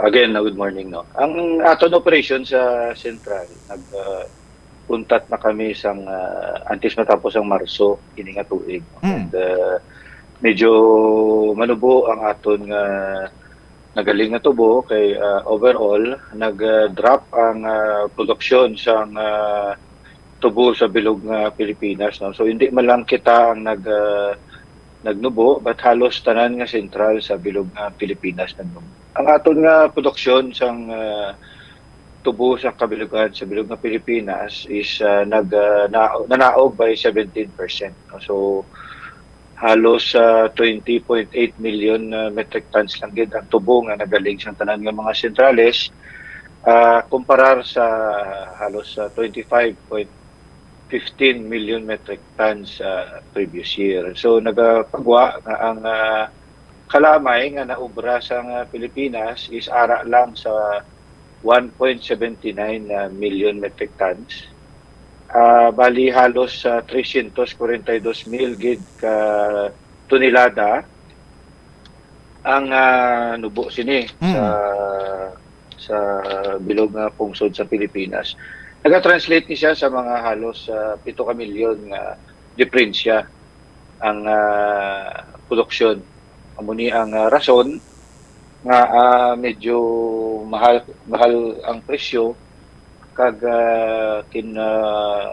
lantaw nga basi ipit ang stock ta. Hindi man maubos ang stock ta. Medyo maipit lang yun amo na ati nagamahal sa merkado.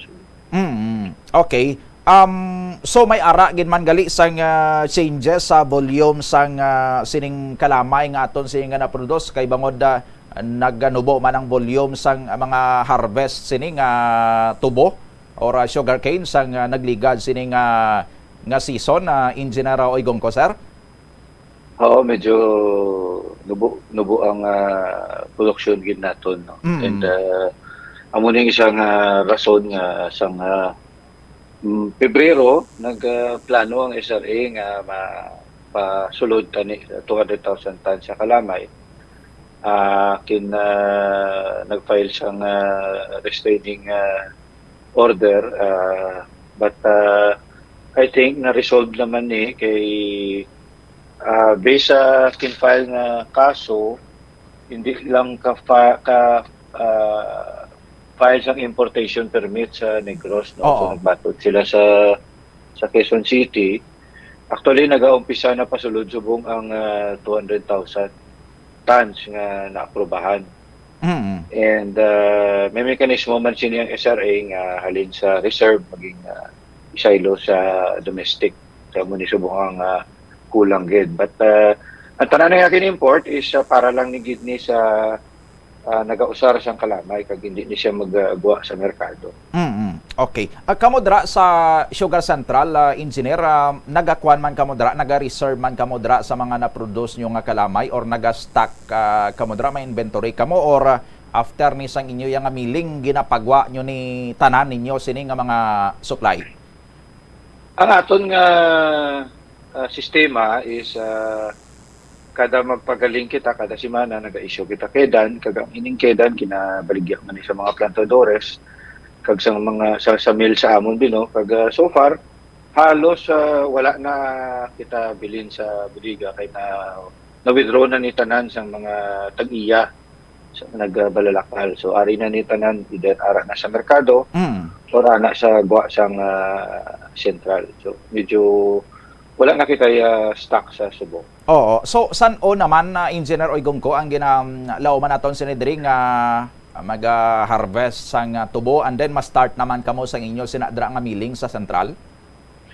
Ang aton schedule is normally mga middle sa October maumpisa naman. Pero sa Negros may mga sentral nga maumpisa sa Agosto siguro. Base antes matapos ang Agosto makaumpisa sila. But again, depende man ini sa sitwasyon sa tubo. Kasi kung medyo like last year nga medyo hindi namin ang templada sa ulan kaginit, dako ang mga tubo, so medyo delay ang milling. Amo ni isa ka major nga reason nga kung mangkutunta nga kadako sang diferensya sa produksyon, no. Bali ang last year balan or ini nga tuig 2 years na nga La Nina kita kag halos wala hindi mayo ang sunlight nga kinabaton sa aton nga mga tubo mo na way nagputot ang mga tubo sang ulihi ng kingalig naton dako ang graph. At the same time nadugangan pag isang bagyo sang December nga nakahalit gid sa Negros nga mga tubuhan man.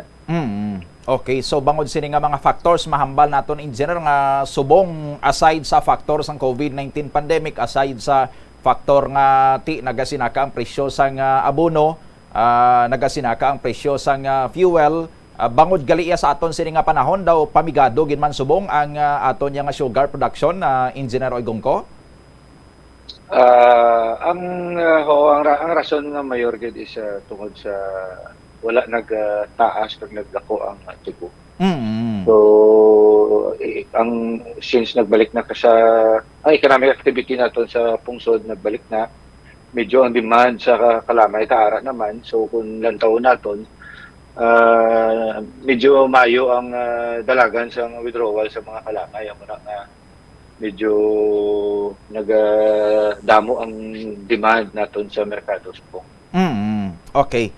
By the way, ang gina-produce ninyo dara sa Sugar Central, engineer, ano ni raw sugar lang ni or ga-produce man kamo sang refined nga sugar?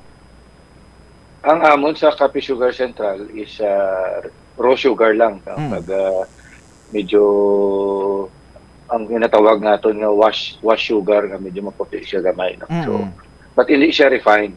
Wala kita refinery para further process ang kalamay. Pero nagakuan man kamo, naga-supply man kamo engineer sang raw sugar or ining wash sugar sa mga refineries nga amo naga-produce sang kuan man sang refined sugar? So far wala kay tungod nga mabaligya taman ang kalamay as raw sugar lang gid. So far daw wala kami naka-monitor nga ang aton kalamay nagkadto sa refinery. Sa subong ang aton nga sugar production ang market sini diin engineer? Mostly ang aton nga market is Visayas, kisa nagalabot man sa Palawan kag sa Luzon gid ang dako nga merkado. But waya kita naga-export because of actually sang umpisa pa lang sa tuig na foresina nga medyo hindi tamang kanami ang production amo na nga kinuntat naton ang pag-export sang kalamay sa US, no? Why not naga-export sa world market for the last siguro more than 5 years na. So ang atong gilang kina-exportan isang US tungod kay miyara kita sa tinatawag nga preferential rate sa ila na medyo mas mahal sa world market. Kag gusto ta i-maintain ang aton nga pag-survey sa ila. But so far this crop year no nag-umpisa sang September 1 hasta sa July 31 nga production. Wala kita ka-export na kasi kadako na nga dahil sa aton nga drop sa production. Kung mag-export pagid kita, dako pagid nga kinanglan na naton import pagid. Okay. So right now dito sa may area sang Negros maamat-amat naman to ang mga Sugar Central sa pag-produce sang kanamay and sa mga areas nga waya nasakop sang TRO sang korte sa sugar importation. Pwede sila maka-import and in fact nag-amat-amat man sila import. So with this factor sa karon na daw mahambal naton nga hindi gid man matabo nga ma-deplete or mahubsan gid kita iya sang kalamay totally diri sa Pilipinas sa engineer. Subong siguro I think assess pa no because may transition kita. So wala pa kita sang SRA nga administrator sa Sugar Regulatory Administration. So once nga makumpleto nila na siguro, then they will have to look at the supply and demand. Kaglang tawon kung sa subong may kinanglan tubig man. Kaya medyo mataas na gikatama ang presyo man. Kag medyo may resistance na sa merkado. Kaya medyo taas na gito. Oo.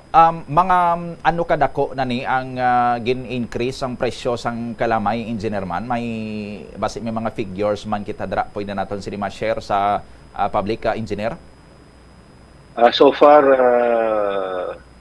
kulang taon na ito ng SRA, medyo nagsaka na gid man.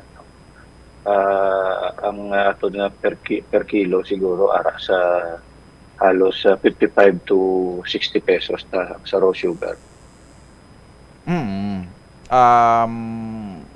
Compare sa anong previous nga pricing niya sin engineer? Compare sa mga 45 to 50. Sang kana last year na nga pricing or subo na nga tuig? Last year. Last year. Sige. Pwede sa imo sini nga tiyempo naka-share man diri sa aton sini nga mga kabombo engineer Oigongco sang sabay karon sang sektor man sa aton sini nga mga sugar producers. Madamo giga salamat sa imo sini nga tiyempo sa Bombo Radio Iloilo. Kaga good morning sa imo. Thank you, Bombo Don. Salamat. Okay. Si Engineer Terence Oigongco, manager sang kapi sa Sugar Central, ang ilan nga Sugar Central dito ni sa may banwas ang President Rojas Capis, kag chairman man sang Iloilo Economic Development Foundation Incorporated o kon ILED. Di may ara gid man sang shortage sa karon sang supply sang kalamay diri sa aton sining pungsod sa aton sining mga kabombo bangod man gani sa tong mga na mentionar sini nga mga factors ni Engineer Terence Oigongko ngati na apektuhan gid man niya ang bisan sa pagtubo sang tubo nga duha ka tuig nga nag La Niña ya kita diri sa may pungsod Pilipinas ti ang ang init sa aton sini nga mga kabombo hindi masyado ti ang tubo yang daan nagasalig ini sa init gid, no? Para nga ti amangin mayong iya sini nga pagtubo, kita nyo na sa mga kauturan na tundra, sa may mga nagatanom bala backyard, may mga tanom nga tubo sa sa backyard lang, no? Lain yang damil sang tubo, kag tubo sang tubo nga ginainitan perme sang sa tubo sang tubo nga ara lang niya daw nalandungan o daw permin sini na ulanan sa aton sini nga mga kabombo malas ay iya unlike sa tubo nga permi na initan nami ang tubo niya matimsog siya kag kun tilawan mo panguson mo matamis gid ya, no? Ti amo na natabo karon sa mga nagatanom sang tubo nga bangod sa hindi favorable nga lakad sang panahon para sa ila, no? Ti sa tubo pa lang nga daan, sa quality pa lang nga daan sang na harvest sini nga mga sugarcane or tubo hindi na maayo. Ti dugangan pa kay kulang-kulang abono kay bangod sa pagminahal ya karon sang abono sa aton sini nga mga kabumbuti na discourage man ang iban nga mga sugarcane planters naton, plus nagaminahal man niya ang presyo sang gatong, no? Ti pila ina sa mga factors nga nag-contribute karon niya sa sining paggamay sang produksyon sang kalamay. Kag dugangan pa kay plano tani sadto sang legal sining nga mga bidulan sang SRA nga i-allow ang importation sang sugar sa luwas sang pungsod, but ginchallenge ini sa mga sugar industry players ito sa may Negros Occidental, nakasecure iya sila sang temporary restraining order sa korte nga i-enjoin ang SRA sa implementation sang Sugar Order number 3.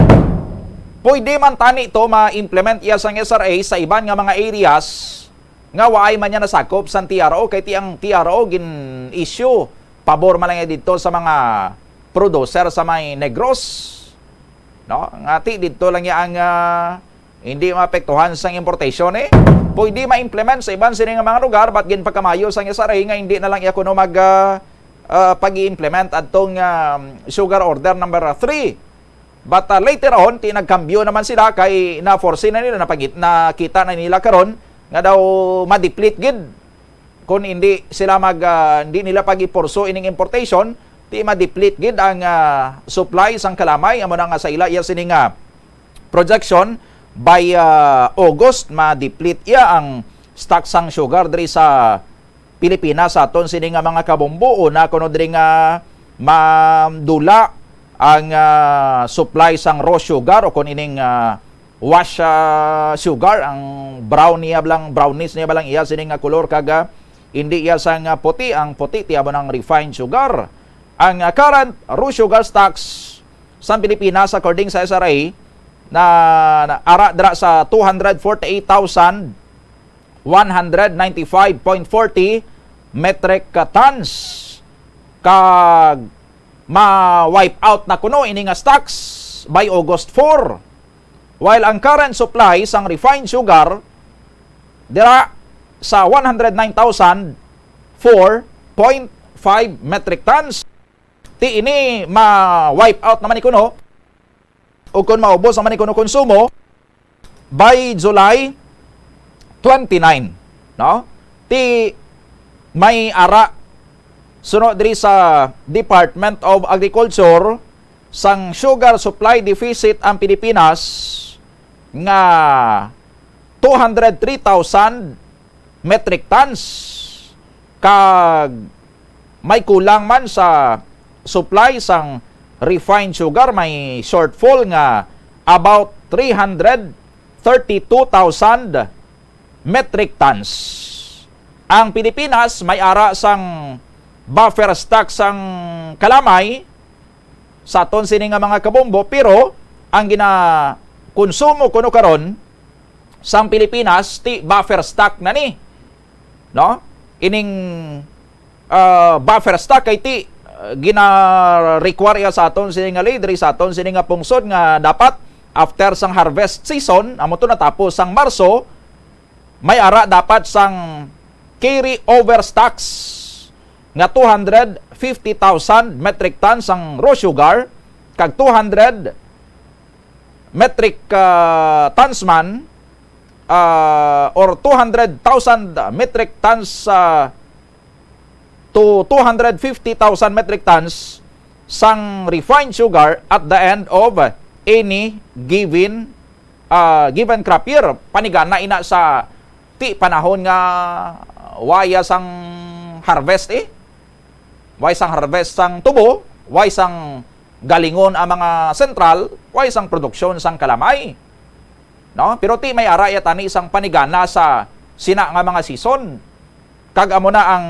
carry over stocks or daw nagaservisya nga buffer stocks sa aton sini nga pungsod. Ti inang carry over stocks or inang buffer stocks sa karon amo na ang ginakonsumo iya sa aton sini nga pungsod, no? So kun waay pa sang harveston sa karon nga mga tubo, kag waay pa sang galingon nga mga tubo ang mga sentral, waay sang i-produce ni nga mga kalamay, kag kun waay man sang other sources kita sang kalamay kaparehos ang imported sugar, ti amo na ila sini nga projection by August maubos na ang raw sugar, kag by July pa lang ya gani, July 29 ang refined sugar maubos na, no? Pero according sa kay Engineer Terence Oigongco, posible nga hindi man matabo kay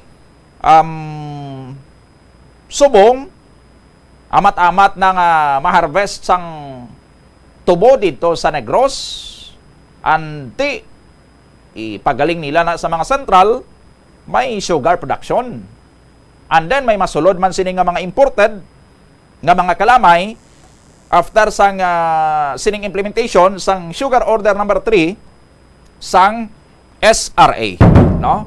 Amo nang hambal ni Presidente Ferdinanda Bongbong Marcos Jr. nagligad nga sining niya ti hindi tani tiya gusto nga mag-import kita nga mag-import sang mga goods o galing kay necessary man or kinahanglan man kun kaisa ang pag-import sang mga produkto in order nga ma-stabilize ang supply sang sina nga produkto sa aton sini nga mga merkado, supply kag presyo no? Kung ina yang nga mga produkto hindi kita sang self-sufficient. Di sa nagagawa subong sa aton sini nga mga kabungbo, hindi gid man kita sang self-sufficient sa kalamay no? Hindi ya naton sini mga sustiniran sang supply ang aton sini nga local demand, ang aton sini nga domestic consumption, no? Nagligat ang mga sugar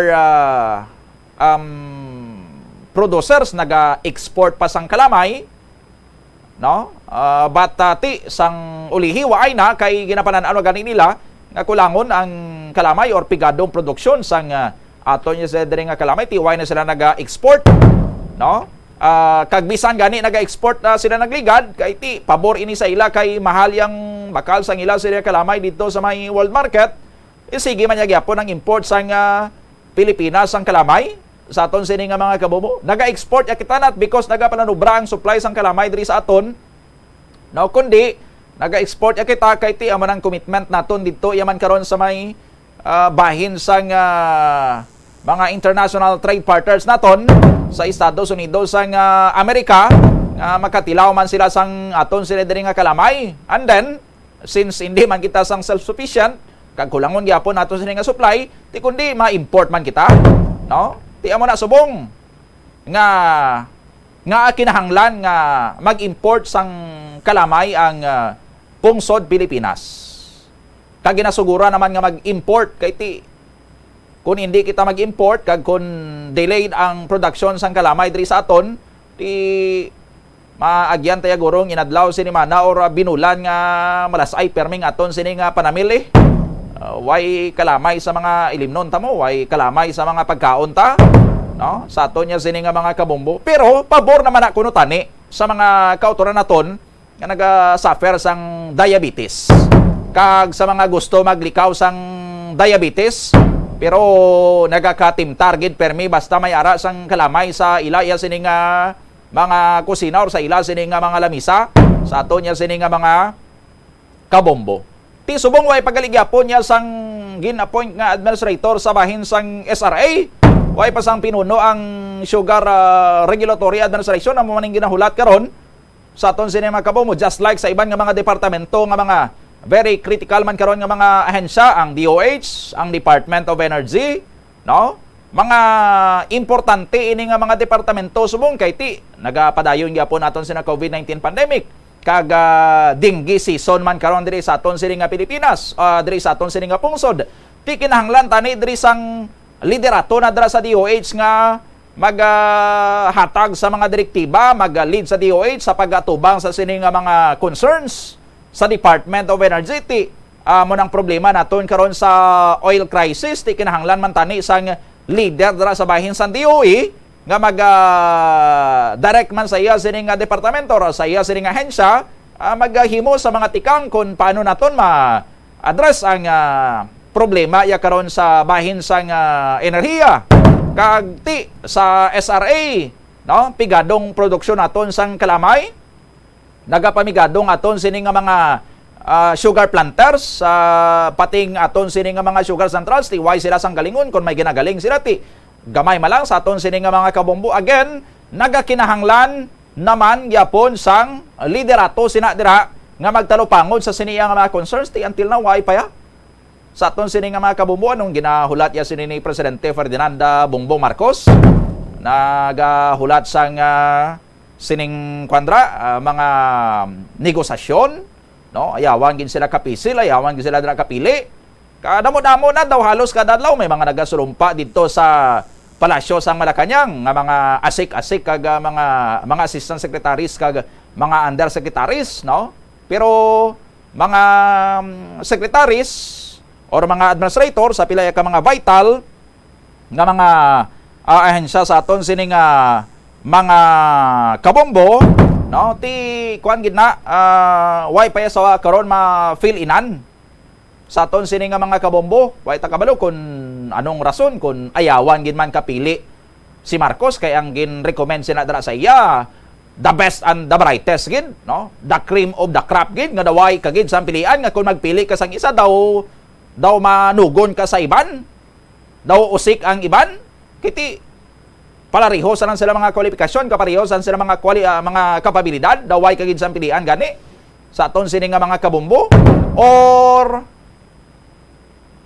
naga power play pa, no? Binag-binag pa kung sino gid ang mas mabugat, not because of his or her qualification, not because of his or her capabilities nga mag-handle sila nga mga departamento, or but because sang kun kay sino yang kabalaslan ang mas mabugat nga dapat balikan sang Marcos administration. Disuganay pa. 37 minutos na nakaligad sa tak ng alas 8 ang dugang mga balita balikan ta diri sa aton sini nga pagpangalagad pagkatapos sa mga pahanumdom. Ang tambo o kun bamboo shoots manggaranon sa dietary fiber, low in calories kag power-packed sa essential nutrients. Sunod sa pagtuon sa comprehensive reviews in food science and food safety, bugana ini sa protein, carbohydrates, amino acids, minerals, fats, sugars, fibers kag inorganic salts. Sunod sa pila ka research, ang phytosterols kag phytonutrients sa tambo ang ideal sa pagtunaw sang harmful LDL cholesterol sa lawas. Ang vitamins kag minerals sa bamboo shoots ang ideal para sa pag-improve sang immune system sang lawas. Ang antioxidant sa tambo ang essential man sa pagpabaskog sa sulod kag sagwa sang lawas. Sunod naman sa pagpanalawsaw sang Journal of Ethnopharmacology, ang bamboo shoots mayara sang anti-inflammatory kag analgesic ug pain-killing properties. Kanami gidya magtulog. Pero kung sa imo pagbugtaw, magpalanakit man lang ang imo lawas, base hindi ka naman namian magtulog. May panugyan ang pain medicine specialist nga si George Gergis. Simple lang. Una, maglikaw sa pagkaon nga nagapromote sang inflammation. Piliun mo ang madamo nga utan, prutas, whole grains kag seafood bangod ginapataas ni ang antioxidants nga nagabulig sa pag-reduce sang inflammation. Likawan ang pagpanigarilyo, bangod ang sigarilyo nagapugong sang oxygenated blood nga makalabot sa tulan kag tissues. Mag-exercise apang hindi man pagpatamaan. Ang movement nagalubricate sang joints gani nga makalikaw sa pain kag stiffness. Apang maghalong bangod ang pag-exercise kung malapit ka na lang magtulog ang mahimo nga magresulta sa insomnia. Kauntasang La Paz Batchoy. Ang Iloilo ang kilala bilang home of La Paz Batchoy. Mahimo kagid nga maglibot sa Iloilo, mag-food trip, kag ikaw mismo ang maghusgar kung ano ka namit ang La Paz Batchoy. Pwede mo gid ma-enjoy ang La Paz Batchoy nga may pandesal kag puto. Butang iman sang gamay nga paminta kag patis ang sabaw. I-mix sang maayo. Kag enjoy. Kung kulang pa kag wala pa nabusog, pwede gid nga magpadugang sang sabaw. Molo Plaza ang central landmark sang Molo. Isa sa 7 ka mga distrito sa syudad sang Iloilo. Diri mo makita ang madamo nga mga iconic tourist spots sang syudad. Lakip na ang Molo Church kag Molo Mansion. Ang nasamit nga distrito ang birthplace sang Pansit Molo, popular nga Filipino wonton soup dish. Kilala man ang Molo Church ako ng St. Anne Parish Church bilang feminist church bangod sa 2 ka mga raya sang 16 ka mga female saints nga nakalinya sa tagsa kakilid sang altar. Sang tuig 1886, ginbisita ni Dr. Jose Rizal ang Molo Church bangod sa biblical painting sini kag nagserbe pa nga evacuation center sang World War II. Ang nasamit nga simbahan ang gindeklarar nga national landmark sang National Historical Institute sang 1992. Tanan kita mayara sang mabulig agud pakibatuan ang climate change. Ang nagapanguna nga kabangdanan sang climate change among paglaptas ang ginatawag nga greenhouse gases sa kahawaan nga ginalakipan sang carbon dioxide, methane, nitrous oxide kag ozone. Ang mga gases nga ini naghalin sa paggamit sa mahigko nga sahi sang enerhiya kag gasolina. Madamo ka sang pwede mahimo agud nga makabulig nga mauntat na ang global warming. Una, hindi magamit sang plastic bags. Magamit sang bag nga pwede magamit sang liwat-liwat agud mabuhinan ang plastic bag nga ginahaboy bangod ini nagatugas ang greenhouse gases. Ikaduha, hindi masumi magamit sang computer. Kung 4 ka oras lamang sa isa ka adlaw ang imo nga paggamit sang computer, makabuhing ka na sang carbon dioxide emission nga 83%. Ikatatlo, kung malapit man lang imo nga kaladtuan, mas maayo nga maglakat o kung magsakay na lang sa bike. Magluwas sa makakinot ka na, mabuhinan pang polusyon nga nagatugas ang climate change. Tanan kitang may mahimo. Gani, protektahan ta ang aton nga planeta. Isa ka man bala sa mahilig magsuksok sang skinny jeans? Manami ini nga isuksok bagod nagahurumagi ng kanami sang legs sang isa ka tawo. Suno kay Dr. Hilary Jones, Tena Brand Ambassador sa Texas, may dako man nga epekto sa lawas ng lalaki ang pagsuksok sang skinny jeans. Iyaring pila kamalain nga epekto sa pagsuksok sang skinny jeans. Makatugas ang permanenteng muscle damage. Mahimo nga mangin infertile ang lalaki. Ang pagsuksok sang skinny jeans na nag-apekto sa reproductive health nga amo nagatugas ang UTI kag iban pang health issues.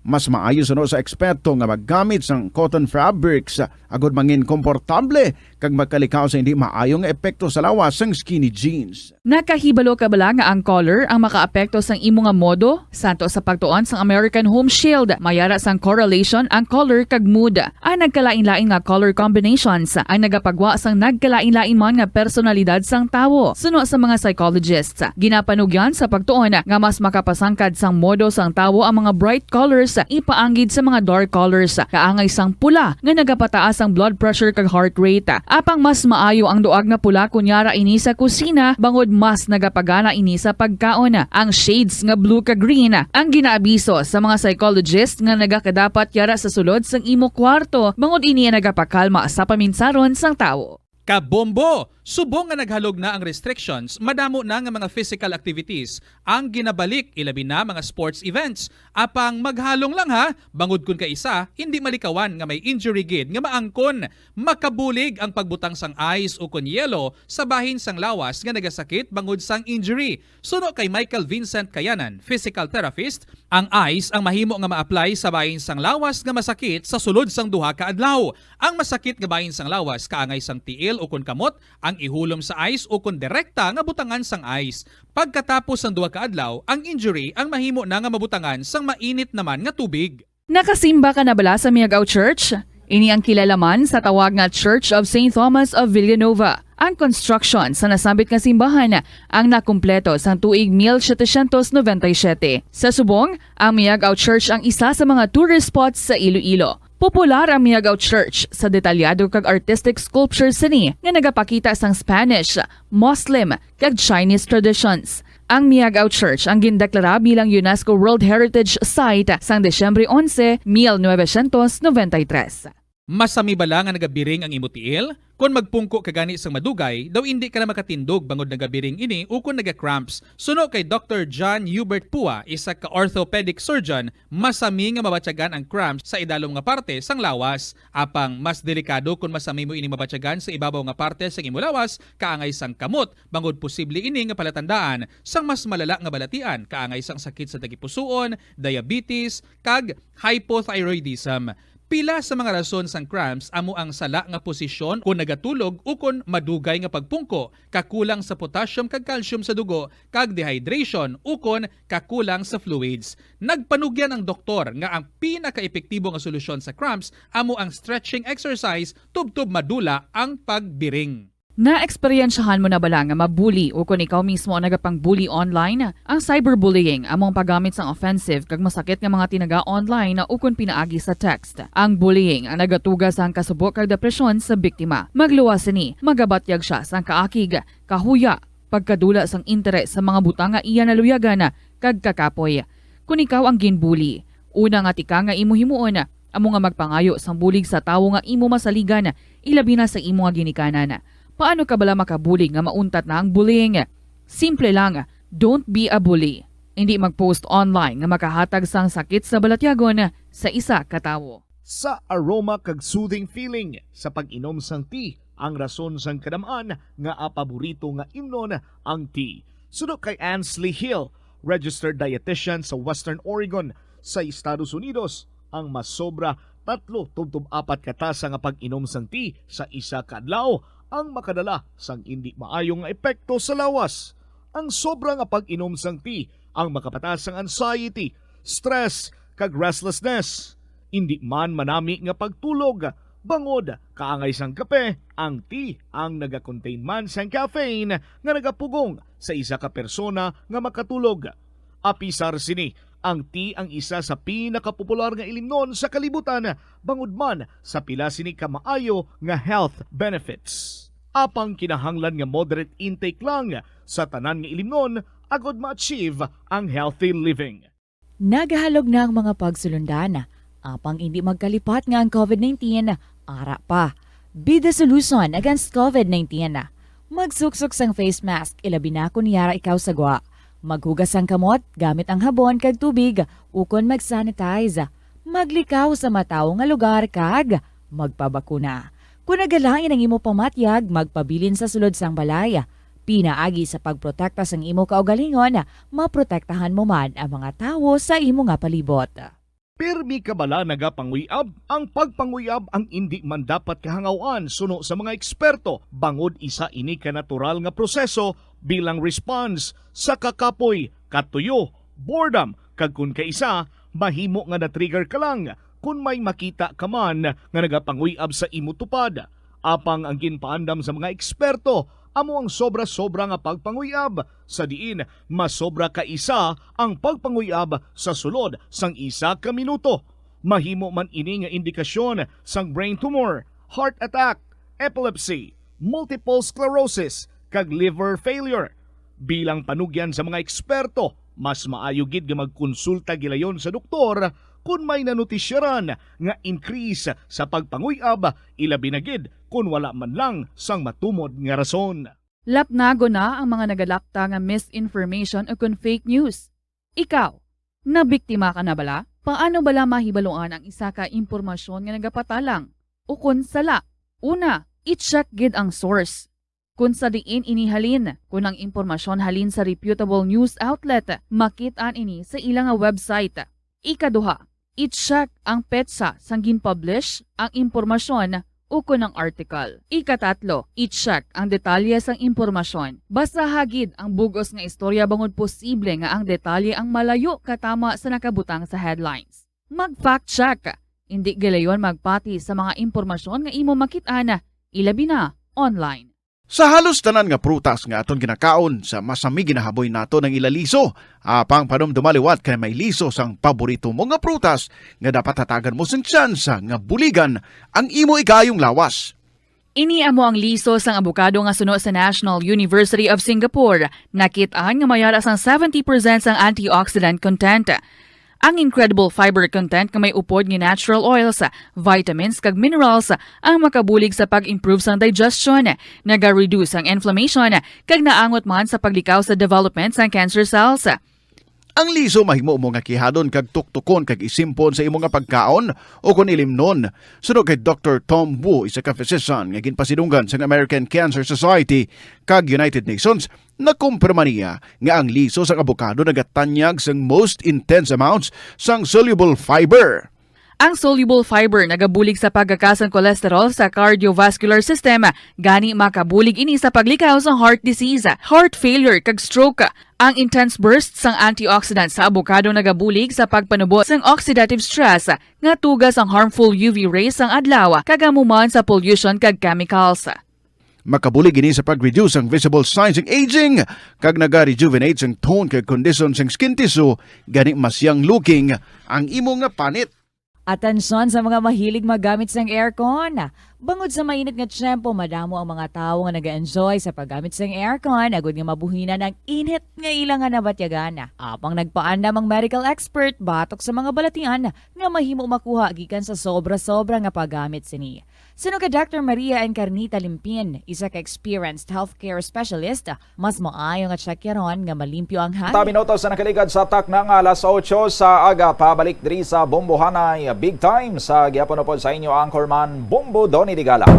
Sa dilibarugay check naton sining koneksyon sa Vice Alcalde sang Pasay City, Iloilo sa kay Vice Mayor Jessry Palmares nga na-confirm sini nga gina-appoint bilang bago sini nga Undersecretary for Foreign Assistance and Special Projects Office sang Department of Agrarian Reform kag Okundar kag base gani sini sa informasyon sa aton sini nga mga kabombo si Vice Mayor Palmares ang magsumpa na karon no officially bilang Undersecretary sa bayan sang Department of Agrarian Reform dito sa may area sang Metro Manila.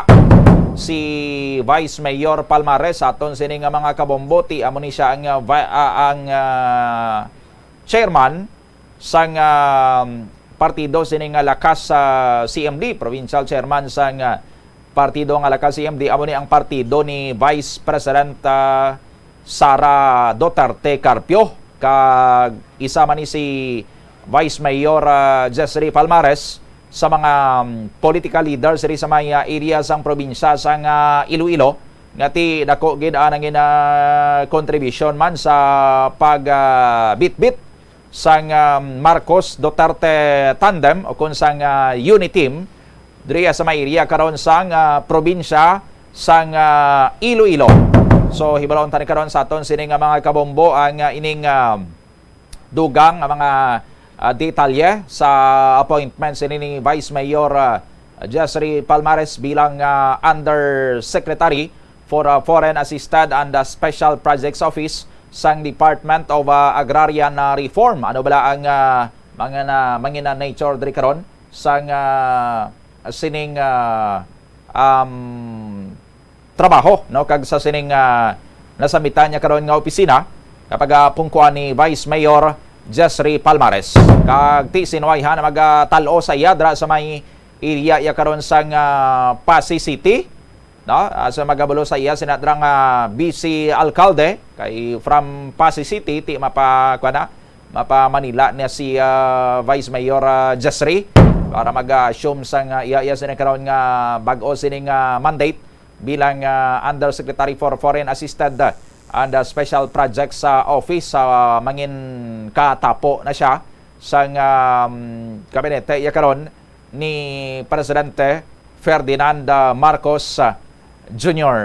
Kag ginabantayan pagid sa aton sini nga mga kabombo kay mahimo nga may ara pagid sang iba sini nga mga Ilonggo nga mangin kabahin man sang Marcos administration, no? Ti isa na diri si Vice Mayor Jessry Palmares, pero ginabantayan pa ni karon ang iban pagid nga mga Ilonggo leaders nga ginapisil-pisil man nga magapungko ya sa Marcos administration. And by the way, karon man sa aton sini nga mga kabombo, si Iloilo City Mayor Jared Treñas ang magapatulon dito sa may area sang Palasyo sa Malacañang kay nakabaton man ni siya sang invitation halin sa Office of the President, halin sa kay Presidente Ferdinand Bongbong Marcos Jr. nga makigasapol dito sa iya upod man sa iban pagid sini nga mga alkalde man sa pungsod Pilipinas, no? Ti bisan matuod during isang campaign period hindi manigar ang alkalde sang syudad sang Iloilo ang iya sining endorsement ang ginhatag niya sa kay former Vice President Leni Robredo nga among kasumpong sini ni Marcos, no? Kagati ang syudad kaga probinsya sang Iloilo sa aton sini nga mga kabombo ang nagpink iya sang eleksyon sang campaign period kaga up to the day of election kay ang ila iya or ang majority iya sang mga Ilonggo sa aton sini nga mga kabombo ang nagsuporta sa Robredo Pangilinan sini nga tandem kaga bangod man sa endorsement sang mga lideres diri sa may probinsya sang Iloilo ni Iloilo Governor Arthur Defensor Jr. kag subong man si Iloilo City Mayor Jerry Treñas.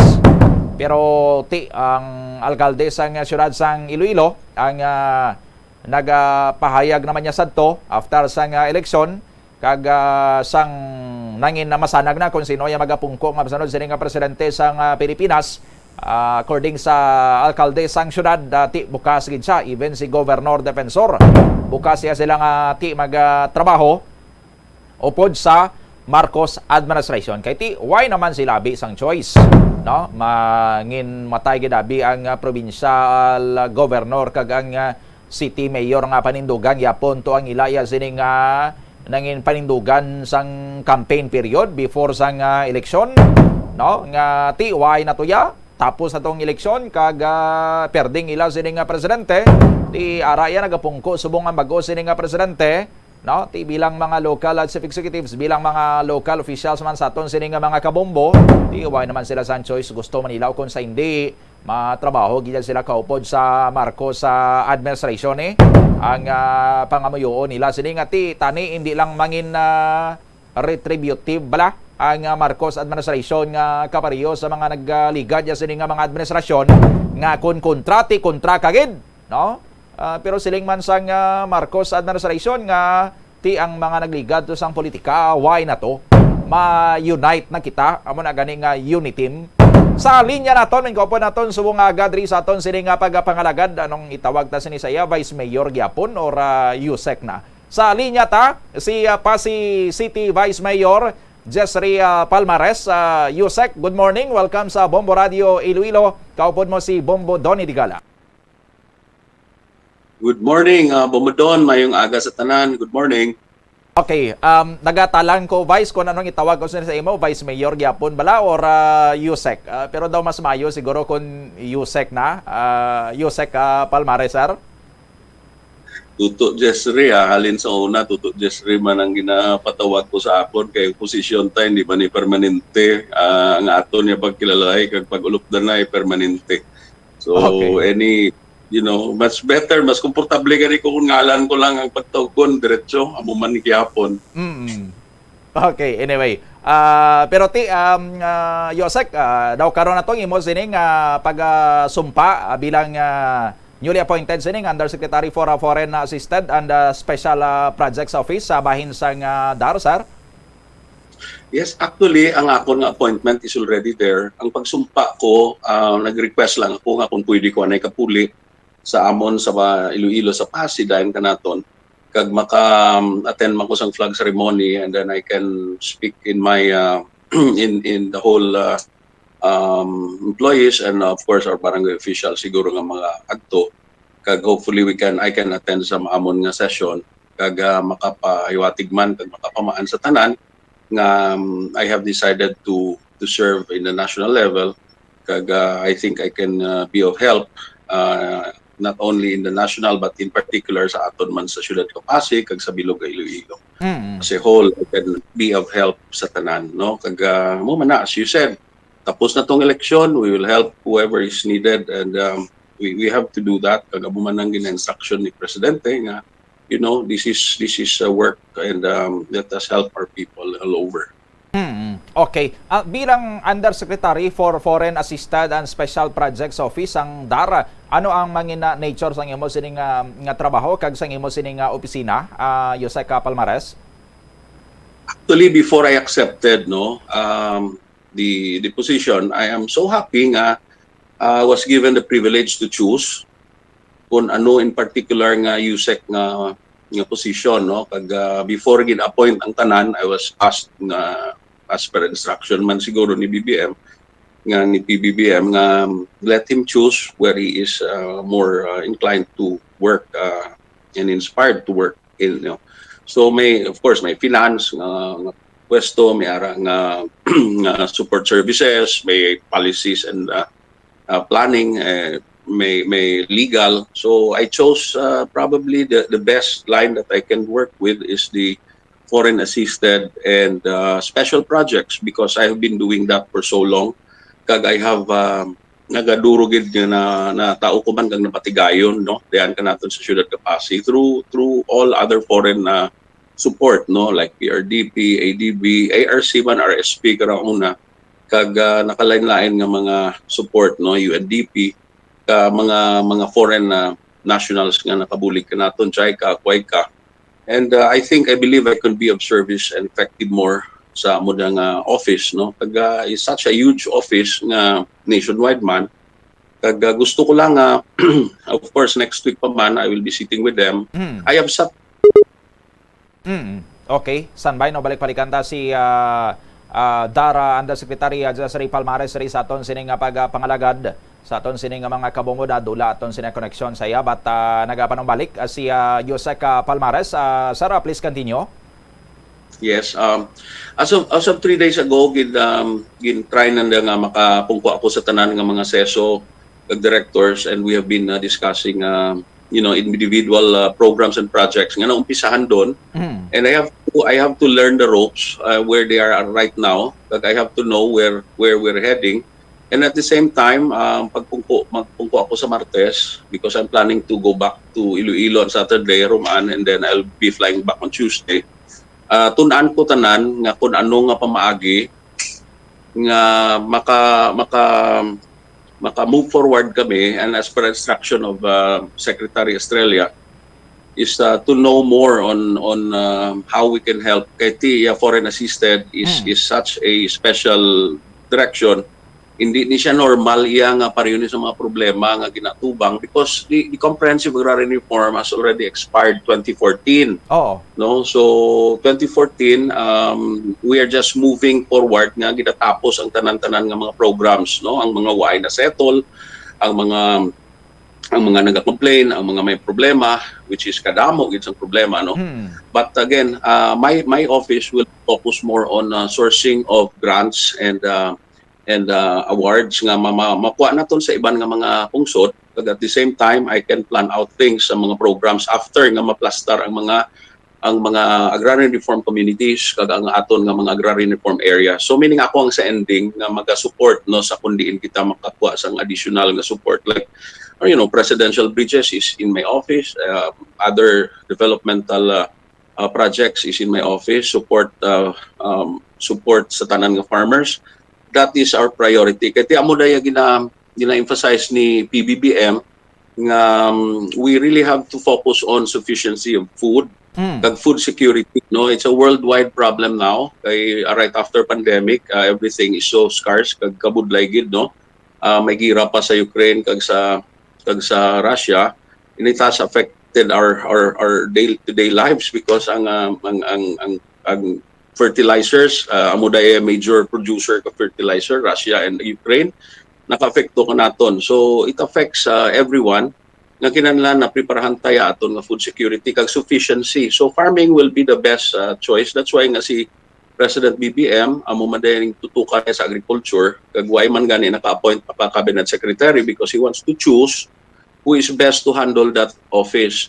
While we are sa agrarian, makakolaborate kami amo maday kanami iti undersecretary ako ka akon nga office under sa agrarian, but we can collaborate with DPWH, we can collaborate with Department of Agriculture, we can collaborate with DNR sa aton nga mga programs with regards to foreign assistance kag foreign assisted. So hopefully I can help province of Iloilo and as a whole our district our ano kag before this gani actually in istorya ko man si Kongford siya kag nagkalasugot mo kami siya sige Jess if we can do better and help the majority by getting that position okay kid. So I'm happy nga naintindihan niya man and then si Mayor Stephen of course day to day istorya kami adlaw-adlaw in fact diya tanas Manila man tulad because ma-attend man niya tanan nga mayor sa payapon sa dinner karon ni President BBM.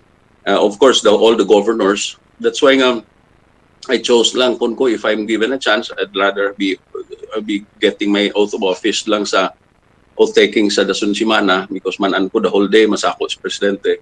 Kag I think this is the right time for PASI to have also a representation sa national kaya gusto man namon nga mag-improve ya Ciudad Capasi in the next 6 years. Hopefully I can talk to all other sectors kung nga-interact man ako sa mga all other embassies, ambassadors and all other groups nga maga-invest or magasulod sa aton nga mandate nga ginatao nga obligasyon kanaton. At least probably I can be of help sa amon nga syudad kag sa bilog ng Pilipinas of course no. Hopefully I will do my best. I'll learn. I have to have a crash course sa tanan nga ginumpisahan. I know there is so many problems. May split program ang office nga ginatunan ko man and we really have to do a lot of things kagimo naton ang aton nga mahimo with regards to all of this kay kadamo sa mga klowa nga na-release nga waay bala na identify kung ano gid ang particular nga area ang andang nga ginapanagihan. So we're looking at it because we cannot give them support, we cannot give them infrastructure or fertilizer or farm inputs kung waay nato na fix ang aton nga agrarian reform community. So that is my role. I am on the later part. It is not on the said nga naga because why naman sang Holanda why naman sing ginatawag nga land acquisition or voluntary offer to sell mga tapos na 2014 pa da. So we will just move forward and fix what has to be fixed. As far as I listen mati man ako sa iban nga mga concerns with regards to other positions nga gin-appointan sa other undersecretaries. More problems in particular areas yung mga of course yung anda nga titulo yung anda nga pag-identify kung ano ng area kag of course yung problema sa bayad kang mga gintawan beneficiaries ka sa land bank. So but I've heard from Secretary Estrella nga he is moving for the condonation of all the beneficiaries later on kung ma-identify a legitimate nga mga beneficiaries. So there's a lot of things that we have to do. Siguro, given another month or so, I will know my work very, very clearly. Ako, I'm a fast learner. I know I've been very focused man sa trabaho kung gusto ko mo. That's why nginhimo ko yung passing nga syudad. Hindi makutuntinto nga magwalang kung at least we can do and move and make our own programs and plans kung may liway kita. And we did, and this is our 24th year. Kag hopefully I can be of help sa bilog nga agency kag sa bilog nga Pilipinas as whole. Thank you, Gid. Oo. We understand Yusek Palmares nga ti ang imo sini nga position bilang undersecretary amangin co-terminos ini sa termino man sang Marcos administration. So mahimo nga magapugko gidra sang anom ka tuig man as Yusek sang DAR. Anong imo sini nga ginapananaw sir nga tapuson mo gini ang ang anom sining katuig updan mo kita sa matapos ang department or ang Marcos administration sa USEC sining opisina sandar or may iban ka pa sining mga plano USEC Palmares? As much as I want to, ang anong katuig, amo man ang ginambal ko kay Converge, lingkod at 6 years. Kaming man, may 6 years man si Mayor Stephen. So, I think I can do better within 6 years. Kaya ang first 2 years mo still learning, accessing, networking. It would be probably mabunga ni tanan-tanan ang tanan man nga kinaplano mo sa bilog ng Pilipinas in particular. In a couple of years, hindi man ni siya mag-insigida, no? Kaduro-duro ka mga orubrahon, especially sa office ko. It's still a learning process ang first year mo. Ang second year mo probably is already networking. At the same time, probably sourcing funds to support the beneficiaries and the areas. Kaya kaduro-duro ka mga agrarian reform areas. So, 6 years is enough for me, and I might even retire after that. I will see, and we'll cross the bridge after we've done all of these things. I'll be happy. I've been in service for 24 years. I've done my part in Pasig City. I have loved my people. Tanan-tanan na maskin sino kontra kag iapin ginabuligan ko kita. In the same way, if I'm here in the office of National, I will always help everyone. You know, love begets love. So hopefully, this is our ako na mo day pagpati ko. And the same way with PBBM. So, let's work forward and make a better Philippines. Okay. So, aside Yusek sa mga opisina under sa DAR, may iban pagid nga mga departments nga na-offer sa imo nga base interesado ka man nga makapungko dito other than sa DAR, sir? Yeah, actually una, yung ginistoryahan namon man ni Sec Benhor was SRA, pero kung ko ba do pa komplikado git, kag do kabudlay git nga di man ko kabano. I mean, there's a lot of complicated things sa SRA kag of course sa DILG, pero magsulod ako to. I know you know, I've been there for so long man sa local government. Nag-istorya man kami ni Sec Benhor sa niya, okay git, pero you know, I will be may isang hindi na pagbatunon sa lingkod ti amigo ko man, why git problema. So I actually hindi ni tanan plano. This is not planned because I'm still geared. I have a lot of things in mind nga brown ko daad sa amon sa syudad, kapasi sa ordinances, especially sa mga programs nga ginupisahan ko kag ginapa-specify ko nga ipagaubrahon, no? But again, ibilin ko man siya, itugyan ko ni siya kay Nonoy Elicer. Kag of course kay Mayor Stephen nga padayonon ang mga programa nga gusto ko, no, sa public safety ordinance namon, sa amon nga healthcare assistance ordinance, kaduro gid gusto ko nga urubrahon pa sa legislative. I'm happy gani nga vice mayor ako kay kadamo nga bagay nga gusto ko himuon sa legislative part sang amon syudad, in which nga you know, we can always talk it over kag mapungkuan man danamon. So you know, hopefully we can be effective in serving everyone sa amo nga position. So balisin o ang magabulos gali sa imo sini Yusek bilang vice mayor sa Pasig City? Si Nonoy Elicer is my former mayor, kag consistent man siya nga number 1 councilor. And this is a second term, he's still the number 1 councilor. So tanay maging vice mayor as soon as I resign next week. He will be the vice mayor, and he will be he is such a nice person. And then mabakantihan dason isa ang city council ninyo. Sinong masaka nga city councilor sinadra vice? Duro abi for the past sa dayang inadlaw lang may mga gahambal man kanakon nga to may gidaad to may representante pamilya mo. Ay ti kung may emerhensya ako tanan tong gabi maskin tawgan ako tong gabi, I will always help people from the hospital to every other pag pandemic. Grabe gid, no. Siguro kada adlaw hospital lang tanan assistance, you know. So gayo man sanda nga kung may pamilya ako, I might be, you know, my firstborn ang bata kong bay basi butang ko to substitute in my behalf kati partido day ay ma-appoint. the party will make the recommendation, or if not, my wife. Depende ka na. I will have to convince my daughter. Okay. Yosek, aside sa imo, may iban pang kasi manawa kitang Ilonggo nga mangin part man sa Marcos administration sa iya sining gabinete, Yosek? Actually, ay ko kabalo kung duduro man na nag-apply, but I cannot be sure kung personally nag-get in touch ang PMS. Kaya on part, do ili istorya man lang, natabuan man lang na istoryahan, and then when they realize nga I can resign, I can leave up my position to a higher national position, they nagkonsiderar sanda, no? But sa aton nga iban nga mga kailong-ilonganon man nga nag-apply, balaan ko may mga taga Negros. Sa Visayas nagbalaan ko may ara man, pero I will not name names.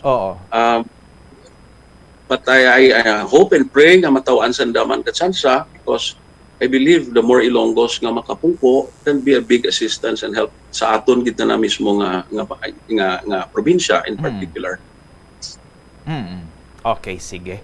By the way, sa imong sining opisina karon sa Foreign Assisted and Special Projects Office, excited kita sa nidri nga since mag-establish ka ni sini sa mga linkages with international agencies kag even sa foreign government, siguro ginalauman ta diri nga makabenepisyo ang aton sini nga mga farmers, especially ang mga agrarian reform beneficiaries sa technology transfer, ang mga teknolohiya, mga best practices siguro sa iban sini nga mga nasyon na madala naton diri Yusek sa Pilipinas. Yes, actually amo gid man na ang gina-prioritize ni Secretary Estrella. Aside from what the previous secretary have started, we have to have our own direction sa mandate kag sa gusto ni presidente nga pagahimuon. So probably I am planning to have additional directions nga ipa-fund naton sa foreign kag himuon naton na siya nga pilot programs man kag projects, aside from the programs nga naumpisahan na sa previous nga secretary kag sa previous administration. So excited I am, because this is the first time in a national position nga kaptan ko, kag it is somehow related, the same, ang procedures are all the same, it's just that huge bilog na Pilipinas. Duro gid ya problema sa Mindanao, nakita po, I was already briefed, kag Mindanao is the most to be done, kag may imaw kaming undersecretary man nga from Mindanao, kag kami gid siguro kadaya mapungpok man halos every day and fix up whatever has to be fixed and done sa Mindanao areas kay kaduro-duro nga mga concerns tuya. Okay, sige. Siguro some other time diskusyonan na pagid ang iban sini nga mga mangin trabaho mo dira kag pagatrabahoon man sa imong sini nga opisina, but for now congratulations gid Yusek Jessery Palmares sa imong sini nga appointment, kag good luck sa imo sini nga masunod sini nga mandate dira sa Department of Agriculture. Thank you gid sir, kag good morning sa imo. Don, thank you so much. God bless us all, and let's pray for a better Philippines. Let's unite and move on, move forward. Salamat. God bless us. Okay, si Undersecretary Jessery Palmares ang Department of Agrarian Reform no, sa aton sini nga mga kabombo. DAR, magasumpa siya karon sa bahinmansang DAR bilang panibag-o sini nga Undersecretary for Foreign Assisted and Special Projects Office sa aton sini nga mga kabombo, according sa kay Yusek Palmares, ang mangin trabaho sinadra kagati ang opisina ni ang Office for Foreign Assisted and Special Projects sa aton sini nga mga kabombong under sa Department of Agrarian Reform. Di maga-engage ini sa mga foreign governments or sa mga foreign aid agencies, sa mga international organizations nga nagabulig sa pag-develop man sang agrikultura, no, daw lapit-lapit man sa Department of Agriculture sa aton sini nga mga kabombo. But since according gani sa kay Yusek Palmares, ang Comprehensive Agrarian Reform Program or CARP ang natapos na yan sa 2014, no? So why nasa mga inog or mga inog expropriate pa sini nga mga kadutaan or mga kadutaan sini nga i-subject for Comprehensive Agrarian Reform Program kahit natapos na ni napang-identify na tutanan kutob sa mga kadutaan, kutob to sa mga asyenda, no? Mga dalagko sini nga mga mga ulumhan, no, nga tigin pang tunga-tunga sa mga farmer beneficiaries. Tapos na to, pero hindi pa sang totally nga natapos kay may iban nga may mga dispute sa gyapon. May iban nga ti Wi-Fi ma-award pero ti ara na ang mga certificate of land ownership award or mga klowa nila, no? Ti amo lang ang mga no, TY naman. So from there proceed naman ang DAR sa pagpasiguro nga ini mga farmer beneficiaries sa aton sini nga mga kabombo ti mapuslan gid ang ilaya sini karon nga mga na baton nga mga karutaan nga ti gin award ya sa ila sang Department of Agrarian Reform through sa sining CARP kag ti damo gid, no? Damo gid sa mga pwede pa mahimo diri kay nga daan, no? Sa CARP or under sa CARP matuod ang mga landless sadto ti landed na sa karon kay may mga duta na nga gin pang award sa ila, no? Ang mga sadto ti tigpilaya ka denikadang ila sini nga mga amay mga lulo nga naga trabaho lang agsador lang sa mga asyenda ti subong ya may mga kadutaan na sila, no? Pero ang problema kay may mga duta way man ginatamnan, may mga duta gin-award sa ila pero ti ginbaligyaman, ginparkilahan man nga hindi man niya sila mismo ang nagapanguma sa ato niya sini nga mga kabumbo. Ang iban ti gin-award na sa ila, ara na sa ila, sila nagaposisyon, pero ti gaagaway posisyon pa. Ang iban ti ginapadihutan nga mabalik man yapon sa original sila nga landowner, no? Ang ginpang tunga-tunga niya sila nga mga duta nga nagkaladto sa mga agsador niya santo ti napadihutan nga nagbalik man yapon sa iya, no? Sa aton sila nga mga kabumo lain ang gahawid sang klowa. Ang gahawid sang klowa siyempre ti ang agrarian reform beneficiary na, pero ang naga-promitso sa duta ang agalon man yapon, no? Ang original nga landowner man yapon sa aton sini nga mga kabumbo. Ti iban may mga naabaton sini nga mga uma pero ti hindi man ila sini ma-develop sang maayo. Ang ila sini nga mga karutaan kulang yapon sang government support ti kun mangin mayong dalagan sang Foreign Assisted and Special Projects Office under sa liderato sinadra ni Yosek Jasri Palmares ti makabulig ini somehow sa aton sini nga mga kabombo didto sa mga agrarian reform beneficiaries nga nagaproblema sa karon kung paano nga himuon nga produktibo ang ilaya sini nga mga kadutaan nga na-award sa ila through sa Comprehensive Agrarian Reform Program. Kagti siyempre ang pag put up man dara karon sa pila pagidya ka mga facilities, no? Infrastructure sa ilaya sini nga pagpangumati ibandra malayo ang ilaya sini nga source ang tubig, may problema sini sa irigasyon, no? Ti basi may interesado dito yang foreign government or agency ya karon nga mag-link diri sa Philippine government through sa DAR, through sa opisina ni Yosek Palmares. Ma-finance kami dira patindugan aton dra dike or ma-put up kita dira sang irrigation system kag ang irrigation system nga ti bangod kay gaminahal subong ang gatong ti magpabomba daw or magpatubig ang mga manguma bako pa sila kay mahal ang gatong. Ti himuon amon ang solar powered. Ma-put up kami dira sang solar panel kag amon ang mapadalagan niya sang motor nga maga suyop sang tubig kag amo ang maga pailig sang inyo sining irigasyon. mga kasubong sila pala sa aton sini nga mga kabombo, no? Or ma-provide kami dira, ma-donate kami dira sang mga modern nga mga farm machineries, no?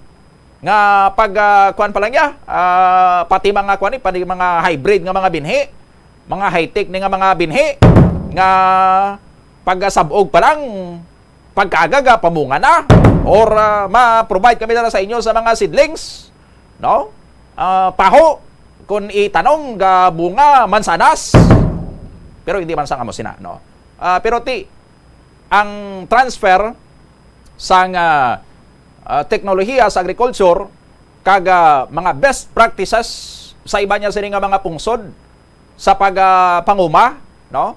Kung paano to yang sa disyerto way tubig pero ga patubo ya sila sa mga ulutanon, no? Makapanggas ya sila sang mais, ga patubo ya sila sa mga humay, no? May mga teknolohiya sila sini nga ginagamit nga biskan disyerto maka patigayon niya sila karon niya sa mga sistema sang irigasyon nga makabuhi ya sa ila sini nga mga pananom sa aton sini nga mga kabombuti. Ina nga mga teknolohiya karon niya mga kulang sa aton diri sa may pungsod Pilipinas. May araya gani nga lapit ng suba, wifi irigasyon sa aton sini nga mga kabombo, no? Bangod ina sa kakulang niya sang development sa sektor sang aton sini nga agrikultura. Amo na nga agriculture country kita, pero sige yang aton sini nga import waya untat aton sini nga pag inimport sa aton sini nga mga kabombo, no? Through sa foreign assistance, no? Sa aton sini nga mga kabombo, amo nang tsansa naton nga kun maadoptar naton ang ilaw sini nga mga new technology or sila ang gasto, sila ma-finance or bisan may counterpart pang gobyerno, no? May ara sang ma-put up diri sa mga technologies nga makabulig sa pagpayo sa ato niya sinekaron nga agriculture production, no? Amo nang mga kinahanglan niya naton subong sa aton sini nga mga kabombo. 25 minutos na nakaligad sa tak ng alas 9 sa aga dugang pagkaroon nga mga balita. Balikan ta pagkatapos sa mga pahanumdom. Help is available. Pinaagi sa pag-istorya, paghatag sang suporta, kag direkta nga bulig sa nagakinahanglan, mahimo mo gid nga mapunggan ang suicide kag makasalbar sang kabuhi. Pila ka mga warning signs ang makabulig sa imo agud matetermina kung ang imo nga kilala. Himata mo man o kung abyan ang mayara sang ginatuyo nga pag-utas ang iyang kabuhi, ilabi na kung ang pangginawi sini ang hindi kinaandan. Santo sa World Health Organization, ang suicide ang fourth leading cause of death sa mga kabataan na gaedad 15 to 19 anyos. Kung ikaw o kung may kilala nga nagasuprer sa depresyon, mahimo nga mag-contact sa National Center for Mental Health Crisis Hotline sa numero 0966-351-4512. Nagapangita kabalas ang tourist spot sa Iloilo City nga perfect para sa imo pamilya kagabihan nga mag-hangout. Ang Iloilo River Esplanade ang lugar nga para sa inyo. Ini ang favorite spot sang mga Ilonggos sa pag-ehersisyo kag paglantaw sang sunset. Madamo man sa mga local cafes kag restaurants nga malapit sa Iloilo River Esplanade nga makasatisfy gid sang imo nga kagutom. Ang Iloilo River Esplanade ang nakadaog na sa madamo nga mga awards, lakip na diri ang 2017 Gantimpala Excellence Award. Nabaton man sini ang haligi ng Dangal Award para sa Landscape Architecture category sang 2018 National Commission for Culture and the Arts o kun NCCA haligi ng Dangal Awards. Ang leptospirosis ang isa ka bacterial infection nga makuha halin sa sapat. Ining nagalapta pinaagi sa ila nga ihi, ilabi na sa ido, ilaga kag farm animals. Ang leptospirosis ang tugas ng bacterium nga ginatawag nga Leptospira interrogans. Kung mayara ikaw sang open wound kag mag-ubog sa tubig, dako ang posibilidad nga ikaw ma-infect sang leptospirosis.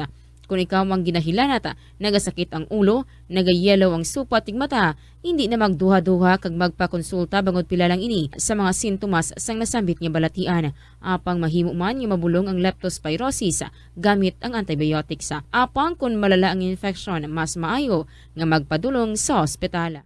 Sa pagbugtaw mo sa aga, cold baladayon nga tubig ang imo ginainom? Ay, dali lang, wait a minute. Para sa ininit. Suno kay Dr. Deborah Weatherspoon, isa ka advanced practice nurse, mas maayo nga mag-inom sang alabaab nga tubig sa aga. Paathag ni Weatherspoon, iniya nagabulig sa lawas nga magpagwa sang toxins kag naga-improve sang imo blood circulation. Sa mga babayi, ang pag-inom sang alabaab nga tubig ay nagabulig man kung ikaw nagasuprer sang period cramps. Ang kainit sang tubig ang nagapanalupsop sa painful abdominal muscle spasms. Ang pag-inom sang alabaab nga tubig naga-increase ang imong body temperature kag sang imong metabolic rate. Ini nga increase sa metabolic rate ang nagabulig sa pagtunaw sang calories nga effective gid para sa mga nagapaniwang o kon nagabuhin sang bugata. Kalabanan sa aton ang wala na ginahatagan sang importansya ang paghusay sang buhok, ilabi na kun sako kita sa sulod sang isa ka adlaw. Apang suno sa pagtuon, ang simple nga paghusay sang buhok ang may pila ka maayo nga benepisyo sa lawas. Sunod kay Arthi Ragurama, founder sang Dega Organics nga nagaproduce ng handmade bath kag body products sa New Delhi, India. Ang mga tawo nga may dry hair, ang masami hindi mahilig nga maghusay sang buhok bangod sa kahangawa sang hair fall. Apang ang masami nga paghusay sang buhok ang makabulig sa blood circulation sa aton nga scalp. Naga-nourish man ini sang hair roots, naga-promote sang growth, kay nagabulig man agod nga malikawan ang hair loss. Naeksperyensyahan mo na bala nga maghinulsol bangod sa imo sala nga desisyon?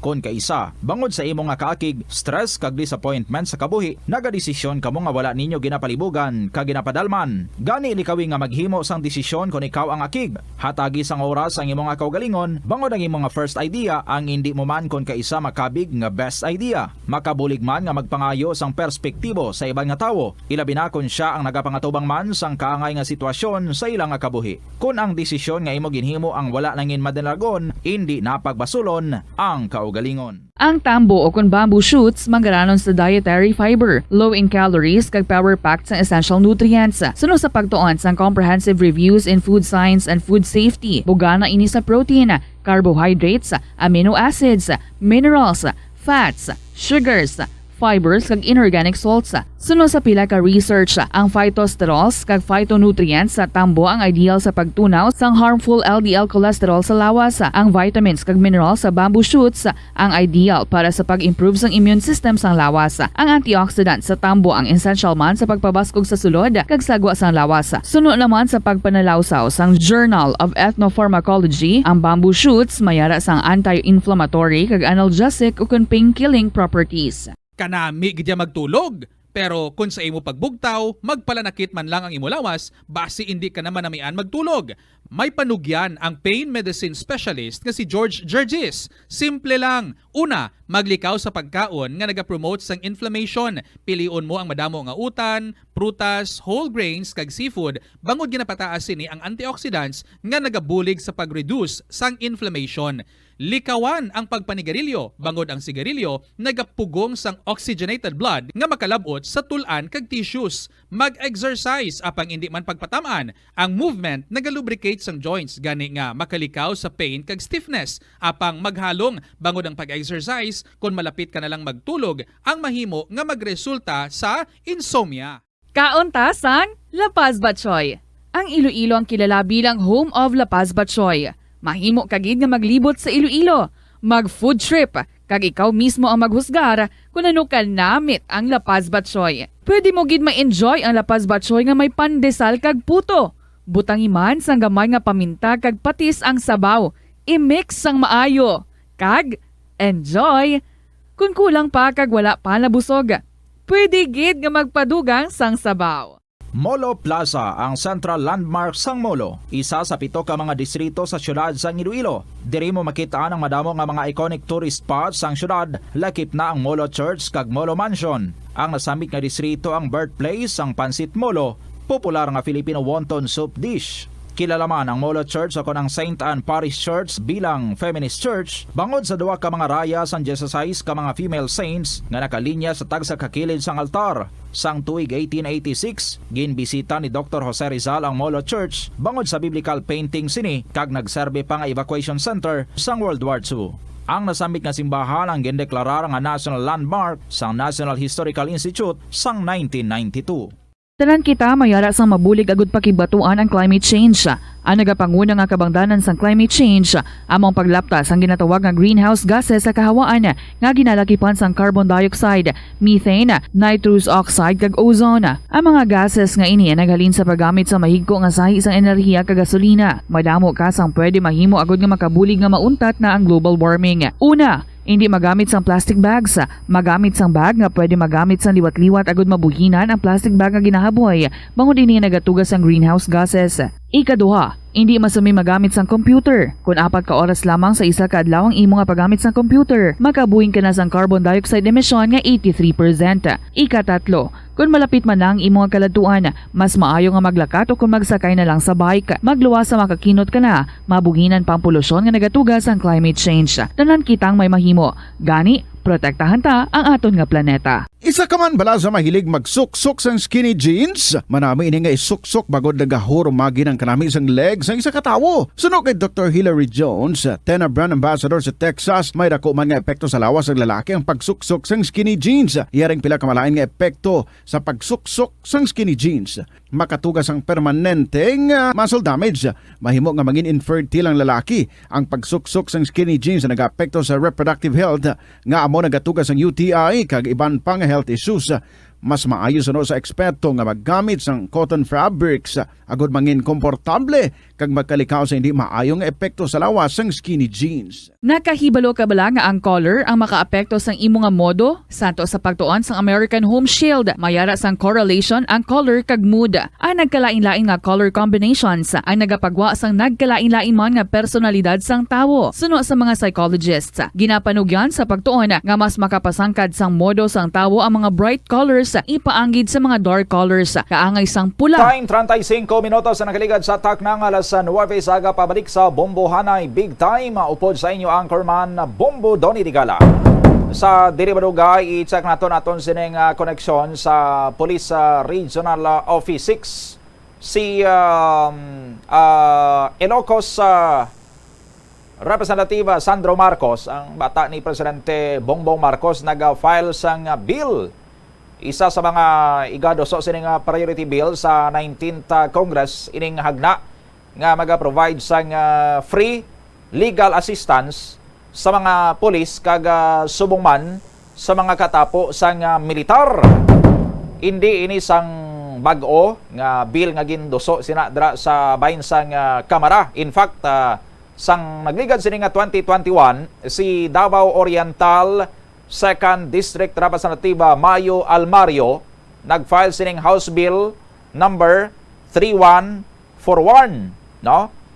Or ining an act providing free legal assistance to any member of the Armed Forces of the Philippines or the Philippine National Police facing charges before the prosecutor's office, court, or any competent administrative or quasi-judicial body arising from an incident related to the performance of official duty. Nakalabot man ni sa House Committee on National Defense and Security.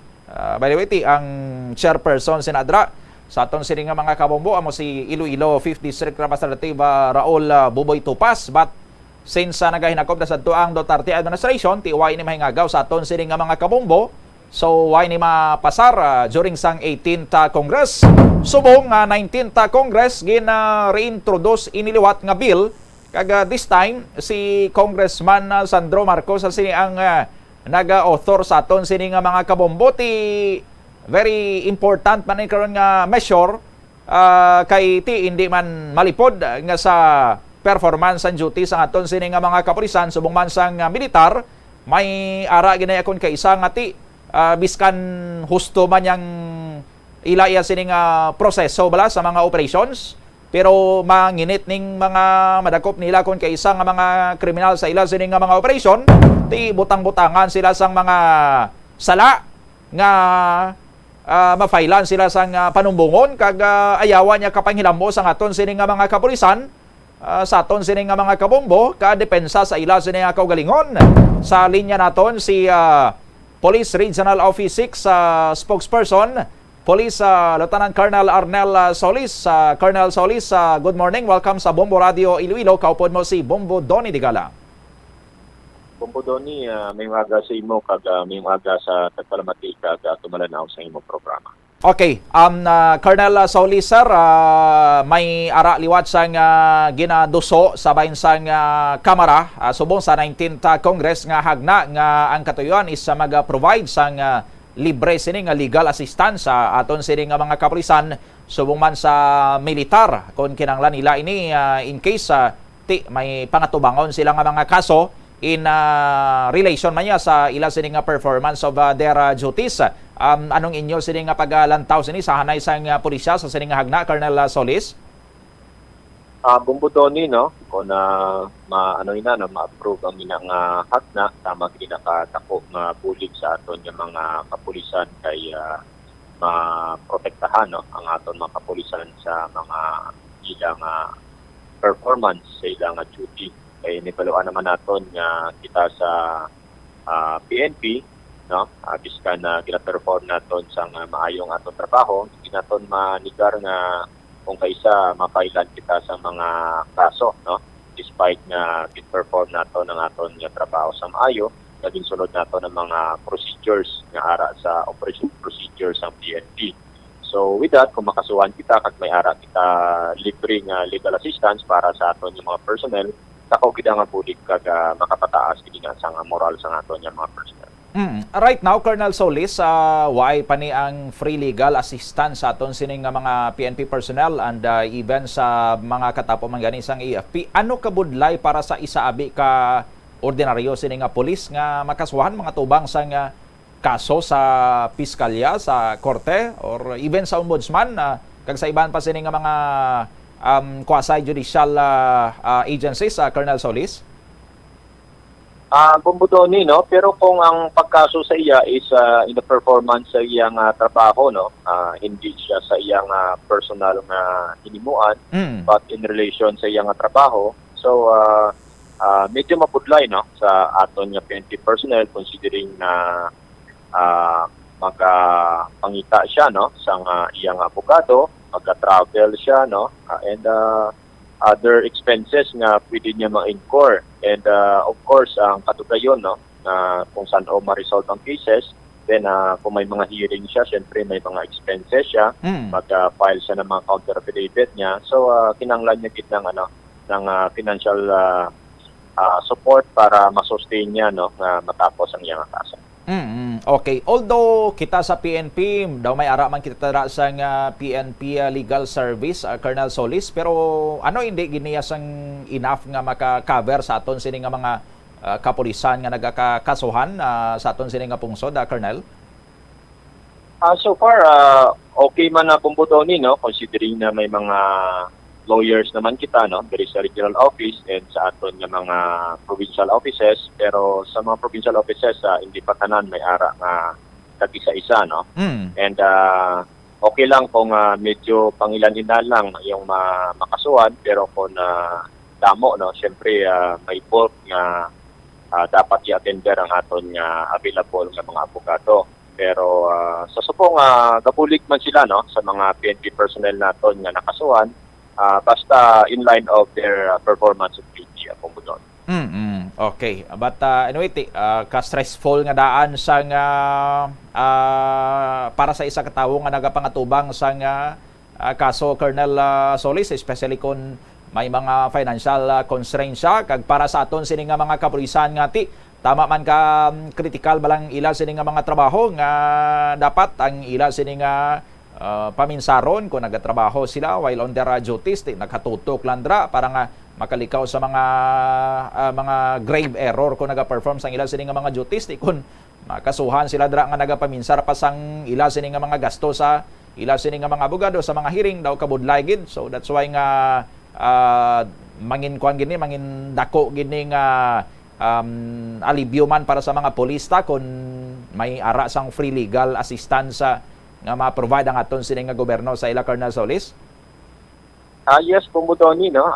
Once na kung kung ma-approve na, no? Kung may ara, dako gid nga bulig sa aton mga kapulisan. That is why mangani sa aton nga mga kapulisan, always na-remind naton nga dapat sa ilang pag-perform sa ilang trabaho, dapat ginasunod gid nila, no? Ang mga patakaran, mga rules and regulations naton para nga kung makasuhan man sila in the future, at least, no, malusutan nila. Although makasuhan sila, pero perform nila ang mga dapat nila himuon sa ilang trabaho. So, sigurado nga malusutan din nila ina. Okay, sige. With this, sa imo sining nga tempo sa Bombo Radio Iloilo, Police Lieutenant Colonel Arnel Solis, sir, madamong nga salamat kag good morning sa imo. Maraming salamat man, Bumbudoni, and mayong aga sa imo kag sa kag palamati kag tumalanaw sa imong programa. Si Police Lieutenant Colonel Arnel Solis, ang spokesperson sa Police Regional Office 6 sa aton sining pagapangalagad. 43 minutos na nakaligad sa attack ng alas 9 sa agad sa aton sining pagapangalagad. I-check naton man sa dili madugay ang linya ni Bombo Peter Jan Bayaska. Ang mga eskwelahan sa karon diri sa may syudad sang Iloilo, ang ara sa idalom sang City Division of Iloilo, ang nagawaswas man sa ilaya sini nga mga ginapatigayon nga mga validations para nga madugangan pa ang mga bulutuan nga by school year 2022 to 2023 magasugod sa bulan sang Agosto. Makabalik na ni sila sa face-to-face classes, no? Ang ila sini nga preparasyon among kung makabalik ang mga kabataan sa mga eskwelahan, malikawan ang lat na isang COVID-19.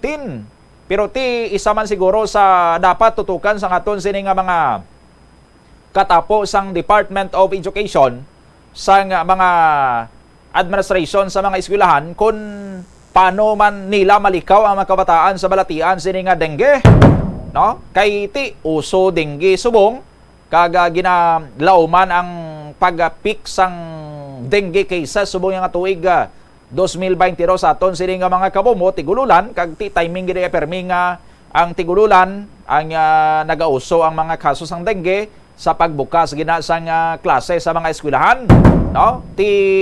Aside sa COVID-19 nga subong, although may araman sa mga pagsaka pero mild na lang ang mga cases sa bangod man sa malapnago na iya sini nga mga vaccination sa aton sini nga mga kabombo.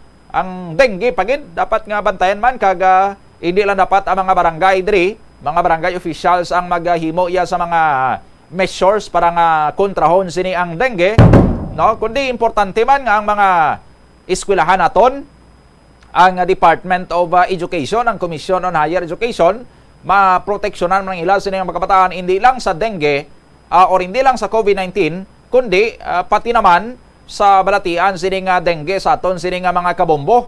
So i-check naton sa dili madugay ang aton sini nga linya with Bombo Peter Jan Bayaska kung balati na include man ni sa preparasyon sang DepEd sa pagsugod sang sini nga face-to-face classes sa aton sini nga mga kabombo ang ilaya nga preparasyon kontra sa dengue. But antes na, i-check anay naton ang flash report nagikan sa kay Bombo Christian Lusada. I-confirm naton ining nagasulod sa aton sining informasyon na bagwi lamang sa aton sining mga kabombo daw ano kamatuod nga si Anay Haro Archbishop Angel Lagdameo ang nagataliwan na. Check ta sa detalyes ang report. Bombo Chris, please come in. Bombo doni mga kabombo, masubo nga balita sa mga Romano Katoliko nagtaliwan si Archbishop Angel Lagdameo. Ini mismo ang ginkumpirma sa official page sang Archdiocese of Haro Commission on Social Communications. Si Lagdameo ang nagtaliwan las 8:30 subong gid lamang nga aga sa edad nga 81 anyos sa Nibaloan nga si Lagdameo ang nagserbi man bilang presidente sadto sang Catholic Bishop Conference of the Philippines o kon CBCP kaga tuig 2005 ini siya si Lagdameo ang tuig o kon nagaedad sa 65 sadto sa napilian bilang presidente sang Catholic Bishops Conference of the Philippines. Ini siya ang tumandok gid sa Lukban, Quezon kag nangin ika-17 nga presidente sang Catholic Bishop Conference of the Philippines. Kaga ini siya ang gintalusan ni Haro Archbishop Jose Romeo Lasso subong amo ang nagapungko bilang Archbishop sa Archdiocese of Haro Bombo doni kaga sa subong para man naton ginapagkagangutan na ining Archdiocese of Haro kaangot sa nasambit ang balita Bombo doni. Sige. Bombo Christian at Chanova Lusada para sa Mamasang Radyo ng Pilipinas. Consistent. Overall number 1 sa Iloilo. Basta Radyo.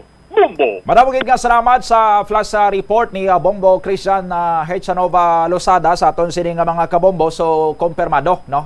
Gina-kumpirma man nini sa Haro Archdiocese Social Communications Office nga nagtaliwan na ang pinalangga man sa mga Ilonggo nga nangin anay Arsobispo sa Archdiocese of Haro si the late Archbishop Angel Lagdameo.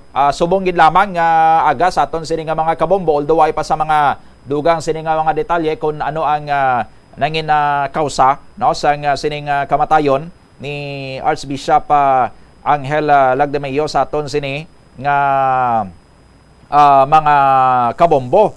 Kung balik-balikan talanti si Archbishop Angel Lagdameo ni ang hindi niya sang tumandok gani sang Iloilo na tawo ni siya sa tong August 2, 1940 sa may area sang Lukban, Quezon. Nagtapos siya sa San Jose Seminary sang Ateneo de Manila University kag naordinahan bilang pari sa tong December 1964 ang nag-ordain sinisaya mo pa ni si the late Bishop Alfredo Maria Obiar kag nag-serve ini sadto si Archbishop Lagdameo sang pare siya sa may bahin man sang Mount Carmel Seminary kag sa may St. Alfonso's School of Theology sa sulod sang 15 anyos sang 1978 nag-serve ini siya bilang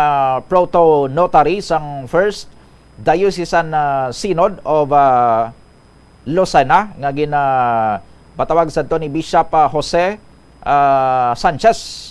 Si Archbishop Lagdameo nangin nakonsagrahan bilang obispo sa tong August 12, 1980 nangin auxiliary ini siya sa kay the late Cardinal Julio Rosales. Sang 1986 siya nangin Secretary General sang 4th Diocesan Synod of Cebu nga gina-convoke ni Cardinal Ricardo Vidal kag sinaman nga tuig 1986 nangin coadjutor bishop ini siya sang Dumaguete. Nagbulo siya sa kay Bishop Epifanio Sorban sang August 2, 1989 bilang obispo sadto sang Dumaguete. Siya man sini ang nagapatawag sang First Diocesan Synod sang 1992 a year after sang giniwat sini nga second plenary council of the Philippines no sa ato niya sini nga mga kabombo no kag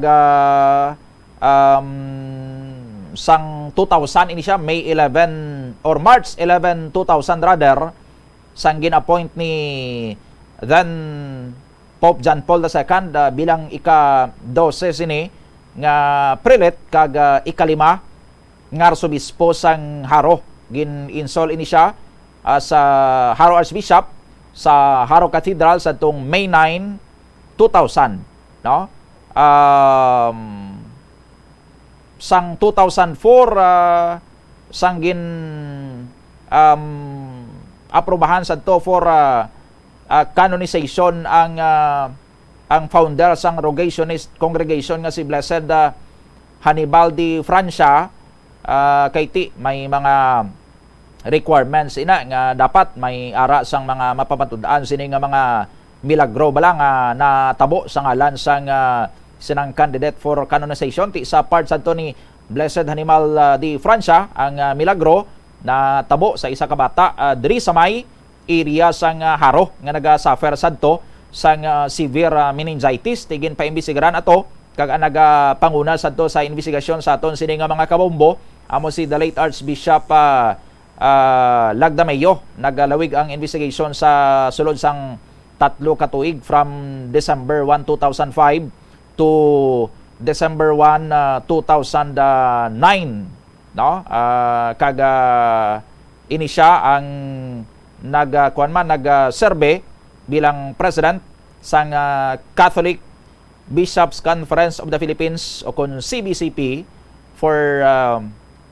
2 years no. Ining si Archbishop Lagdameo sa aton sini nga mga kabombo. Siguro ang dugang sini karon nga mga informasyon sa aton sini nga mga kabombo, dugang pa sini nga mga background ni the late Archbishop Angel Lagdameo nga malawig man sini nga nag-serbi bilang arsobispo sa Archdiocese of Haro. Ang taga-anta karon sang Ligwa pagid no.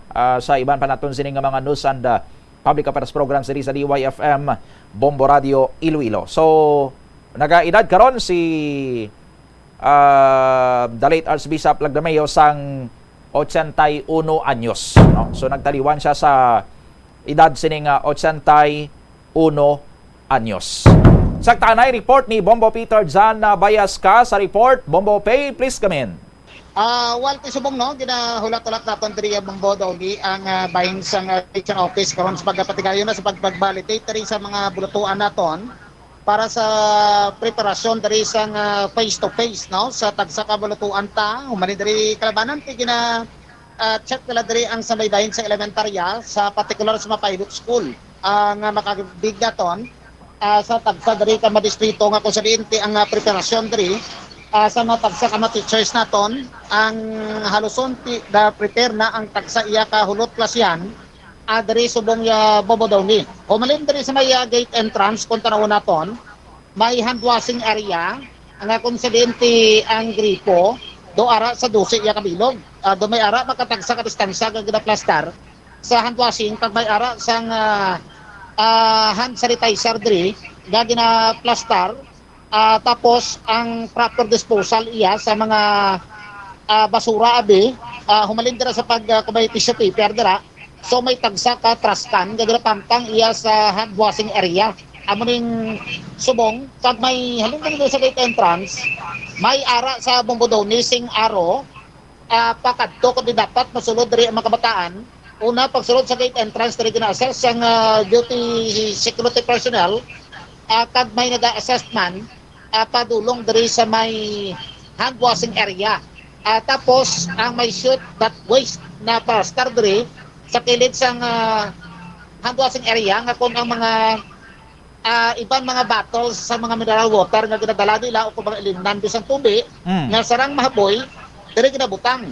Tapos may aro pag sa taksa pakadto sa hulot lasyan sa sining mga kabataan umalin diri sa may kindergarten so dogin si parar diri tapos ang sitwasyon sa tagsa ka mapulungkuan may ara sa tag 12 kabilog lang sa sarang makapungko ang mga kabataan so may ara sang set A, B, and C so nakadepende kung ano kadamuon iya sa mga kabataan.